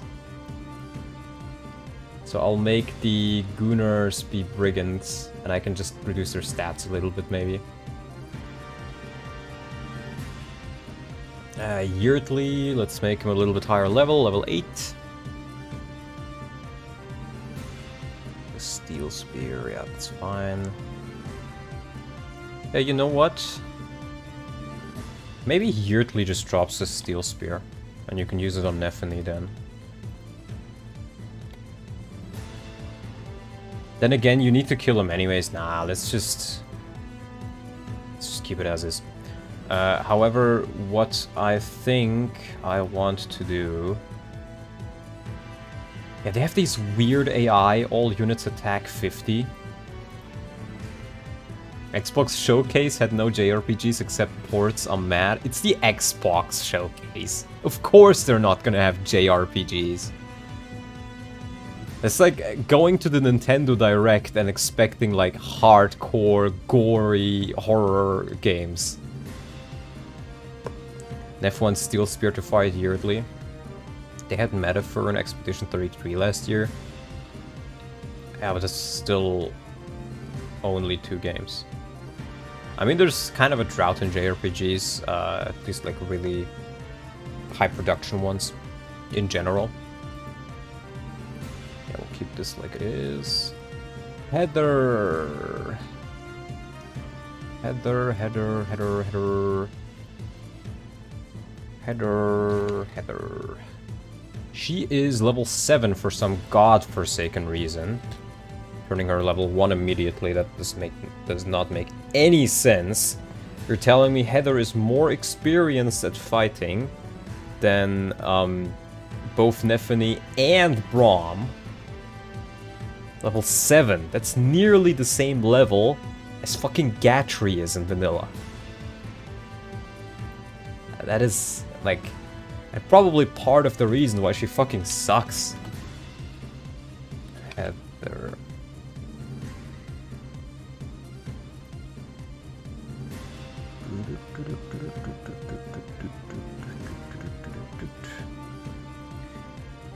So, Heather. My build idea for her is relatively simple, because it pretty much fits her already. In fact, I may just keep those bases relatively intact. Her bases are genuinely dogshit. Like, 32 HP is perfectly fine. I'll still nerf her a little bit. Just a little bit. It's 1 strength plus 3 HP. I'm keeping her level 1. More experienced in stealing, which is her class. Yes, but... No, it always just felt wrong to me.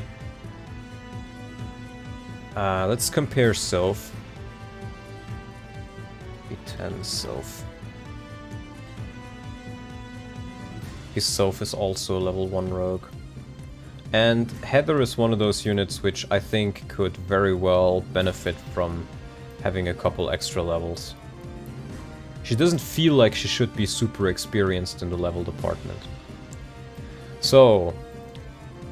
let's keep her strength the same. I think we need a thief who promotes into an assassin like we had Volk, but he's kind of replaceable and feels like one. I mean, we could just have Soph promote into an assassin and just look the same if we really wanted to, but... I don't know.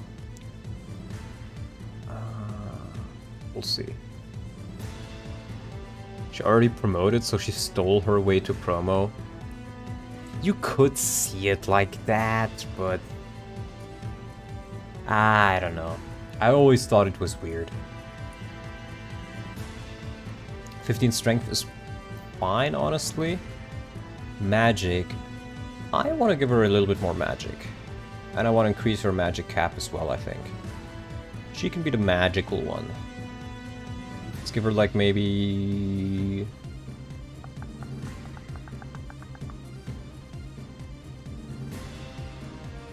11? Let's do 11 magic. 21 skill, I can reduce that a little bit. Let's do maybe... Let's reduce it by 3, so let's do 9. Speed, 25 is pretty good, but her growth is also really, really good. Let me still reduce it just a little bit to like 20, 23, since she's lower level. Luck is fine, I'm keeping that. 10's defense is honestly fine too. Res is good too. Right, her growths. This is fine, this is fine. I think I'm just gonna buff her magic mainly. Let's do 50. Because the main thing she will be able to do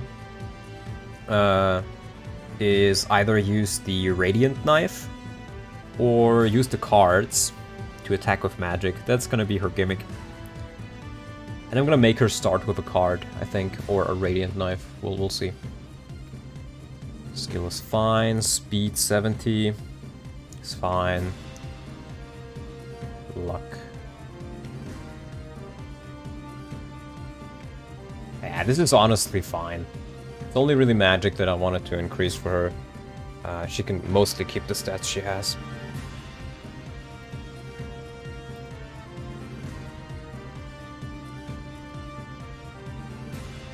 Maybe some sort of skill for her? Oh, I guess she has pass. I totally forget she has pass, not gonna lie.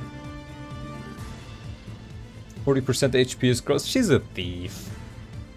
And her caps are not super high as a thief anyways. She's more of a utility unit than anything anyways. By the way, Sal, is it possible, or how hard rather, probably, is it to make, like, say, a dagger that debuffs the enemy after combat, like in Fates? I didn't want to do it for all daggers, I just figured, like, maybe I'll add, like, a poison knife, or, like, change the poison weapon so that they, reduce your stats a little bit instead of just, you know, temporary stat debuffs. Instead of just, you know, not really doing anything.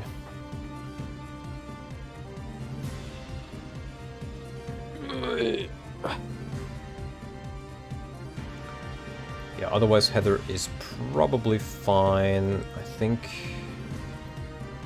There's my item manager. There's my item manager.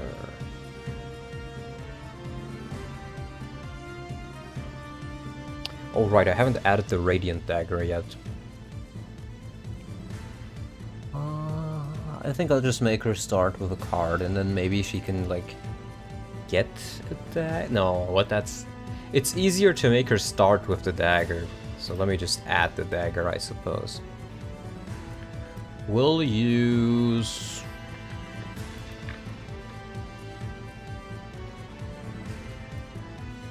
let's use a steel knife as the base.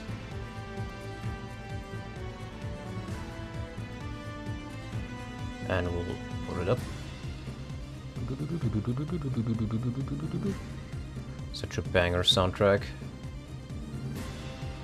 We'll put it here next to the card.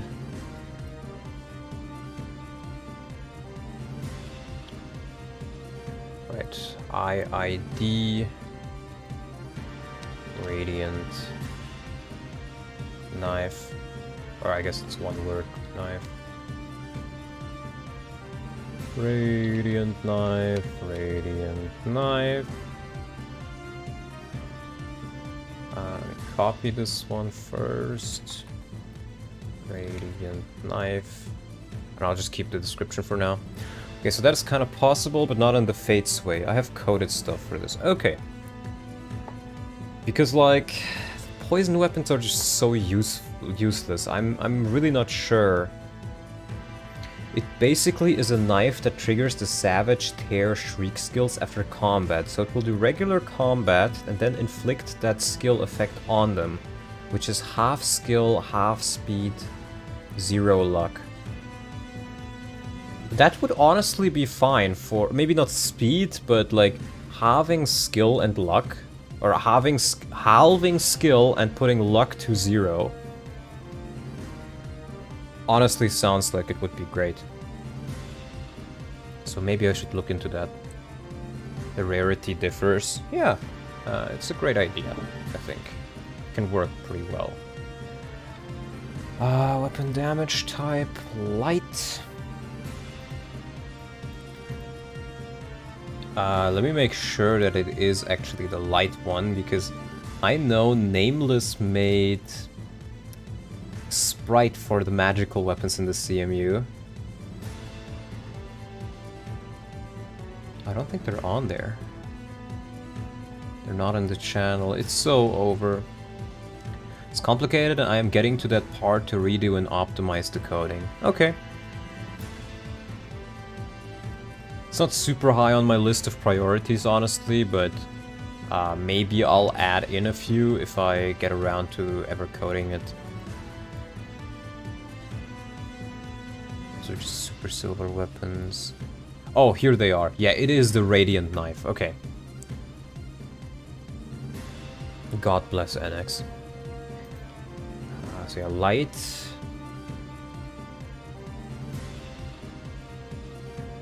Let's maybe give it 7. I mean, there's nothing that's really effective for light, so let's at least make it pretty accurate. Like a silver dagger, yeah.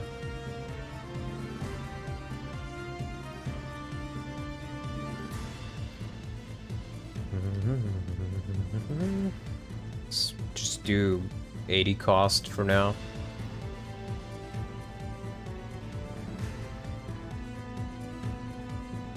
Yeah, that should be fine. Now, since the other weapons have effectiveness and the knife doesn't, maybe I should give it like a small buff or something? Like maybe it increases your luck? But I was already gonna do like a defensive knife.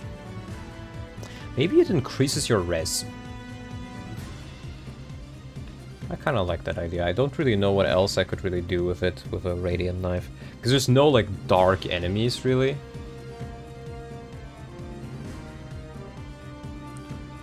can make it effective versus whatever you want. Yeah, but I already have the... I'm essentially using the same system we use in the CMU, where I have a Flame Sword.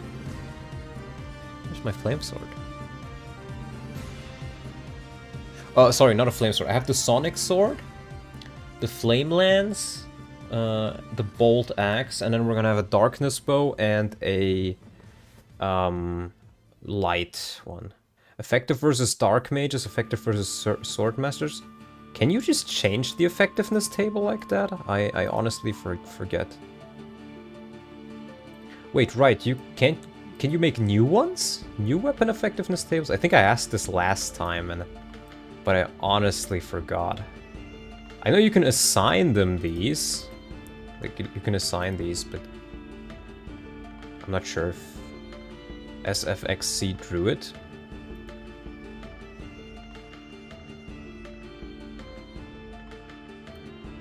Yeah, but is that one that is already in the game, or... Hold on. Good. Because they just have mage.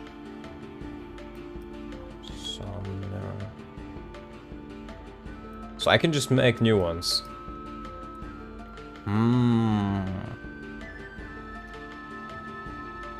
Should be effective versus... I mean, I guess I can try it, but the thing is, I already have the Dark Tome. Where is it? For the Dark Tome, I added the Kushmar, which is effective against mages. Other option is SFXC Nico. Just effective versus Nico. Is that actually a thing in the game? Is that in the table? Or is that just something you came up with? Okay, so the amount of tables is limited, but what is in those tables is... No? It's not vanilla? So infinite amount of tables and infinite amount of data in those tables. Is that what I'm understanding correctly?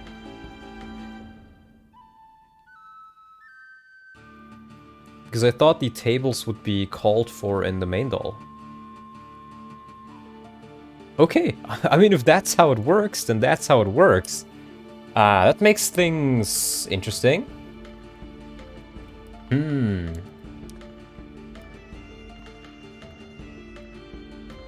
I mean, I guess I could make it effective against light, against like dark mages, yeah.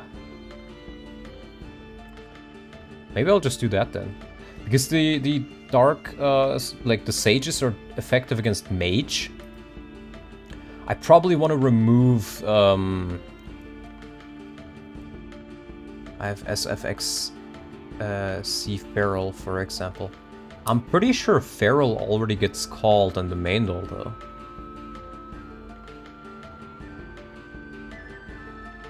I don't think it's used in the game, but I think it is a value in the main doll, if I'm not mistaken. Let me take a look at the...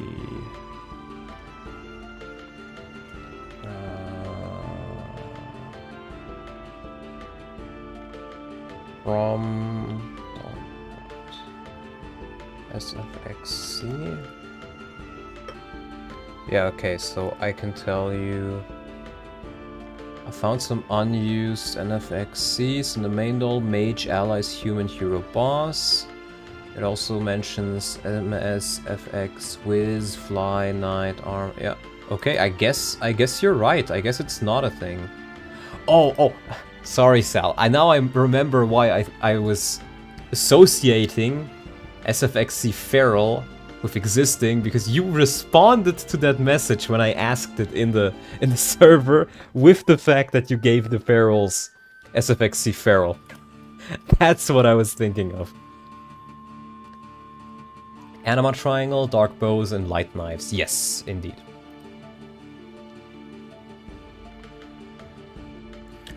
So I will just add... I mean, I'll keep it...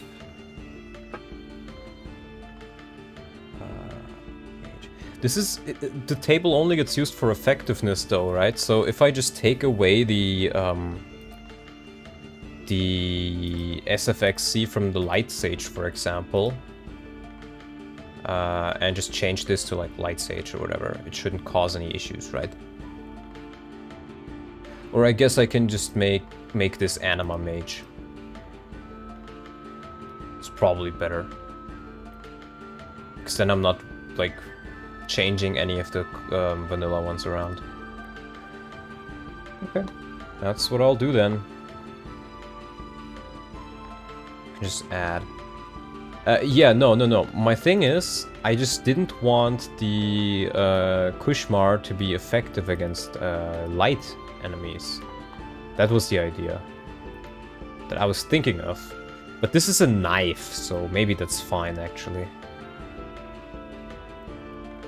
Yeah, I'll just keep that as is. So we will just make SFXC Dark Mage. And then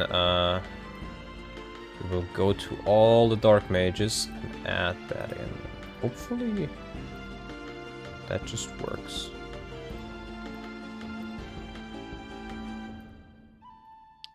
Sage. Druids. Summoner. I think that's all of them, yeah. Okay.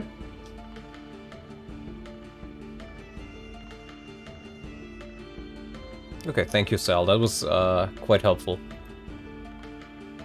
It's a more fun change than just giving a small stat boost, in my opinion. Also, I am bored. I am in the section of code where I have to recheck all cooldown-based skills and mastery. Oh, I believe you. I mean, if I'm bored with something, then I try to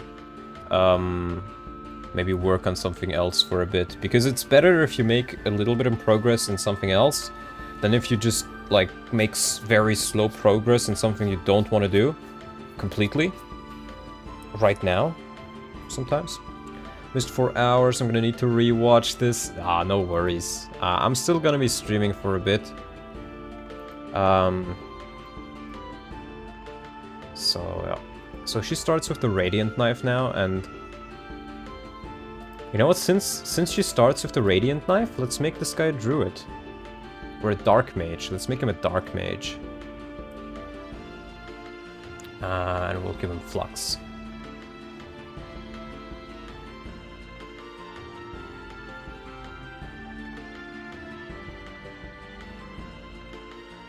Yeah.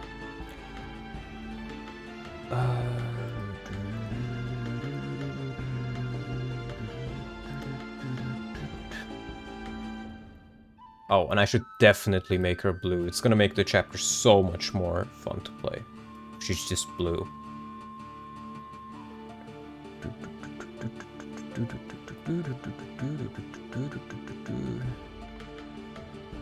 It's a Wind Sage.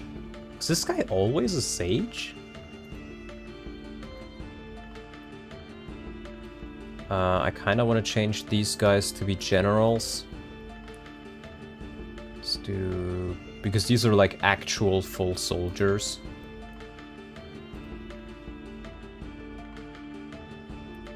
This guy could be the... Great Dew. Level 2. And this guy can be level 2 as well.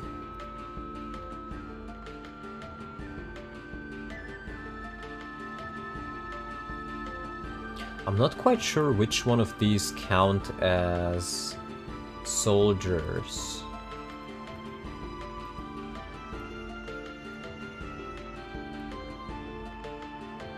And which ones don't. So we're done with Act 1, nice. No, we're not done with Act 1. Give her an Iron Knife dagger as well. She has an Iron Dagger already, so I think that's fine.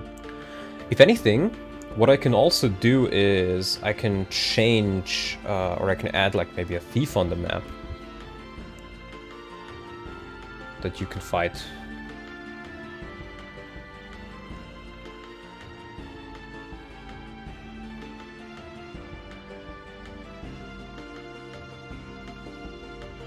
But let's finish this chapter for now, I think, and just go on to the next one. I'll work a little bit on this as well. I think this is the first map where you get the Grylmer. No, oh, this is the Lucina map. I love the elusive AI that Heather fucks off whenever she has a full inventory. Actual peak. Actual peak. Yeah, let's talk about the redesign for these enemies. Because that one will be a bit. So, Lucina. Lucino. She's definitely not staying level 14. I was thinking like maybe level 8. I'm gonna keep her around with Joffrey. And Joffrey again has a couple more maps. This map is one of my favorites in Draft Races. The turn by turn is so cool. I like this map. It's pretty fun.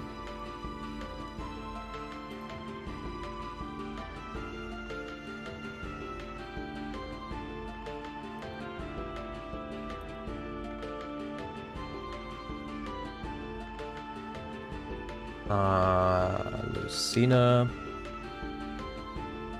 Not Lucina. What is Lucia? Lucia, not Lucina. You're going to come back sooner. She's just not really gonna leave you. She's gonna pretty much stay with Joffrey in Joffrey's chapters. I mean, in part 2 she will not be available, but I'm adding her to all part 3 chapters of Joffrey. And he will have a couple more chapters as well. So, she will have some actual availability. FE10, Lucina. No, it's still not Lucina, Donlot. It's still not Lucina. It's Lucia. There we go. I can't believe I made the same mistake twice there.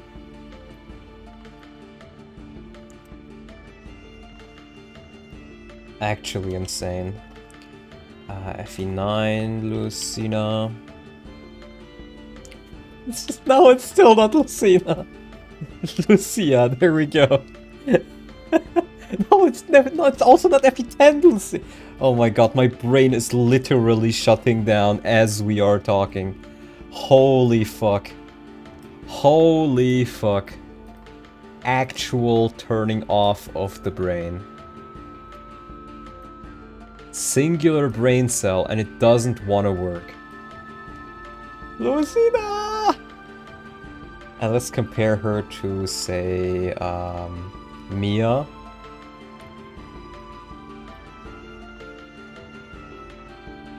Just so we have a little bit of comparison, because they're probably going to be compared by most people. They're both cute Swordmaster girls.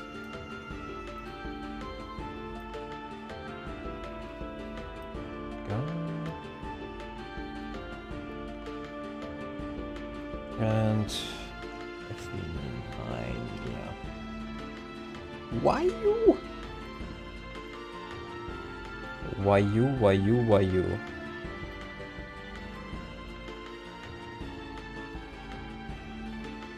Oh, she's a little fatter here.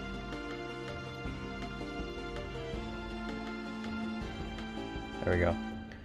So, she is noticeably weaker in strength. She's pretty much just worse growth-wise. Her bases are better though, I guess. If we're gonna lower her stats though, let's compare her to Mia. Mia will also be down-leveled a little bit. It's honestly... What the fuck? You're telling me Mia has pretty much the same bases? That can't be right. That's fucked up, man. That's fucked up. Okay, what can be her gimmick? I guess her magic is pretty good. She can be like a magical Swordmaster. Zehark is the dodgy one. Stefan is Mr. Astra. With no luck. I guess, yeah, Lucina can be the magical one. So that's what we'll do. So her HP... I'll reduce it just by 2 points. Lucia has Earth Affinity 2. Yes, but she is not quite as well at doing it as Zehark is normally, because Zehark has better stats, or ends up with better stats, I'm pretty sure, and has more availability to build those supports. Because I don't think there's anybody else in Joffrey's squad that also has Earth Affinity. Meanwhile, there's Voluk, there's Nolan, and there's Fiona in the Dawn Brigade.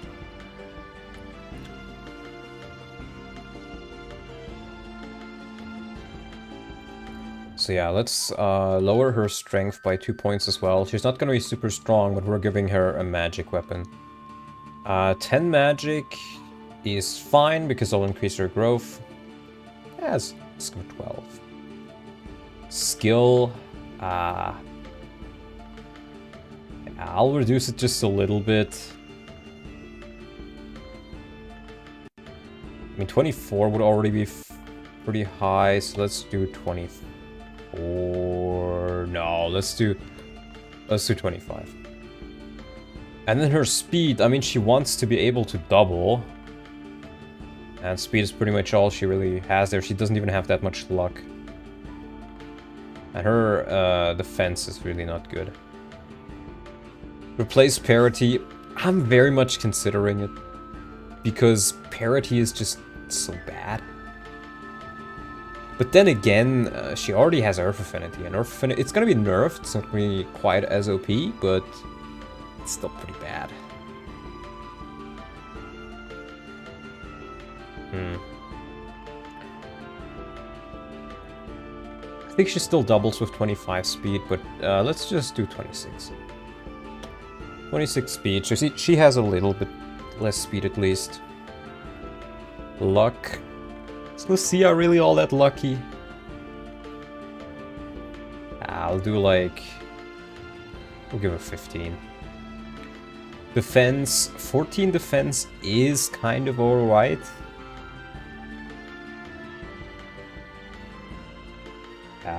Let's do 12. And then her res can be a little bit better. 50% rest, so yeah, she already is quite magical. But 15 is pretty good. I'll keep 15. Growth-wise, 50% HP is fine, 25 strength is fine. I'll do 30 maybe. And then, yeah, 30 because then it's essentially her FE9 strength and magic growth, but swapped. And the rest should be fine.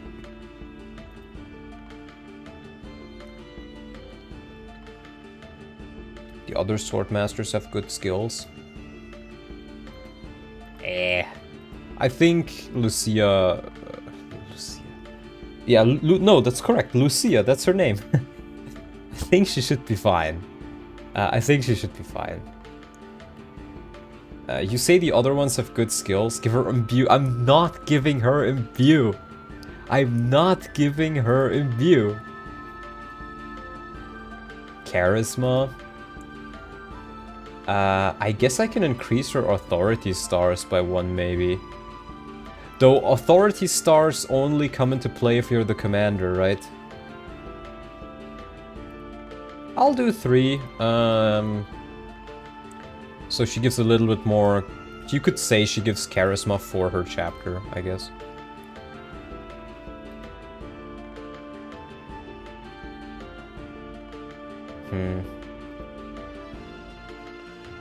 What else is there? I think that's probably fine. Nothing else I can really think of. Could she get vigilance since she's like Alincia's security? Well, no. No. I get the idea, but she literally gets ambushed by Ludwig. So she's not all that vigilant. And... she's not supposed to be the super dodgy one. That's supposed to be Zehark.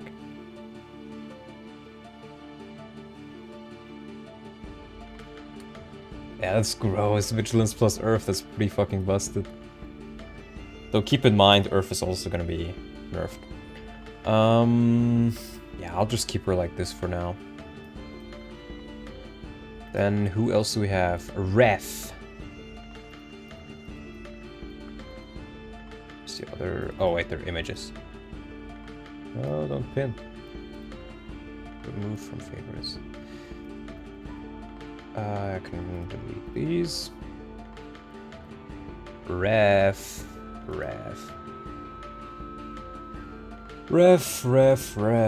Coward, give everybody imbue. No, I guess I'm just a coward. Left.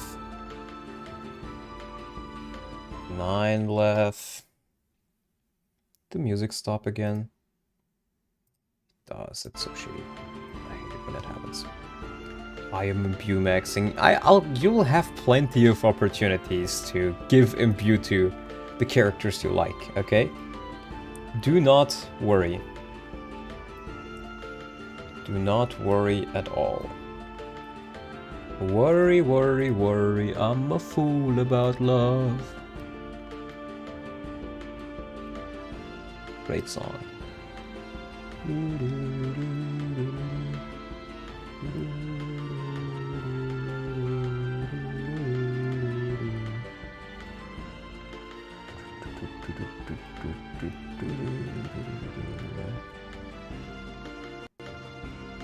Alright, so here we have Lef, and we're also gonna change Lyre.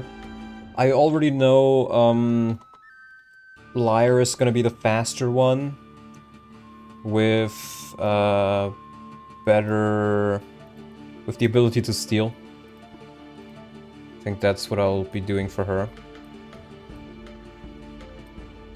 because I can just put her down there. And then there's also Ranulf. FE9, Ranulf, who we can also compare to make them feel distinct. Though Ranulf is pretty much just the stronger one. He almost feels like a fast tiger rather than a cat. Like a strong tiger, maybe. FE10, Ranulf. And I don't think there's any other cats there, is there? No, meow meow.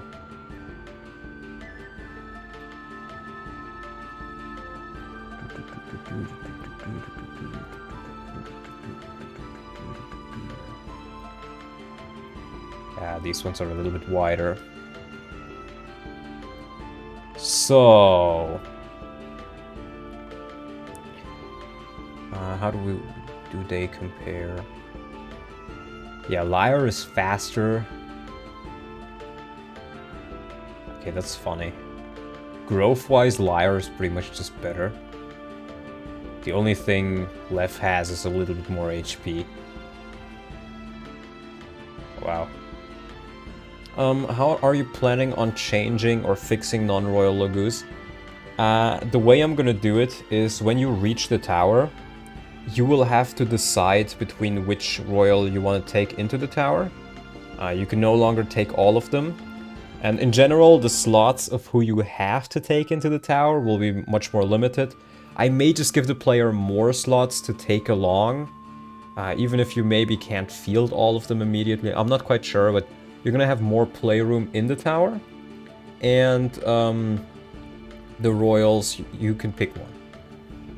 Apart from Nyzala, because Nyzala and Nyla, Nyla has a much lower level. You actually have to train her. So I want to reward the player for having somebody with form shift in the tower with good caps. And Nyzala, he's the weakest one, but you also get him a bit earlier now in 3E. So you can train him for a little bit longer, which you'll play on the Dawn Brigade side. He joins the Dawn Brigade, and you can use him in 3E to fight against the Grail Mercs. That's the idea. So if you want to, you can then bring him in as well. I never used the Royals either, but it's just super boring because the game essentially tells you, oh, all of those like 50 gazillion units that you trained up on the way here, well, yeah, none of them matter now because you're just gonna get like 10 absolutely OP busted units all at once now. So all the units you trained are completely irrelevant now. And I don't like that. And while we're talking about the tower, since you probably don't know about that either, my idea for the tower is you choose who to bring to the tower, and everybody you do not bring to the tower has to defend the tower from people. And depending on... it's going to be very difficult. And depending on who you are able to... or how long you're able to defend it, the less reinforcements you face. So if you immediately die on like turn 3 or something, then you're gonna start having reinforcements on the first map, and they're gonna start very early into the map. But if you like hold out for 20 turns, then you're gonna be able to maybe not face any reinforcements at all.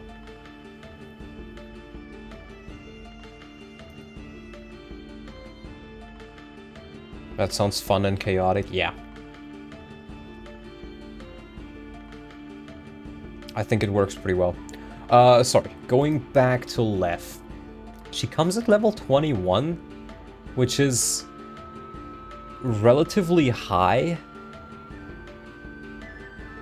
And her stats kinda just suck. So like an extra map with goal like survive 20. I'm not sure, I mean, yeah. The idea is the longer you survive, the better the outcome for the tower will be, which I'll also make more difficult. I want to make the tower be like an absolute, like, really difficult to beat. And my idea was as well, so I want the player to use as many units as possible. And the way I can do that is by potentially even dividing that defense chapter into 3. Where you have one of them which has like the weakest scrubs, where you can use all your like tier 1 or like early tier 2 units, and then maybe you'll have one which is like medium, so units who you haven't used that much but are still relatively powerful, and then you'll have one which is really, really difficult, where you will have to use whatever you have left that's not in the tower to really defeat them. That was the general idea.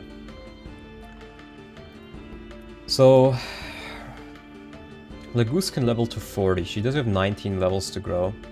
Actually need to think about who you bring and who you leave behind and not just pink all the strongest ones. Yes, pretty much. That's the idea. There is, I think, 1 or 2 maps that I can use. Aren't Royals gonna trivialize it? I could just say that the Royals are handling the other side or something and just make them like not playable at all. Does the game over? Does the game advance in this game over context? Yes. If you get it, if you lose, like if they invade the tower, or if you lose all your units, then the game will just advance. There is no game over condition for that chapter. You will just have a worse outcome for the tower. I want to encourage the player to not just like put all their experience into like 8 units and disregard everybody else, because that is very boring game design in my opinion. So let's think about Lef again. I already know Renolf is going to be the strong cat, and a strong cat, not just in level, but remember we decided to give cats brave effect, but make them weaker. So what we could do for Lef is kinda balanced. I guess what we could do is just Lef is the balanced one, who kinda has a little bit of everything. Renolf is the strong and bulky one. And then Lyre is like the super fast one. I think that sounds pretty good. 51 HP. I also think I want to level her down just a little bit. Maybe like... then again... Nah, let's... Or, well, we're leveling down pretty much everybody just a little bit. So let's put her at level 18. So, HP... Let's do 2 less. Then strength. Honestly, Lef kinda sucks, if I remember correctly. So I really don't mind the stats that she has right now. They're not even that bad. Magic can stay the same. Skill is reasonable. Speed may... I think I want to increase her speed just a little bit though. Like... Because 24, I'm pretty sure she doesn't double with 24. If anything, I may just want to give her 28 when transformed. Yeah. Let's do that. Luck. Her luck is fine. Let's do 16, like just a small downgrade for the levels. Defense. 18 defense is not particularly good nor bad. 18 defense is honestly fine. She has a relatively good defense growth for Laguz. Res. 20 res is not bad at all.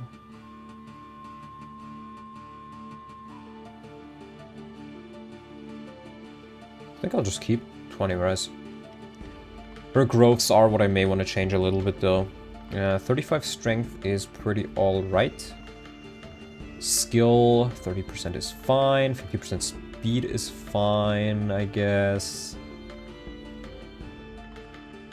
Let's maybe change these to like 40, 40, 40. Or like Let's do 30. Imagine a rest tank cat. I mean, 30, yeah, her res is pretty good. So I think this is what I'll be going with. They're slightly altered, but it should be fine. Yeah. Her stats don't matter there. That's just for an event. So that's what we'll be doing with Lef. And while we're at it, I'm not sure I want to have Liar join here immediately.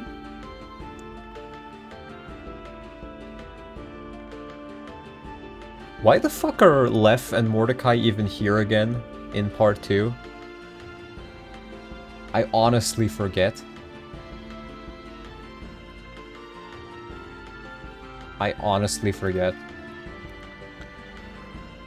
Right, Liar. Friends of Olyncia, but then they don't stick around for Olyncia's Gambit. Phenomenal. True friends. I'm gonna make him stick around. I think I'm just gonna... Maybe I'll just add Liar at the same time as Lev. It's either that or I make her join when she normally does, but as a blue unit.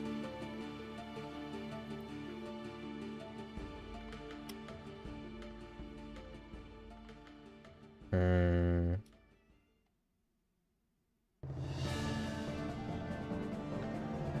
$15.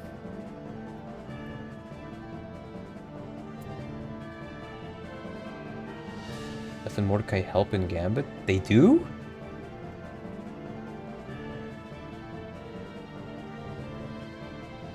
They do? I'm gonna be honest, I don't remember them being there. And I like Mordecai. Maybe I'm just misremembering things. Then. What do you guys think? Should I add Liar alongside Lef? Or should I, like, let her join during that chapter with the Grail Mercs?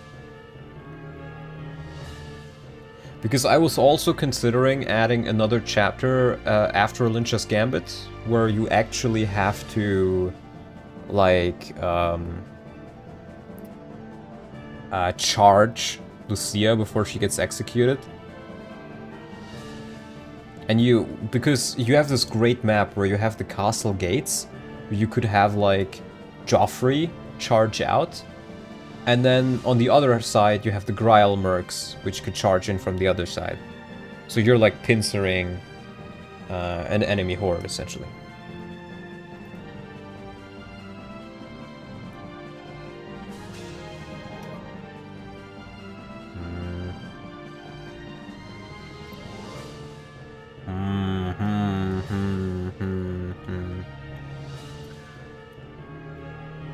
So like arrive in 5 kind of map? Yeah, kinda.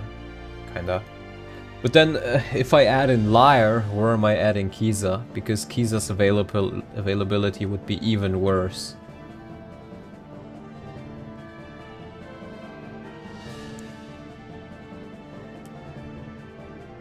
Unless I just change it so that instead of it being Lef and Liar, you just get Mordecai and Lef normally, and then it's Liar and Kiza, who you have in that first Grail Merc map.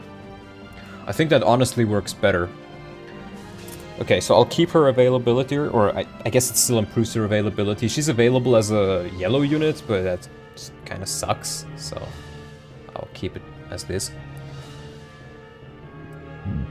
So she has 35 strength is probably fine because her base strength is so dog shit. I'll give her 1 extra strength. Good after the conversation, but I had to send you the 2-2 clear.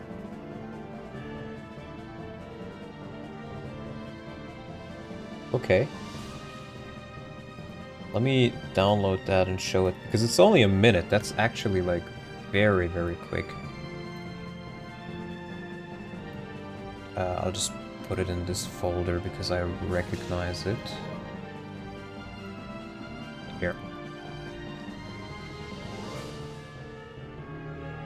You kill with Lucia here, because this is like, what?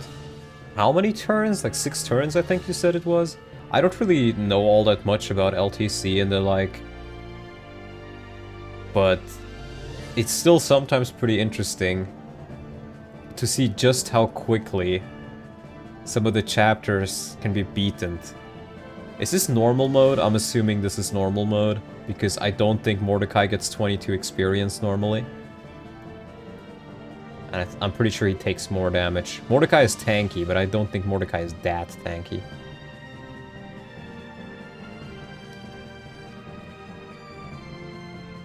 Don't even bother getting any XP to Braum, it's so over.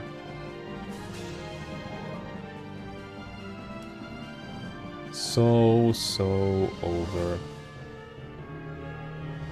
Oh, shove! Shove! I honestly forget that enemies can be shoved sometimes.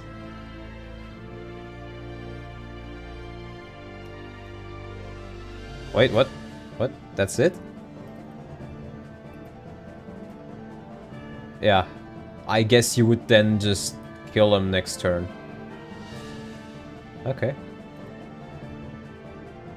Yeah, the video is not complete, but I get the gist of it. So yeah, we're giving her +1. Then you move Mordecai towards the boss and Lucia kills. Yeah, pretty impressive. The map feels a lot longer if you don't play it like a lunatic that knows everything about the battlefield. Doesn't crit, boss is the first to act on enemy phase. Okay. Magic. Magic can stay the same. Right, I think we already agreed her bases were fine. No, wait, that was for left. Magic can stay the same. Skill. Let's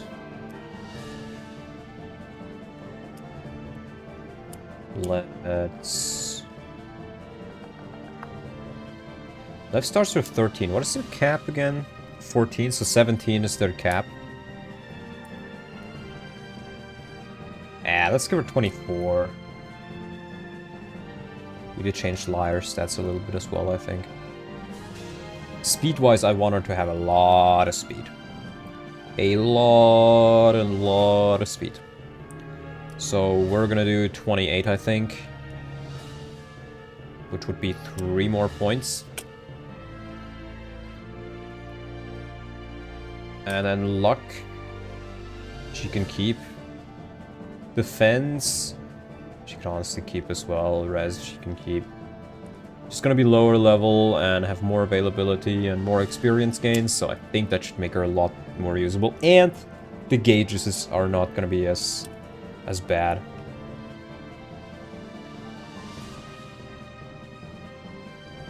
In fact, what if we increase her speed growth even more?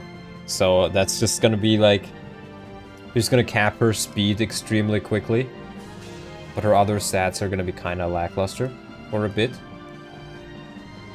Then again, 70 is already pretty good. And she is a Laguz. Nah, I'll just keep it at 70. Honestly fine if she appears a bit earlier and has like Brave effect and everything. And Steel. Steel is gonna be very important. Where is my Steel?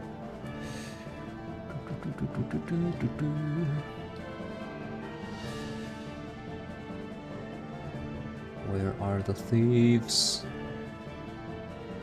Arm up. Thieves have a skill called T-Hunt. I guess that's Treasure Hunt. That's like... Is that Lock Touch? Or like, is that the ability to use or to open locks? Or is that just for their AI?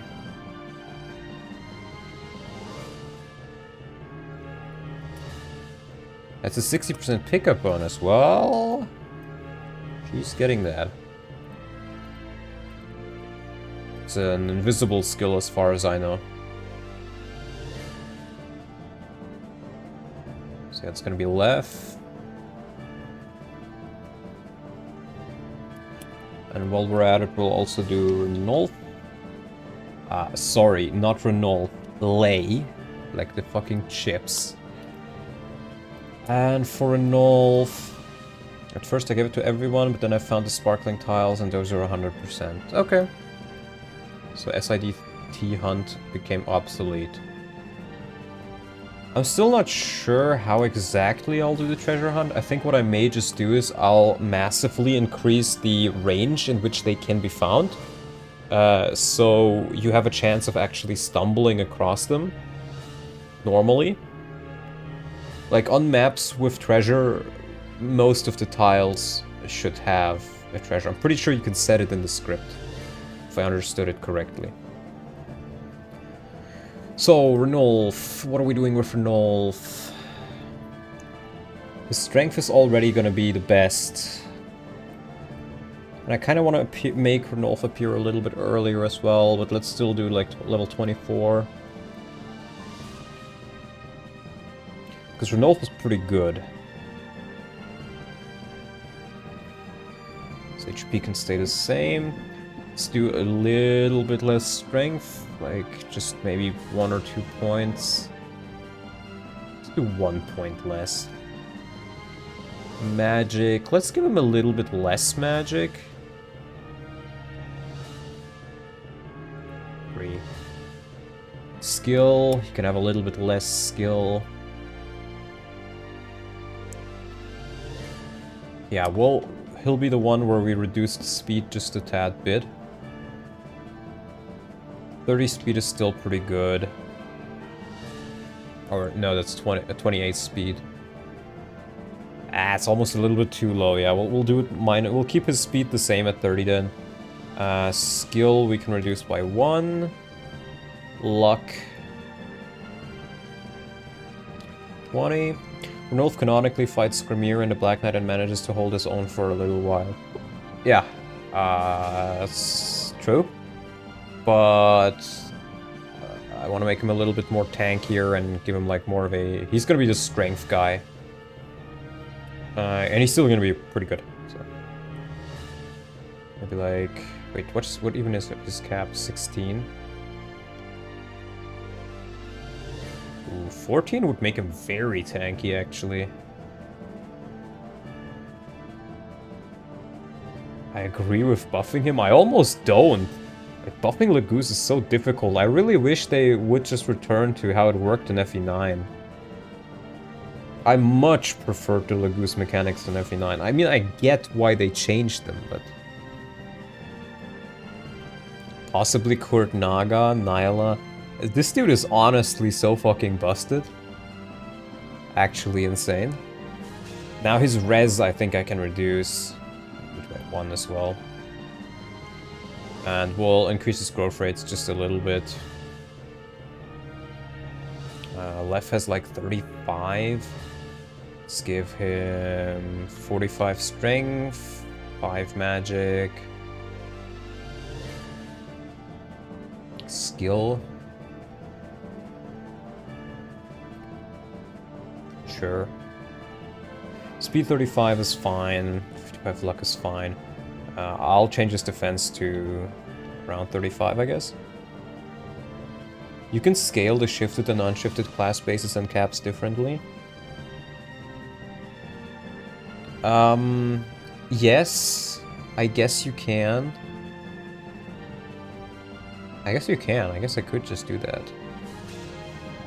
I would have to rework all of the Laguz though. Which I don't even really mind that much. You know what I could also do? I could make it so they don't get any stats from transforming, but the weapon they have, the transformed weapon, or the claw for example, gives them stat bonuses. So you can see what stats they gain.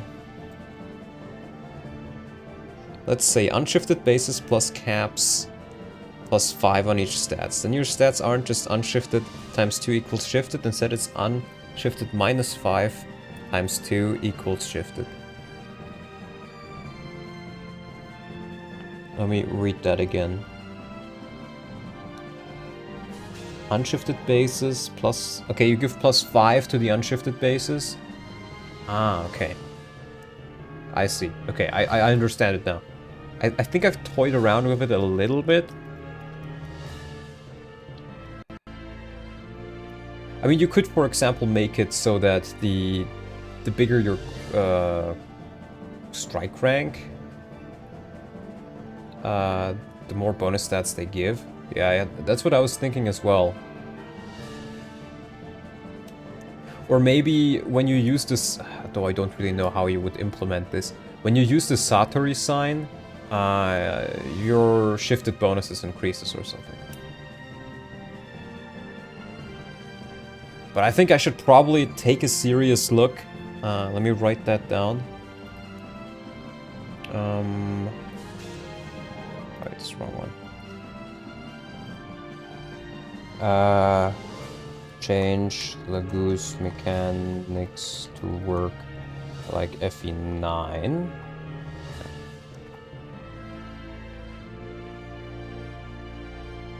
I think I will actually do that, because I like those mechanics a lot more than this one. Yeah. So I'll actually not change too much with these, because I'll probably have to rework them all anyways afterwards. So yeah, Mordecai, you're gonna stay there for now. Yeah. I probably should have thought about that earlier. Because I'm pretty sure I did actually know that you can theoretically do it, but I just never fiddled around with it. I think I'll also leave it for today. It's been 5 hours. I also need to respond to some messages. I'm a little bit tired. And I also wanted to do a stream tomorrow, and I still haven't really eaten anything today. So, or anything major. So I'll be ending the stream here. I'll be looking into the other things that I mentioned.